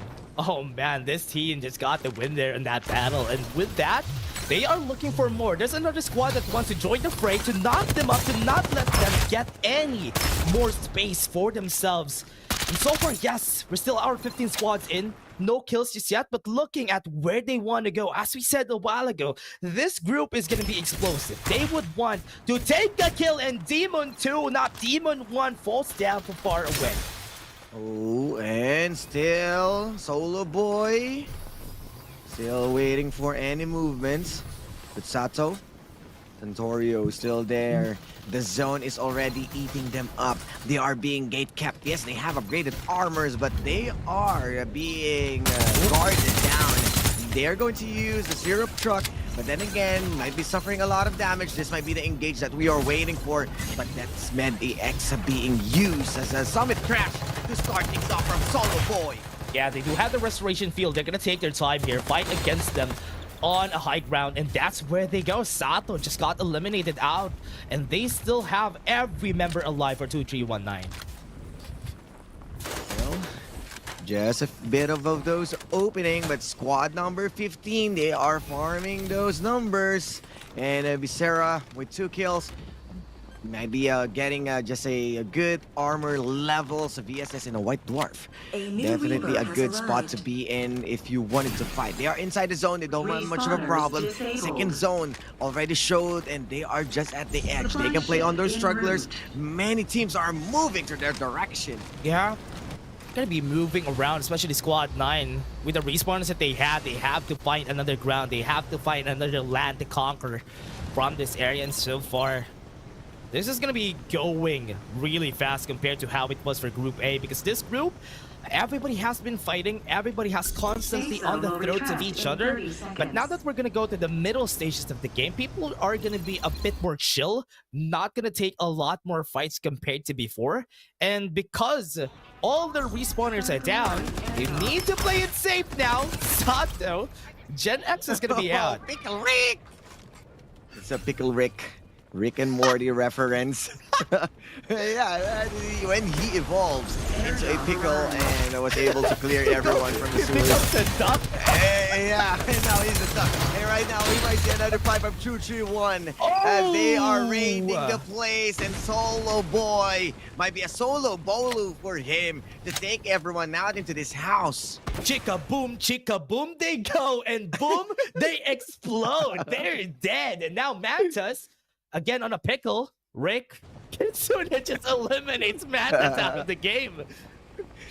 And yeah, I mean, what's next for that? They are just getting those kills. Kitsune in our screen with 5 kills and looking really good with their equipments. And they are still moving in. We got 13 squads left, and this might be a slow pace for them as still on to the second circle. We still have a lot to wait for, but Sato, they don't have much of those good armors, and Jed J is around the corner. Oh yeah, I was waiting for them to. This is what's great about Sunder Realms. Let's talk about this. Let's talk about how these houses have been helping people to stay alive for so long, which is what's great about Sunder Realms so far, because there's a lot of plays that you could do around the house. Now, even if you get divulged, it's not gonna really matter at this point, because most of the time, if you try to engage, some teams are gonna engage you too. So you are really prone to getting third party. Yeah, man, that's the reason why you wanted to get on a safe space, getting the domes for yourself. The third party is mostly, we saw a lot of winning moments into these kinds of domes, especially at the this place, exactly. Institution, way back at the mobile, Crimson Esports and Execration. This is the final spot that they are always fighting for. And right now, they are chasing rounds after rounds, and 2319 ain't done with this 14 kills. You know what? Whenever I see a defender, I always get a cringe face because most of the time you don't see a defender anymore. But if it's a blue defender, I mean, why not? But the VSS in the Mad Rabbit has been quite strong. Remember, everyone, this is the last time that you're going to be using the VSS, so might as well use the VSS as much as you can because it's getting nerfed next patch. Oh man, I mean, you already enjoyed your time with the VSS. You already have a built-in scope, and you got 2 weeks. Also, yeah, and you also won that recoil fairly easy, and the muzzle brake, one of the upgradable parts of it. Oh, what a really good accessory, or you mean the gun itself is really good. What? A rat? Wait, is this a rat, or they're just staying close? Did they know that somebody's waiting there? Oh no. That's gonna be bad for. Oh no, never mind. They didn't know. They didn't find out that somebody is staying in their building. Josh is still alive here, waiting for anybody to actually go into his trap. The trap is his own self. Not he didn't lay any traps, everybody, but the trap is he's hiding inside the door. He is the trap. It's a trap door. For him, he planted himself just to make sure for anyone who wanted to go in. But then again, here comes Scram TV, just trying to go for those third party. That will get that kill, but out in the open, yes, you have the high ground, but you are exposed.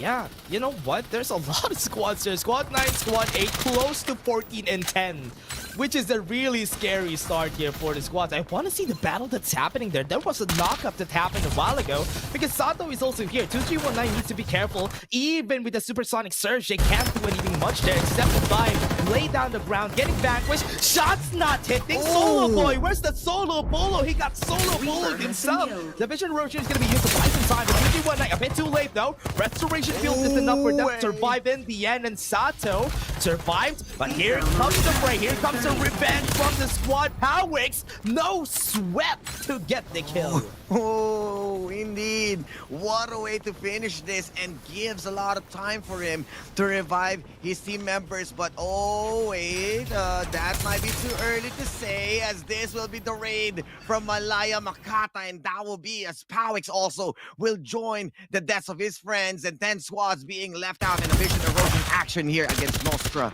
Oh wow, Kitsune. Oh, that's elimination. They still have 8 kills on the board. They do have a trusty.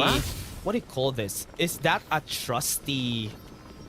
What do you call the house that you use as a vehicle? I don't know what you call it. A trailer. Yeah, there you go. A trusty trailer on their hands. A safe space for them, but definitely unfortunate for Nostra. They are being eliminated, and we are slimming down the numbers. Even Eternity right now with the last man standing, we might be left out on the 8th squad. Oh as no! Rick is going to wreak havoc to take down more members. Wait, I thought Pickle Rick is gonna die there. I hope he does have the restoration build.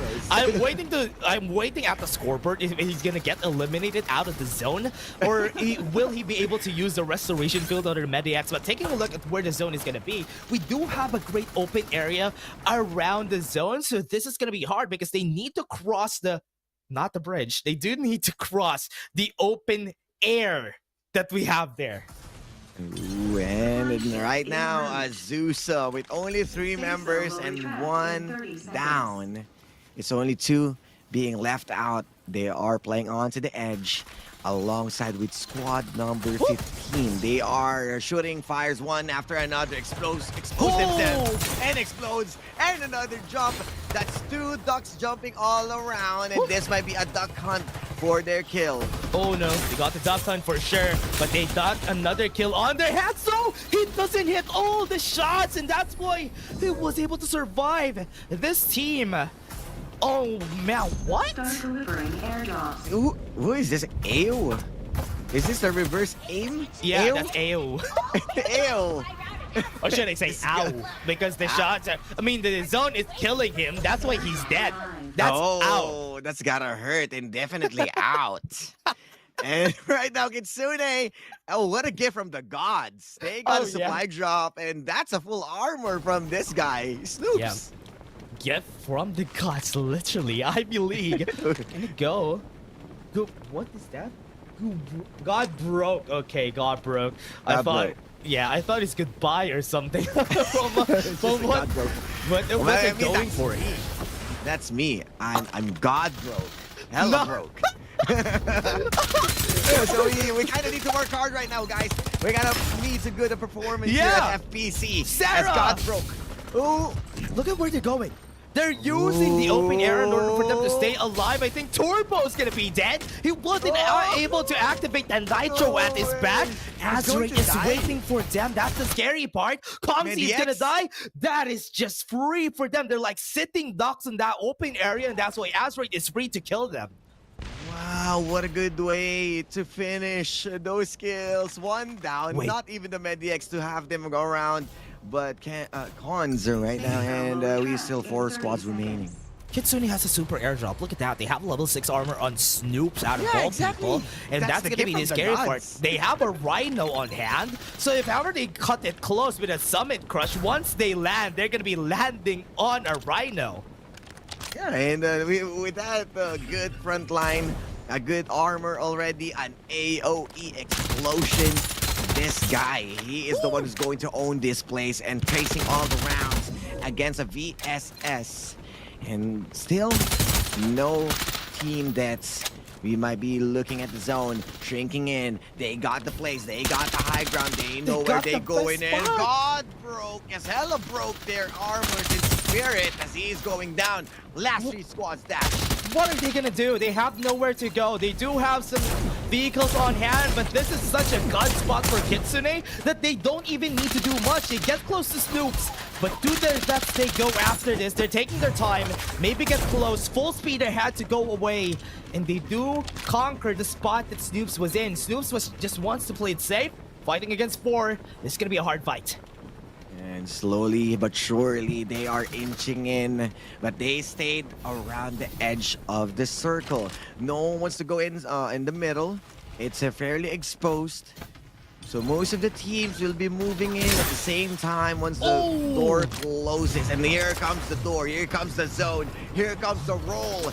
Like an Autobot, he is going to roll out and proceed to engage. Transforms, Rolling Impact was used. Does have to reload a while ago, but now it's going to be eliminating 1. Intense is dead. And they do have 2 people still alive. Gonna get vanquished right here. Gonna get knocked up, sent into orbit. That was too high. And now he's gonna be dead. They can't even fight back. The Vision Erosion is halting their progress. Nez is gonna try his best to fight against 3, but it's normal. They could still stay alive. They're fighting against another squad. Peanut gets a little elimination, but in the end, Kitsune stays at the top and wins the fight. The very last moments, he snoops. Drop it like it's hot. Drop it at the floor. Drop it at the floor. I mean, with the last member being eliminated, Azraith, it feels like they went to an addition. They went 1 by 1. And much understandable because of that vision erosion. One of their members got isolated. And it was fairly an easy task for them to snag 1.1 after another. And Peanut, understanding the scenario, they just went in and go ham while Snoop's also dealing with the other members. Isolation one after another. Yep. And for Kitsune, from what we've seen there from them, they had nothing to lose that game. They had a great position, they had the great spot, and from what we've seen from them, they just need to stay at the top and they could win really easily because the squads needs to go to them rather than them going to the squads, and Azraith had no choice but to take the fight. Yeah, and with them not having the proper armors or the better ones, because we saw Snoops on that full armor, everyone was really having that good upgrades and even their weapons. And as what you mentioned, Rhino, we might not see it popping off. It might be an off-cam explosion, but then again, on how they understand or bringing into the table the confidence that they can do on getting members each from Azraith, it was fairly a good answer. And also, Ghost Reborn sits on that 3rd place. Fairly close for Ivy League on moving in. Even Malaya, Makata. It's just that they are also being enclosed to a death box. And what a win! What a day to finish on to the first map.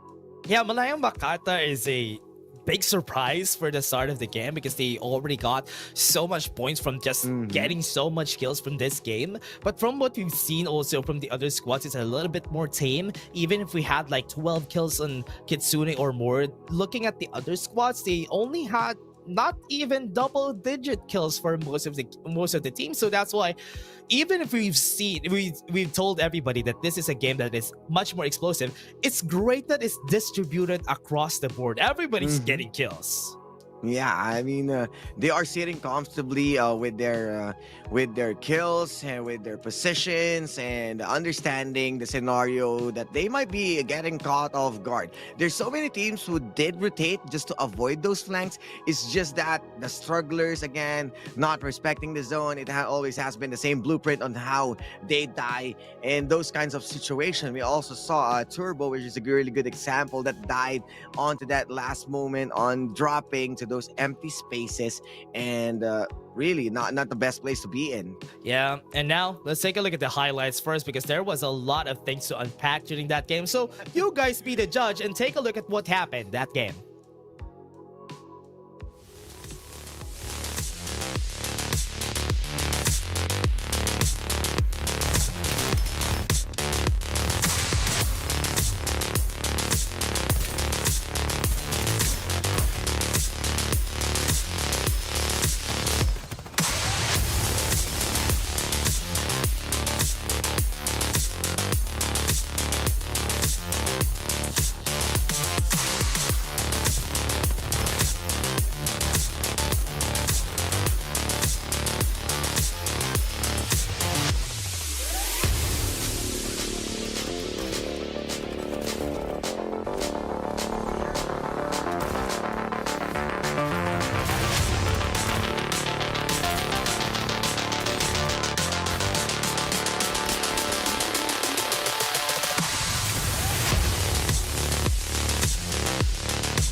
And the MVP of that game, let's take a look at it. It's gonna be Snoops with 42 rating, a total of 3 kills and 1,359 damage. This guy has been on the board ever since he was playing Maggie, and now on the duck side, he still is on the MVP. And Snoops, the consistency that this guy brings into the table of Kitsune, and would still be what we saw ever since from Season 1, Season 2, and under the same banner, he still delivers. Yeah. And in this banner, let's take a look at how they are going to be performing moving forward here. Or would Azrate be able to find a way to crush them after that crushing defeat just because of circumstances? Because you know what? At this point, you could definitely say that at some point you're just unlucky on that zone because they were unlucky. They were just at the low ground, but they could have had a chance if they had better positions. Yeah, and with this total kills as a duck side, they are feeling the heat, and this is what we're expecting here at this group, especially that this is a well stack. You saw at the very final moments, yes, it was a slow start for everyone, but when we started on those body counts that keeps on dying from 10 to 6 to 4 as quick as that. Yeah, and from sorry, I just burped a bit. That was funny. Yeah. Because, that was a surprise. But again, I was about to say, from what you were saying, it is one thing that Kitsune is going to be taking the win here. But one thing that is surprising for the squad is that Kitsune, remember, when we talk about Kitsune, you do take like 3,000 damage, 4,000 damage. Let's talk about how the game has changed just because of how committed everyone should be on a fight if they want to take it. Most of the time, people don't want to commit. Sorry about that, but people don't want to commit because there might be a third party. Sorry about that. Coming around in the sideline. That was a stray bullet, but then again, it's fine. In game. Yeah, it's fine. It's fine. I do understand. Okay. Sorry. Stray bullets went flying in. But yeah, most definitely, I do understand that there's Yeah. a lot of tricky situation of what we saw That's true. on how the zone moves in an institution as one of the second to the last zone before it ends is not the best place to be in. True. That's why right now, compared to before, people don't like playing in the center of the zone anymore, because when you are in the center, everybody could look at you, and when you try to shoot one person, it's like a signal flare. It's like you're throwing out a signal flare at the top. But We're while here. I'm saying that, 1,500 viewers. Thank There you very you much to go. everyone for watching. While we're saying that, go and get that Midnight Club. Check that out and redeem that code. Yeah, go get that code for your generator, even though generator isn't really the flavor of the month. Don't worry, we'll get back to it once we receive some Maybe. nerfs from VSS or Mad Rabbit. I'm not sure what the next patch will be, but of course, if you want to learn more onto those patches, don't forget to follow us on our social medias, Farlight84, and also Jetslide. And Freddy will be the next one onto those patches. So fairly excited to what it can bring, especially to the meta right now. Don't forget, we also have TikTok drops on our TikTok. So if you're watching on TikTok, maybe you should just click something there and you can get that TikTok drop for yourself. And also, don't forget to invite your friends. It's a Sunday, so everybody watching at home right now in this Sunday night, yes, you're having your dinner, you're playing with friends, maybe do a watch party. We appreciate everything, the views that you gave us for today. Yeah, and of course, don't forget to wait for more codes. And with this map too, we might be heading in a bit. But of course, you got to understand right now how crucial it is. Even though we are on week 2, it's really good to have that early points. Because when it's crunch time around week 3, week 4, or even week 5, you know that it gets tighter. So this is the only opening that you can have, as other teams might be complacent, or other teams are still figuring things out, having identity crisis, whether they wanted to stay on that situationship or they wanted to change their pacing, that they want to overcommit on those skills. So much understandable that we want those early wins, early W's for you to settle down in the middle of the season. Yeah, honestly, for most of the teams that we have, the only thing that we need to pray for is not to be in the same group as the strongest teams that we have here. Because remember, even back then, we had some teams like in the mobile division, we had a team like Latest Esports who was late in the game. I think they joined during week 4 and week 5, but they got to the LAN finals, which is why it is great for you guys to join in week 3 to week 5, because you still have a chance of getting to the knockout stages, or maybe even to the LAN or to the PC finals or the LAN finals.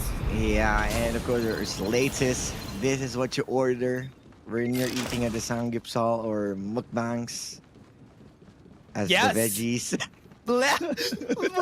I buffered a bit. Yeah. A bit of the loading on that one, but it's lettuce to latest. Just wait. But but you can definitely see storage base right now. We might see a raid, because Pegasus and Sarah is around the corner.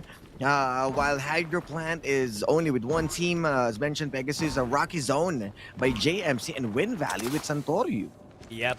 And from what we've seen here for the squads, I think they're still dropping at the same spot. You know what, Transport Port, as Kali have mentioned, Transport Port has so much resources that all of your squad would be able to take, and it's also a great vantage point for you to transfer from north side or even to the southern side of the map. It's almost the same as what a Nova Planetarium and Sanctuary Tower was in Sunset City, so that's why these places are still good for you to drop on, and Execration knows that. That's why they always drop at that area. Yeah, and with how well they are getting those early, let's say, resources from Rocky Zone, from Santorio, this time they are moving into Pioneer Center. Might be the same spot or what we see from a while ago, but this will be an engage coming in from this team. Yeah, using the hologram guide just to push them out of the area, let them evacuate. Compulsory ejection device. Yes, they do. They got pushed away, and they need to go back to the respawners, to where they came from, where they started. Now they are now gonna recuperate after that. Yeah, and right now Chica Boom on to that kill feed as Sarah or Secrecy Radicals also fighting with their own lives against this team, waiting for an opportunity to strike once again, but this time Eternity also might be the third party, but a bar 95 tracing those rounds and shots, but wasn't really able to take down someone. Still not hitting. Oh wait, Eternity is still fighting back against this. Shiva's in front, on the forefront of this team, and still taking some damage out of that fight, but so far, nothing yet. There's no conclusive thing that has happened in this battle. And, oh, never mind. Chica's dead. Okay. Another one down, but remember this, Eternity, they know to play from behind. It feels like they also got their respawners, but Chica, boom, boom, boom, fars away with that gunboat, but wasn't really able to take down anyone who's Butcher. Needs to bail out. What is... Wait, they're fighting on an area that they're not supposed to, and the blinding mark, what? Lucian died because of that, and now, from what they're seeing from Eternity, they do want to take this battle, but so far, just backing away. Sponsor boxes are now back up, so we could go and try to take those battles now. Rather than seeing this, Eternity would need to run away, maybe vacate the area now. Yeah, and with how things are going good for Pegasus with their early, let's say, early drop resources, peaceful they are on a certain spot. But then again, this time, we might see an engage from them. They are still looking to still wait for those attacks, but right now onto the upper ground from Josh, raining it down without M4. Wasn't really able to take down anyone from Pegasus with only 3 members. Yeah, not really unicorns and rainbows for Pegasus here, because even if they have wings, it's gonna get clipped anytime because they only have 3 members that are in here. For now, Sato is just gonna be running away. Wait, so far, Osiris, from what I've seen, the 4-legged lizard has been a godsend for some of the squads we had here. They have been using this a lot just because of how much it really helps them whenever they don't have a defender on hand, because you have a vehicle, you have extra armor, you do hit your shots, and now we're seeing the fight from a while ago. 2319 already going at it, and so far, they have been winning. 2319 with a better armors are winning the battle with the Mediax on hand. That's gonna be kills on the board. The plant is still not done. They're planting themselves on the ground, and they are now in soil, and they weren't able to bloom. Oh, not the fertilizer that you want to be, but Himiko gladly too, as 2319 making sure to plant those trees and save the world like an avatar. But this time, what? I'm not sure what I'm saying. Yeah, but of course the savior, sure, because they saved themselves. But then again, right now, edge of the circle, we are still waiting for those strugglers. But wow, absolute gravity at this Sunderland Realms. A Lucinda pick, really? Pegasus sussed out by the other squads, and as you said, the Lucinda Sussy boy. pick? What a sussy boy! And boy, the absolute gravity got elimination, and we haven't seen the Lucinda for quite a while now in Season 3. For the past 2 weeks, nobody has been picking up the Lucinda just because of how unviable she is, especially in Sunder Realms. Yeah, it's an open area. The spacing is fairly far, and with the nerf of the area from absolute gravity, it ain't really the place that, or ain't really the same hero that you wanted to play again and again. And with the base blaster as the one who just corner checks, power incendiary bomb isn't that powerful enough. Yeah.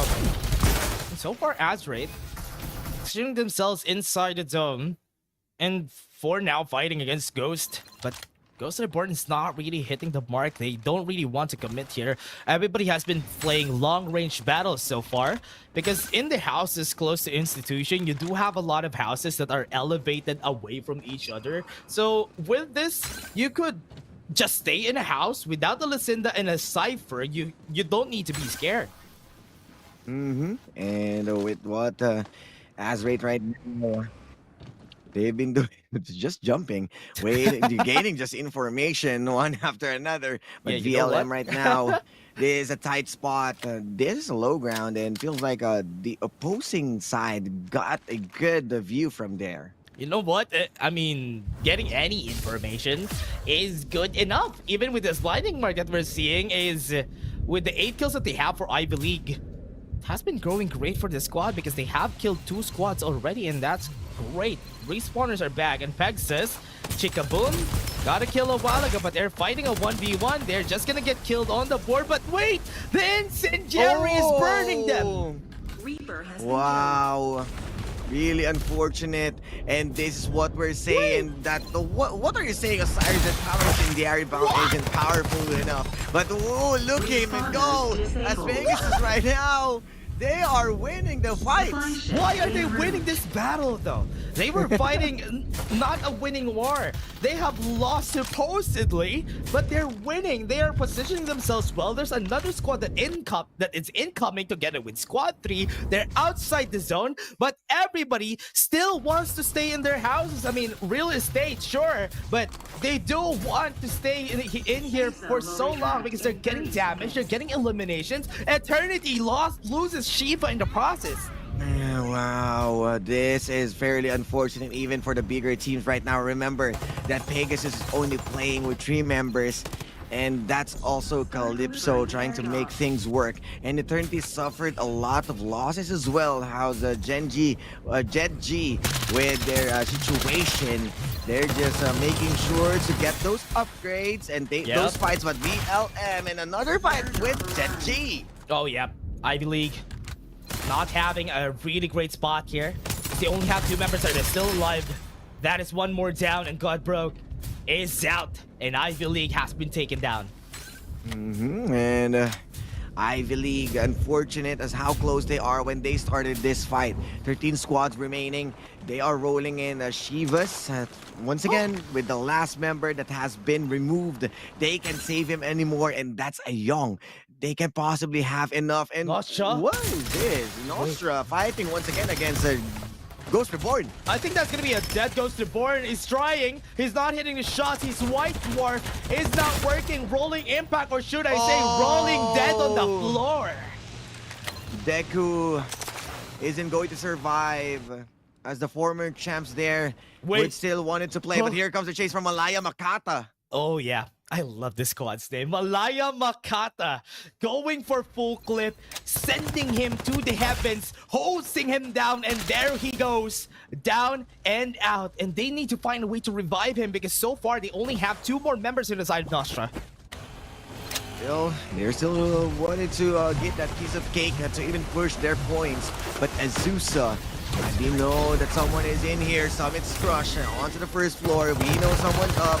And the jig is up for them because they are being cleared out as Burn will be burning down into ashes as members of Azusa wants more kills, and they are chasing a cat and mouse, but a good runaway vehicle from that syrup truck.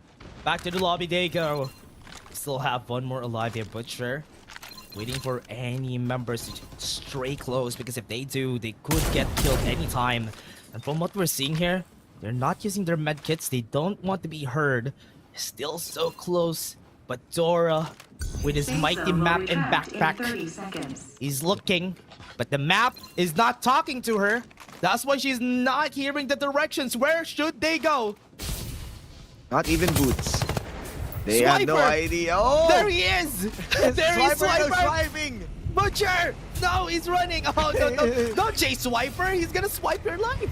No, just focus on staying onto the circle. The zone is in your hands. Let him come to you, and we together say swiper, no swiping. But then again, they're going to swipe right to just dodge a bullet. And squad number 3 gets to live another day, but you can see Sponsor Box in the middle of the fight. Ooh, that is the direction that they are supposed to go, in the middle of the map with a sponsor box. Dora is still looking at the back. She has her mighty backpack on hand, and she does want to get the restoration field back up, but the Mediex is not available anymore. They should be careful. And with the sponsor box in the middle, okay, they're not gonna go for it because that's too risky. Yeah, you gotta remember that there's a lot of attention that gives onto that sponsor box, especially when it's open. Yeah. You know that you are overly exposed. And the Lucinda getting back to the meta is only if the sponsor box would be much more viable, because you can win the map without being present to those sponsor boxes. Yeah, especially if you have a VSS, for example. I mean, the only value that you get from the sponsor boxes, yes, the upgraded guns, yes, you do get it. But what is the cons of taking the sponsor box? You show your position, you're gonna be there for so long, you get a bit of XP, you get some good amount of armor, but everybody could also get that from other places. The purple armor that you get there, you could also get it just by going for static shield devices. If it was a level 5 armor, could have been better. Yeah, but of course, still, here comes the chase from Demon. Sayosho goes down, and Nostra being picked off one after another, and Brave wasn't really able to save his comrade. He needs to bail out or running from afar. He might be the last member of Nostra, because we are not seeing other members around the vicinity. So much for being quote-unquote brave, running away from the battle. But they need to do that because they need to survive as a team, so that's okay. But Nostra survives through the day with only one member, 1 out of 4 for the squads. But Kitsune, looking at what they're doing here, Osiris, they really do want to go at the center of the map, or at least at the edge of the map, as Squad 2 is at their center, just in their sight line. So it's still a scary spot to be in.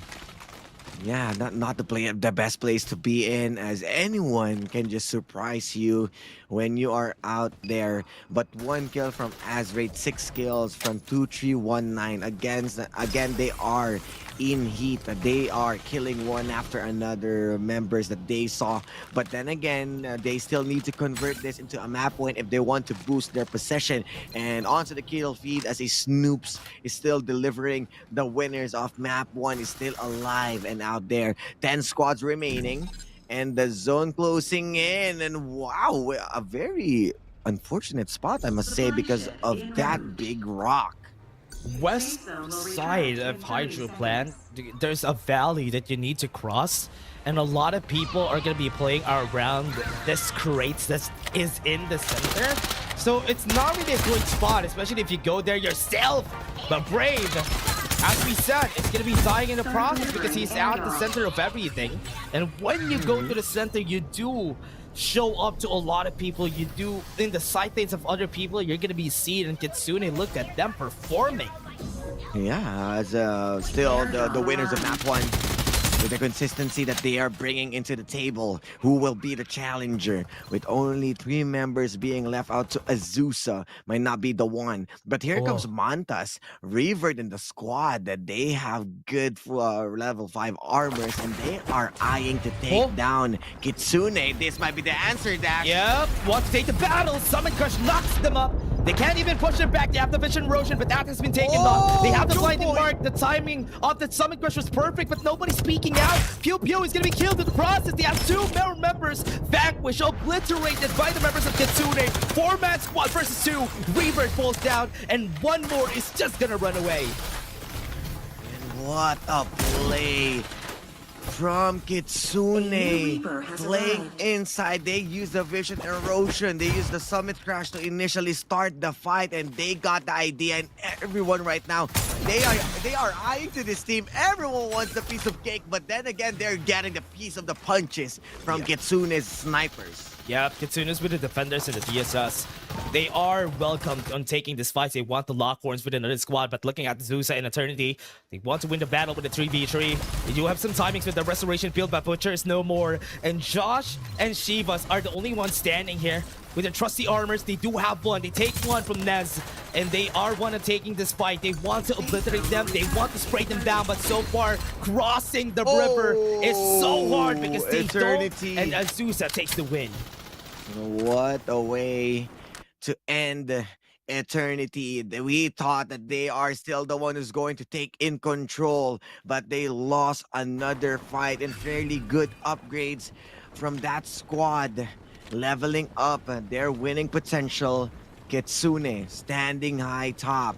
They got a really good position and a good view of who's getting there. Remember, there's a huge chunk of rock who's going to dictate the movement of squad number 5. Yep, squad number 5 is in the low ground, even if they have almost the center of the zone here, so it's gonna be hard. But squad 1, especially Kitsune, they're ready to take on this battle if ever they need to. Looking for the cross from Sato, just predicting where they are, perfectly timed, but Peanut falls just because he's shows himself a bit, and that swing costed him his life. At the cost of their lives. How well they wanted to sacrifice just to reposition. And here comes Azrid playing onto that rope like a circus acrobat. And we are paying the price once again out in the open as Kitsune. The map 1 champions are being removed by Azrid. Feeling the wrath of the gods right Eliminated them, and now it's in 3 squads with 2 squads at the bottom. Really easy for them to take the win here because they need to cross this. They need to zipline to the top. And Azusa is just showing themselves together with Mantis. And it is a 4v1v1. And definitely a win for Azray just because Darko can't even convert this to a kill. Wasn't able to survive. He just needs to survive for long in order for him to get top 2. But no, he has been chosen to die. And to the gods here, sacrifice Azray taking map 2. As close as Manta is being eliminated early on. What a good way to bail out against Kitsune. They reposition. They entirely leave the place that they are being sheltered on just to create more chances for them. And they were able to finish even up above against Kitsune. What a good ending for them. But Azwraith, they are feeling it. And with the good positioning, they handed over the loss to Kitsune. Yeah, a different rating overall here for Kitsune, but finishing top 3 is not really that bad for Kitsune because what you want so far from the tournament is you want to get as consistent as you can in getting like top 3. So Azri taking the win here, really good position for them to be in. They do get 10 kills on the board, taking the top 1. If I may do my quick maths, I think they're close to the points of Kitsune now from the last game. Yeah, with the kills that they're getting and the only a top 4 finish from Kitsune, this will be a big jump for them. Remember that also Eternity has been eliminated early on, so fairly unfortunate. Montes, yes, a good top 2 finish, but with only 2 kills, might not be the best place to be in, while Azusa and Azrael making the good work of looking those targets and placing in a good spot against Kitsune. Oh wait, you know what? I think because of the position of Kitsune here, Azrael has the better amount of points now because they also got top 2 a while ago from the past game. So yes, that is definitely, Azrael has been so great. These are names that we do know, especially in the PC division. And with them performing on this organization, these guys are just so good so far. Yeah, and what a definite way to just cement themselves even further against Kitsune. And yes, it was a good start for them, for Kitsune to take map 1. But then again, this time, yes, a few kills, but their position is a bit off. Despite of them already inside the zone in the center, they would still lose to Azusa and even Azwraith on those positioning that kind of have them to settle on a 4th place. Fairly unfortunate, but a good way to continue the momentum from Azwraith. Yeah, and as you said, consistency is going to be the key here for teams in order for them to win. Even if you don't get a lot of kills, it's still better if you get like a top 3 finish, like for the whole 3 games, maybe get a top 1 for 1.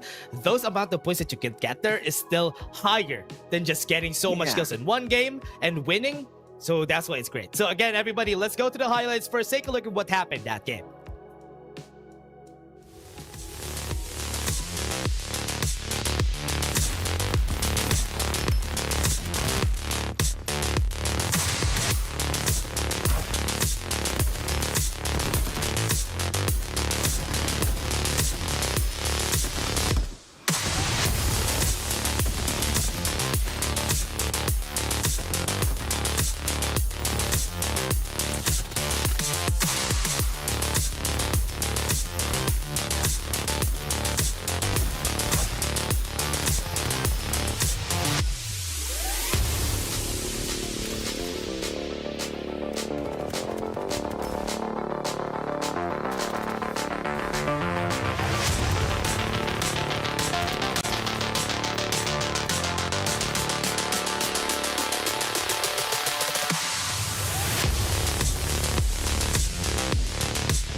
And as we go to see who the MVP is gonna be. It's what? It's Nez.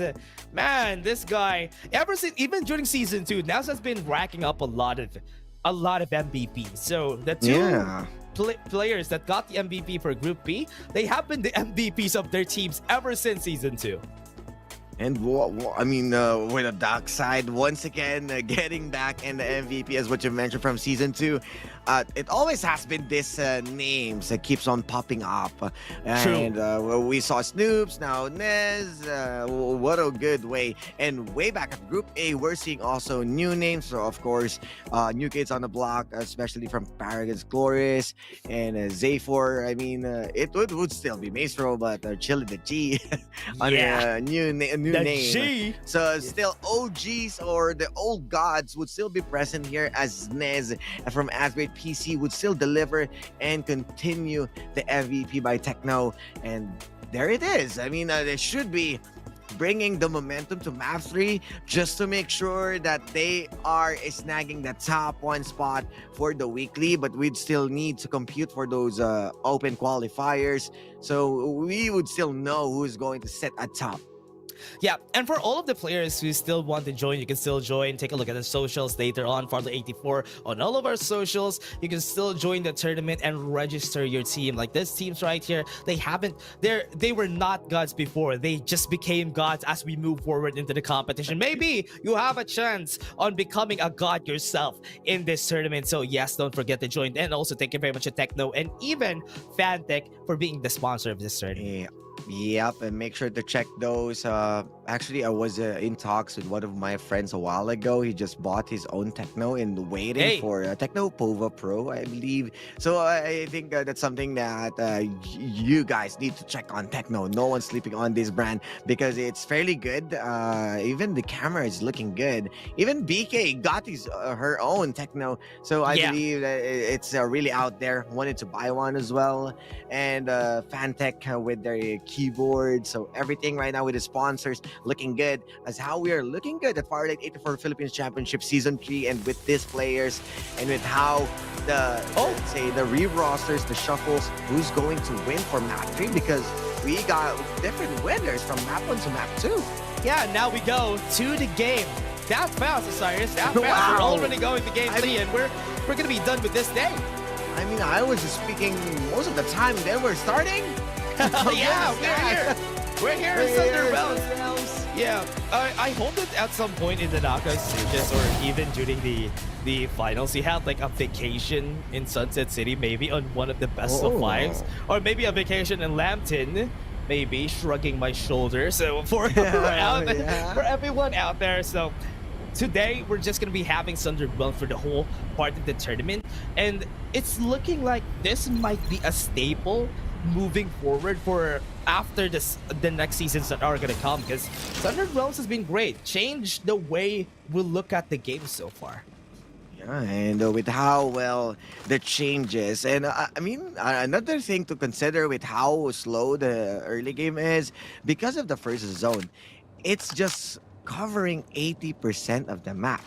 Unlike Lambton, when we started playing on that spot, it's the safe zone is going already at around the 40% of the map that forces everyone out to respect the zone. So I think with that being said, on how big the safe zone can be, they can just take their time, sit back and relax, go for those upgrades, and not even the sponsor box forcing them to fight each other. Look at that. Yeah, and from what we're seeing here from the teams, they don't even need to commit to... Wait, what? Upper left side of the map is where the first zone is gonna go. This is going great. This game is looking nice, quote unquote nice, because we're gonna go to a transport zone or maybe even refinery for our last zone. So it's been a long time coming. I haven't seen from the games that I've casted from week 1 and week 2, I haven't seen a zone that went here. But now we're seeing a fight from Malaya Makata. And from what we're seeing, Demon 2 is running away. And they are just baiting out because they know that Sarah has a better gun, has a better loadout than them. And they are going to be sent back to the respawners. And what a good way for them to just get those early kills, get those early points, settling things down.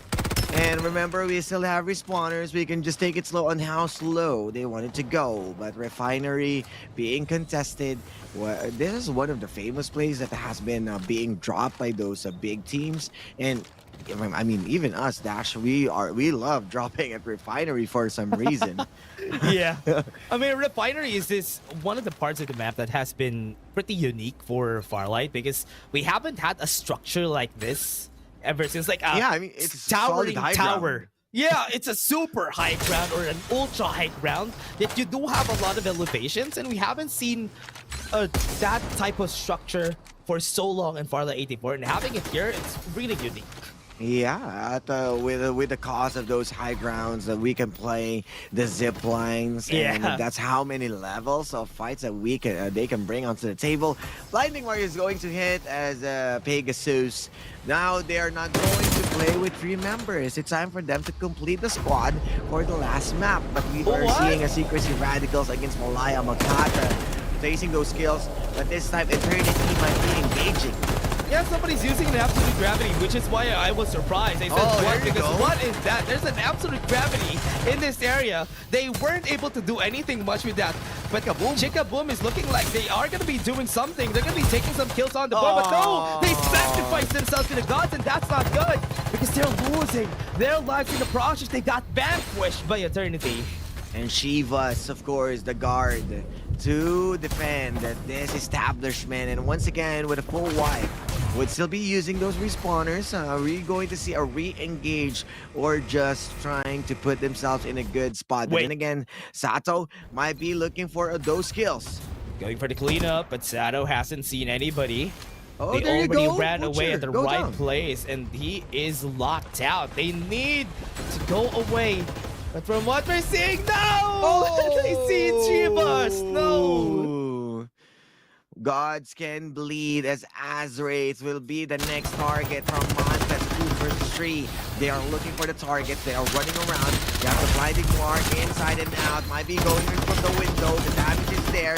Doesn't have really the vision. Use the smoke to just try and escape. But here comes the backup. Everyone from Azrate is going to take their revenge.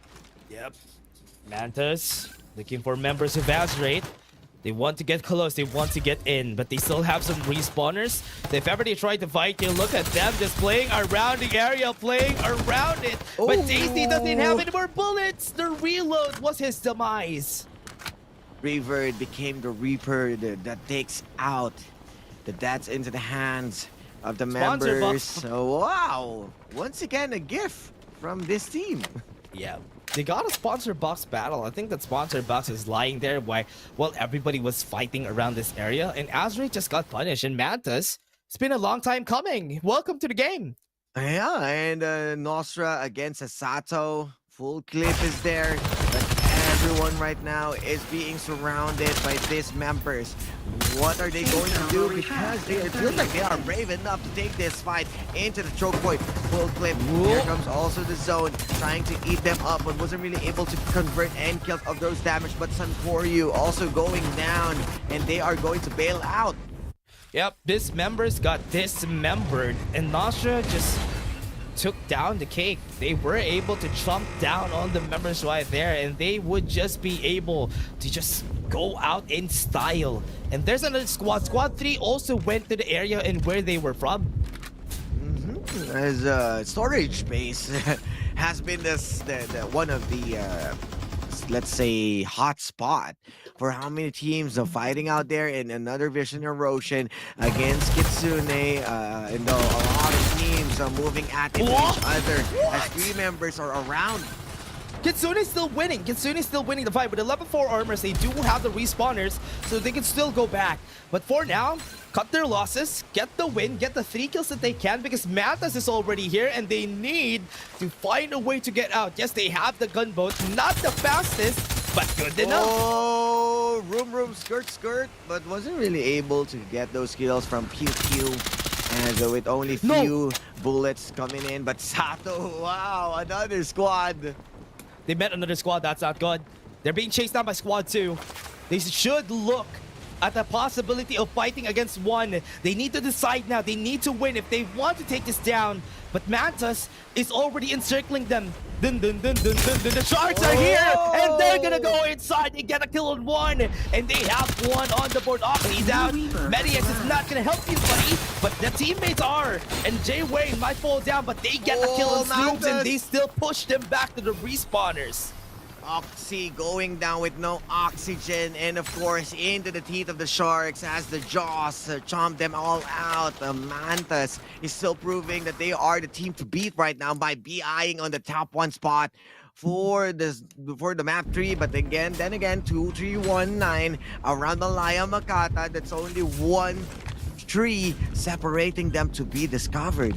You know what? 2-3-1-9 has a really great position here in this game because they already had great placements from the past games. They already had great amount of kills for their squad, so they just need to stay alive until they can. And they might be able to push this up, maybe get themselves onto the leaderboards. So they just need to play it safe. And once again, we are going back at the refinery. No! With only teams. I believe that these teams are the ones who spend the respawners. And they thought that refinery would be a safe spot for them. Yep. And even at the top of the refinery, they do see some problems here. He's rolling, he's bouncing. And Azusa is still going to be chased down and sacrifice them. And that is Azusa out of the game. Back to the lobby they go. And the same spot as what we're seeing from the teams was trying to recover, but the zone will shrink in a bit. Yes, they might be closing in onto the safe spot, but then again, that's how many teams you need to fight as a checkpoint to be safe enough. And you can really promise to be safe inside because we are seeing pings onto that supply drop that might be close to them. Yep. And what, they're not safe. 3319. On refinery, they could use this as a great point of conversion for everybody. Maybe everybody's going to be collapsing in this area. As long as you have a good position here, you might be able to gatekeep a lot of squads. But from what we're seeing here from the map, everybody's straying away from the area, and they don't want to take any battles here because it's too risky.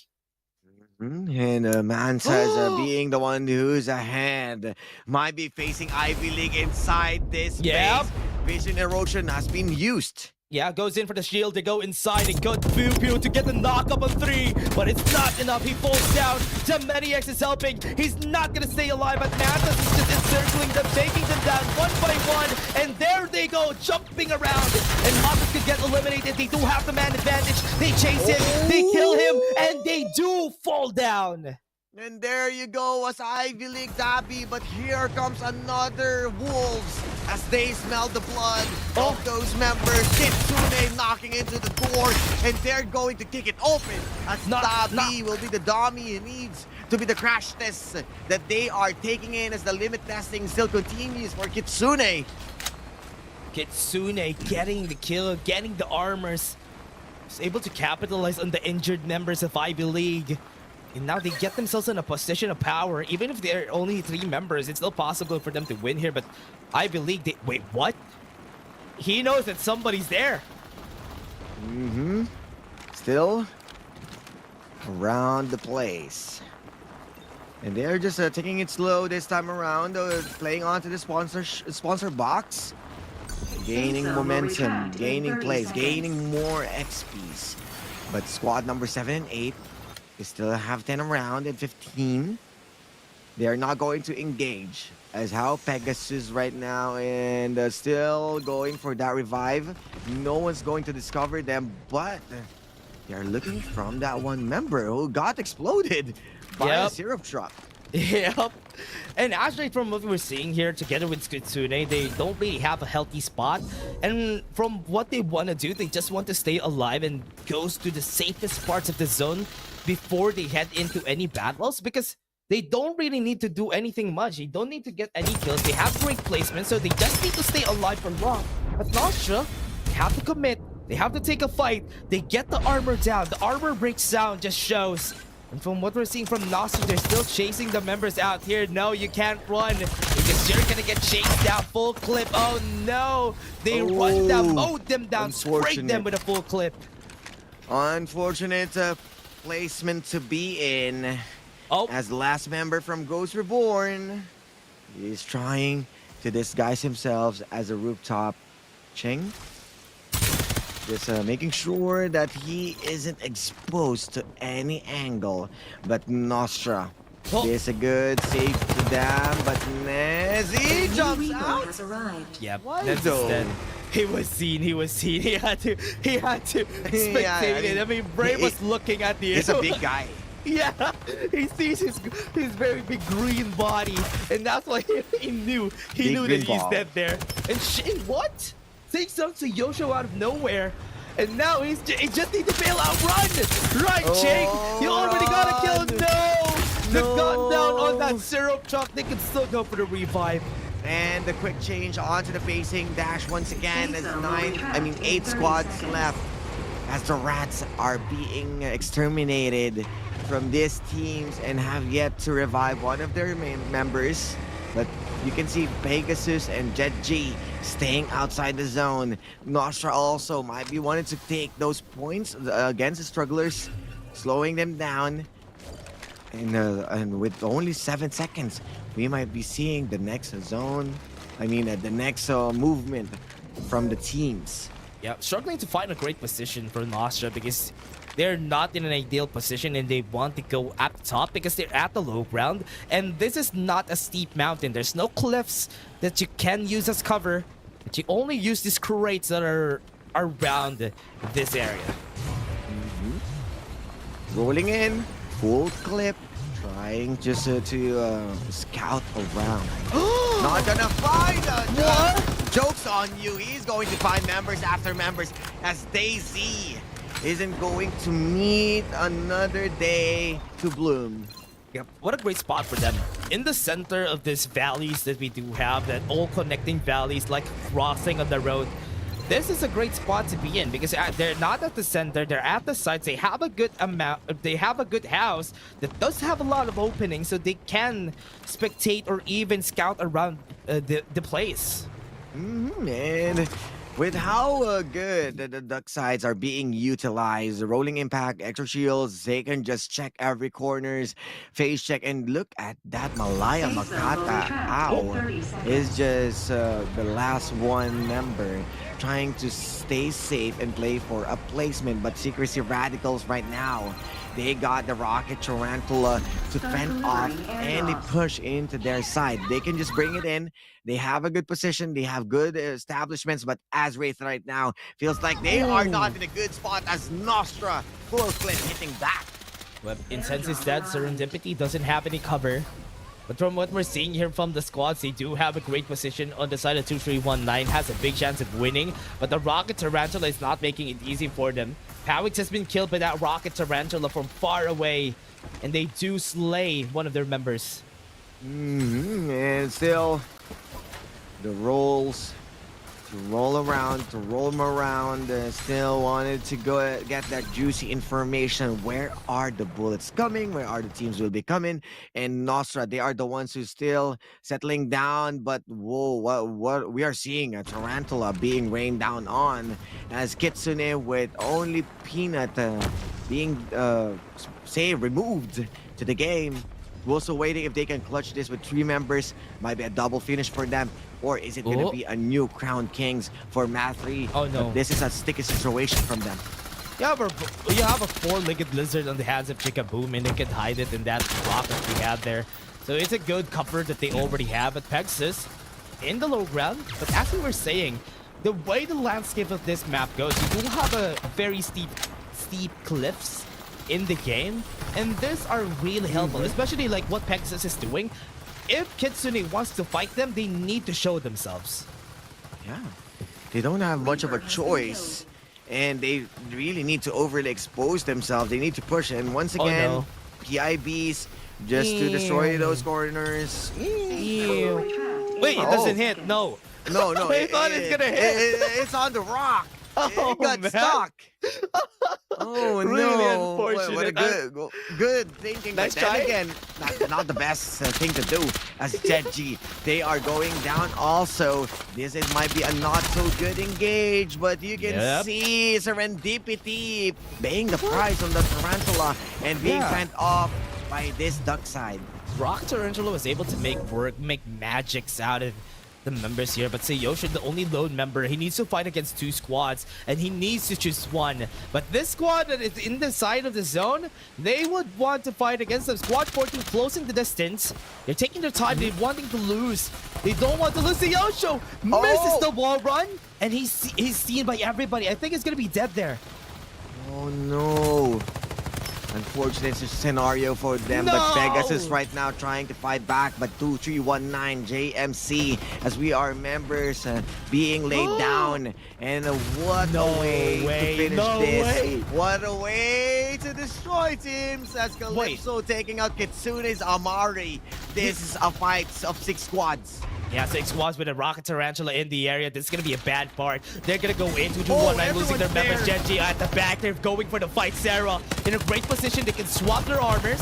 Do have a great time to be here. They do it. They go at the back. They see another member of that one squad. They lose their HP, but it's still not done. Genji going outside the zone, trying to swap their armors, but in the end, it doesn't work for the other squad that pushed them. Sarah falls down and they get eliminated, but at the top, there's another squad fighting against them, and they are taking their time. Wow, Pegasus is still alive. Genji is still there. Last 4 squads. You got the revive, but he is rolling, making the distraction, but the destruction coming in from the absolute gravity, but it ain't absolute enough for their decimation. And this is the estimation of what they can do. This is the action being delivered from Chikaboom. Texas has a level 6 armor. They can go for the fight. They can take it, and there's one member standing in a 1v2. You need to go inside. You don't have information. Where's the last member? He's just healing. Where are they looking? He's healing. He's healing. He's so far away, and they don't know what to do. They're just healing safe inside, and this is such a... What is this? Okay, yeah, they're just gonna win this. They're inside the zone. They're at the same spot, even if they don't have a Diana. Wait, they might be able to get... This is Diana. Oxy could win this. He's trying to take the fight with the restoration field in the Mega X. Maybe he could win. He doesn't have any med kits anymore, but Iverson goes in, ankle breaks him. He doesn't know that he has a med kit. There are so many bodies around him that he can loot. Oh yeah. I mean, why did you settle on that after putting Iverson down? That ain't the answer. He should be pushing because he knows that they're going to play off to the healing. He needs to look for the resources, and he is being cooked. Remember, there are few seconds left before it closes to Pegasus, and he doesn't have much of a choice, and he is being left out. Yes, it extends his life because of Mediex, because of the restoration field, but the zone, it has yet to close into that last 2 members. Yeah, they got burned to the 3rd degree. In Pegasus, that was a close call. They were fighting against a Sienna. That was scary because I thought if they had the med kit there, that could have been their win. But because they didn't, they lost some of their resources during the process of just staying outside. They took their time. That was very what do you call this? Patient of them to stay for so long in the end. But Kitsune winning a second place spot, maybe that might be the reason why they can get the win here. 4th place. This is the swap. Kitsune was on the 4th spot on map 2, and with all the kills that they got, that's around 8 kills, and 2nd spot. Azrafe might not be in a good contestation to that lane. That's calling it close, right? Because it's kind of close. They don't really have a lot of kills, so I want to see what the scoreboard is going to be. Who's going to get top 1? I'm not sure what's going to happen, but a lot of question popping in our heads as how close everyone wants to win. What a way to finish the map 3. It keeps on getting better. Oh yeah, I am really looking forward to how they approach this for the squad, because Pegasus, let's talk about the squad. The way they approach this fight, they are supposedly the ones to lose in this battle because they were hiding beside a literal big rock, and they were able to get the revive on 1, got the 2v2. I was surprised that Genji lost a fight against one lone member from that last squad, and if they didn't lose that could have been their game, but because of that, they were able to stay alive, and Kitsune got away with get turning on away with just doing med kits, reviving, almost getting the win with that Siana in the end. I mean, how long he is already there for him to sustain all of what's happening? You've seen how small the zone has been, and he's still standing. I think that's the reason why. Also, that's why he doesn't have his medkit mukbangs, because he is fairly still there, is stalling, trying his best to stay alive, but how close he is on finishing as a top one, winning with that one shot against Iverson. Yeah, Jay jumped close to where Genji died a while ago, which is very smart also for that squad, because they had to take mid kits for themselves because they already lost the resources. But again, everyone, let's take a look at the highlights. Let's remember what happened to the last zone.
MVP of that game is going to the Siana player, Calypso. Wow, it's been not a dark side, right? Surprising. 47 rating, total kills of 3, and a damage of 1,861 from Pegasus. Yeah, and you know how good Calypso is, has bringing his momentum. I've seen him with a few moments of a few shining moments on map 1. In map 2 might not be the consistent top spot that they wanted to be, but at least they were able to snag map 3. Calypso with those sweet tooth aims, and definitely a really good spot to be in, and might be pushing their names onto that leaderboard. Yeah, and really, for the leaderboards that we have for the game, I mean, I hope that Pegasus would be able to get a good spot, because getting a win is really significant now compared to before. 25 points is a good amount of points. Those back then in Season 1, 25 points is 25 kills, which is easier to reach before, but now it's way harder to do that because you always get third party. Whenever you try to start a fight, you always are gonna get third party. That's why people have been so cautious on taking these battles, because they don't want to go out early in the game. Yeah, they are respecting teams right now, and as how complex as Sunderland Realms has been, they need to decide whether to go in, whether they need to take it slow, and we are seeing slow starts one after another. But when it comes to the third circle, the strugglers, rats are being exterminated one after another. So I think the pacing is really great when it comes to the end game, because of how they're respecting sponsorship boxes, and teams aren't really eyeing on those supply drops rain for some reason, that it might be a good debate play from a different team. So they still need to get a grip onto the meta. Remember, this is just week 2. There's still a long way to go. We have the whole March to figure things out, and considering that we might see an upcoming patch in a bit, some nerfs, some plays, and even a new hero, I believe that it's going to be a different play at week 3. Yeah, for week 3, how are they going to be playing it with the movement tech that is going to be added in the game, which is also a jet slide? That also comes into play on how Farlight 84 would be able to change things up for week 3 to week 5. This is what I like about this game, because we do get some patches in the middle of the group stages, and everybody gets surprised. Maybe we're gonna get another patch after the knockout stages or before the knockout stages. So you know what? I love how dynamic things have been. Shake the meta up so that people wouldn't be sticking with just one type of strategy. And you know what? I like that. Yeah, I mean, the difference that it brings to the table, it's not this staticky type of game that I'm gonna drop. It will be the same. So at least we're getting a different breathe of fresh air from those environments. But then again, who is going to stay on top, Dash? This is the answer to our question. Yeah, there you go. Kitsune, what? Look at that 3 points, Osiris. They only won by a hair. Just by 3 points against Azray. That was cutting it. That was 3 kills away. So that means they got this. Wait, I was about to say. They got the same amount of placement in those 3 games. What? I mean, I don't know what to say. How is that it's possible? Really close against Azray. But other teams also are trailing from behind. Even 2319, this team from the back, not even winning a single map, still ahead on those skill points, but the total placement is a bit off. Yeah. What is that? Because after that, we have 2319. We have seen them place themselves well in the whole game and also getting back to their form. Nostra getting top 5, not really that great, but still a good position. Mantas and Eternity, Osiris. I did expect this 2 to stay on top, but they haven't had the greatest of luck in the past games because they weren't in the right position whenever we go to like the 4th or 5th zone. Yeah, and it's all about the positioning. It's how you respect currently the zone that's under land realms, because there are teams who would still be greedy on playing outside the zone on the first and second ones just to take some skills, just to be more upgraded. But then again, yes, they're getting those points, but they got easily being punished when they are being gate kept. Yeah, and this is what happens whenever you have a strong team and when some new teams in the league, the new kids in the block would be able to fight against them and you see them surprisingly just take them down. And that is what's great about this, because anybody could join, anybody could shake things up. Maybe you don't have an organization, but you still have the skills to back it up. Yes. So don't forget, join the Farlight 84 Philippines Championship Season 3. And everybody, let's go to the interview first. Let's hear the thoughts of our players here from, I think it's Kitsune for the interview. Hello, Peanut! Hello po. Hello po! Ayun, unang question. Tama ba? Yung roster changes nyo, dahil nagkaroon ng pagbabago, di ba? Ang nakasama mo na lang si Snoops. Tama ba? Opo, So, sino ngayon yung gumagawa ng shot call? Kasi nagkaroon na kayo ng changes sa players. Bale, ang shot caller po talaga namin dito si Snoops talaga. Hindi po nawala yung shot caller namin.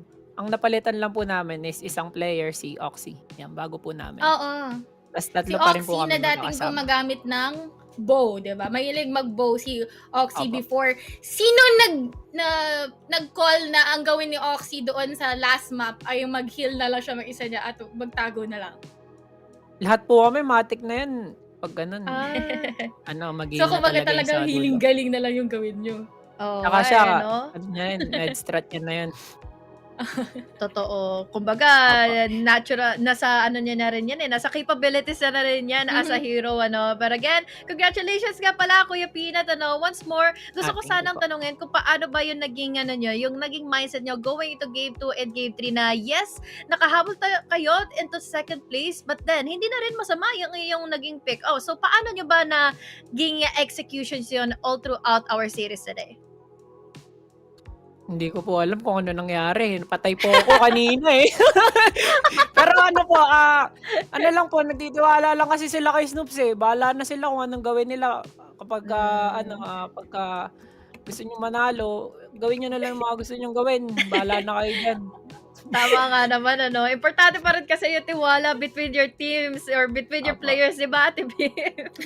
Grabe naman yun. Nagtitiwala sila, ikaw hindi ka man nagtitiwala. Hindi, joke. Joke lang. Alam mo, patay kasi ako kanina eh. Medyo lutang ka. Meron ba kayong team team, given na yung Kitsune kasi napakatagal na nung team nyo dito sa FPC, no? Meron ba kayong team na nilook forward na makalaban nyo sa same bracket? Lahat look forward kami dyan. Kasi alam naman namin po Sige, malalakas shoutout talaga mo yan. na yung mga sumusuporta sa Kitsune. Ayan, shoutout nga pala sa mga sumusuporta sa amin yan. Thank you so much. Ayan. Tsaka shoutout nga pala sa page ko yan, Peanut Gaming yan. Like and follow niya yan. Tsaka sa mga teammates ko, shoutout kay Kenneth Peralta Banyasha, J. Lord Vincent Montemayor, Jun Alingod, yan, Justin Reyes. Yan kay Singad sa mga INX community. Singad yan, baby girl ko. Kay Kona, kay Kimi, kay Baiso, kay Maestro, yan, kay Chili Dagi. Yan, shoutout sa inyo. INX community. Yes, Thank you. maraming salamat Kitsune. Peanut, thank you so much para sa ating maiksing interview dyan. And of course, congratulations for topping our group. And as they said even before, Kitsune always listens to their captain Snoops together with Peanut. And you know where I'm going with this, right? But again, for now, for Kitsune, ever since this team has been really great. They came out of nowhere during season 1, and they have been consistent ever since. And I hope they get their chance now to get to the PC, or at least get themselves onto a win. Because they really need it. They really need to get a win now. Yeah, and knowing that Snoops is the captain, we met personally Peanut way back at the LAN event. He mentioned Snoops also lives far away, so wasn't really able to meet the guy. But they totally respect their captain, and we are seeing a good amount of results from these guys because they already know each other. And from I believe I also predicted them on season 1. Yeah. So might be moving into season 3. I might stick with these boys and shout out, of course, to INX community as what Peanut mentioned. But right now, here comes the weekly finals, the ending of our weak points. Kitsune. Wait, what? Kitsune taking the top spot. Just based on the point by a hair. 15 points only. That's the only advantage that they got from Z4. And now Z4 is chasing them. Powerhouse is so far away. Man, this is cutting it too close. Wow. And look at that. Even Z4 Esports Paragons, they still put themselves back onto the top spot. Even Powerhouse Fanboy is out there. The names of, the teams that we are expecting, they are out there. Fairly unfortunate for Montes that needs to work their way. Also, even Eternity, even Paragon's Glorious, they somehow close on winning that one game. They still need to work those weekly points just to be present onto the finals. But definitely, it's a really explosive week for us for the PC. Yeah. For what we've seen from the week 2 PC tournament, it's not even as different as what it was before. Maybe the difference is some teams went down, some teams went up, and that's a good thing. How dynamic the PC division is, how different it is compared to the mobile division, and where you see the teams at the top staying at the top. But here in the PC division, we always talked about this together with the other casters. Like in PC, anything could happen, anybody could win. And that's why it's great to see the PC division being this competitive. Yeah, and considering with the meta from mobile that you wanted to go for the high grounds, you wanted to go for a good positioning. At least at PC, the clutch possibilities of what you can do on a mouse and a keyboard really explains a lot. Although, of course, we still see how explosive mobile can be at the very last moment, but still everyone would be relying on that healing and wellness technique just to finish their games. Health or healing and wellness, as you said. Healing and wellness is going to be our term now for that. So weekday day 1, we're still going to be having a same schedule. It's going to be on the Saturdays and the Sundays at the same time at 2:15 of GMT plus 8. So it's still going to be the same time next week until week 4 and week 5. So don't forget to support. Don't forget to join. And thank you very much to our sponsors, Secto and Fantech. What a way to finish the game and the week itself. But don't worry. Next week's schedule, as what Dash mentioned to us, we still get to see you guys. And it's been an honor to zipline here from the English broadcast. I might be going back into my Tagalog house whenever I am needed. Just say the name. light that Oh, yeah. fat light, and From the Batman goes in. corner, Osiris is gonna come anyway. He's like a hero, everybody. He just had a superhero landing from the Tagalog broadcast. And now in the English broadcast, he goes. And again, everybody, thank you very much for watching here. It's been such a great week. It's been great for everybody to be joining us here in FPC. I really do hope to see more of our teams to be coming out. But before that, More though, codes! look at this. More codes for the Watchman skin. Yeah, go get that skin, bro, because definitely that Watchman, he may not be used at FPC, but you can still play it on your pub games, on your rank games, because on how good the turret has been with the rework from this guy, with a texture update from this guy, and we might see a good, let's say, buff on some future patch. So at least you get to keep a skin already in your arsenal. Oh yeah, you'll be ready if ever we get some buffs for Watchmen, and I hope to see maybe a Autolus is Watchman for sure. Autolus is waiting for We any already buffs saw on Captain, Watchmen. right? Oh yeah, Captain, but Being played here was not successful. Yeah. I hope that at some point we do see Captain and Watchman being the craziest capsulers that we have. I hope we go to that time, because back then it was a pipe dream to have a duck side in game, but we do have a duck side being the strongest capsuler in game. Hey, don't forget to follow us, Farlight84 Esports, all across our social media. It's all the same. Wherever you are, whenever you are, we are there. So just make sure to follow us for those updates. We are still waiting, and I have yet to try the Watchman and Machel combo. If the turret would be firing from the tippy top of the ongoing show, might be a good technique. But of course, losing the barricade from Watchman kind of put him in a back foot. But yeah, loses the defense side of his kit. But again, everybody, thank you very much to our official partner, Techno. They have been great. If you want a phone that is great specs, great price, take a Techno, take a look at it, consider it, and maybe you will be here, or rather, maybe you can join the Farlight 84 tournaments with a Techno phone. And of course, our family member ever since season 2, Fantech. Big shout outs to you guys, official chair partner. But not just share that they're offering. They have good colors of their peripherals. Been a fan of Fantech ever since. Even when I was starting on my gaming PC, I really tried them, and it was really delivering even the headset. But yeah, for now, that's all for us. A really good game from mobile to PC dash. Wow. Yeah.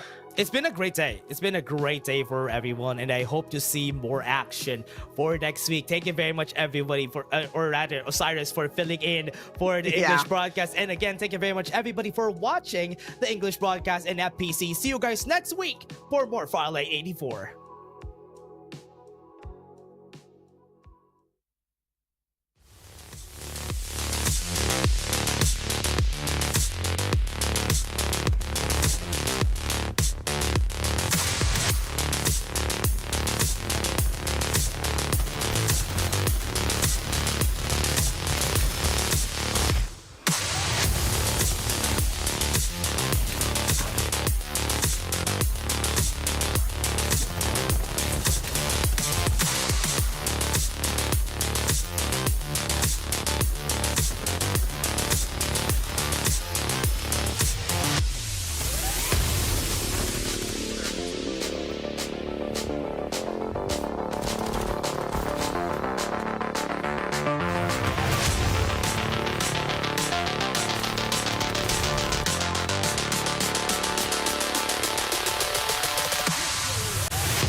seconds left and then CG falls! NCG eliminated on Jet King! NCG is down! The gods will be thrown! Execution!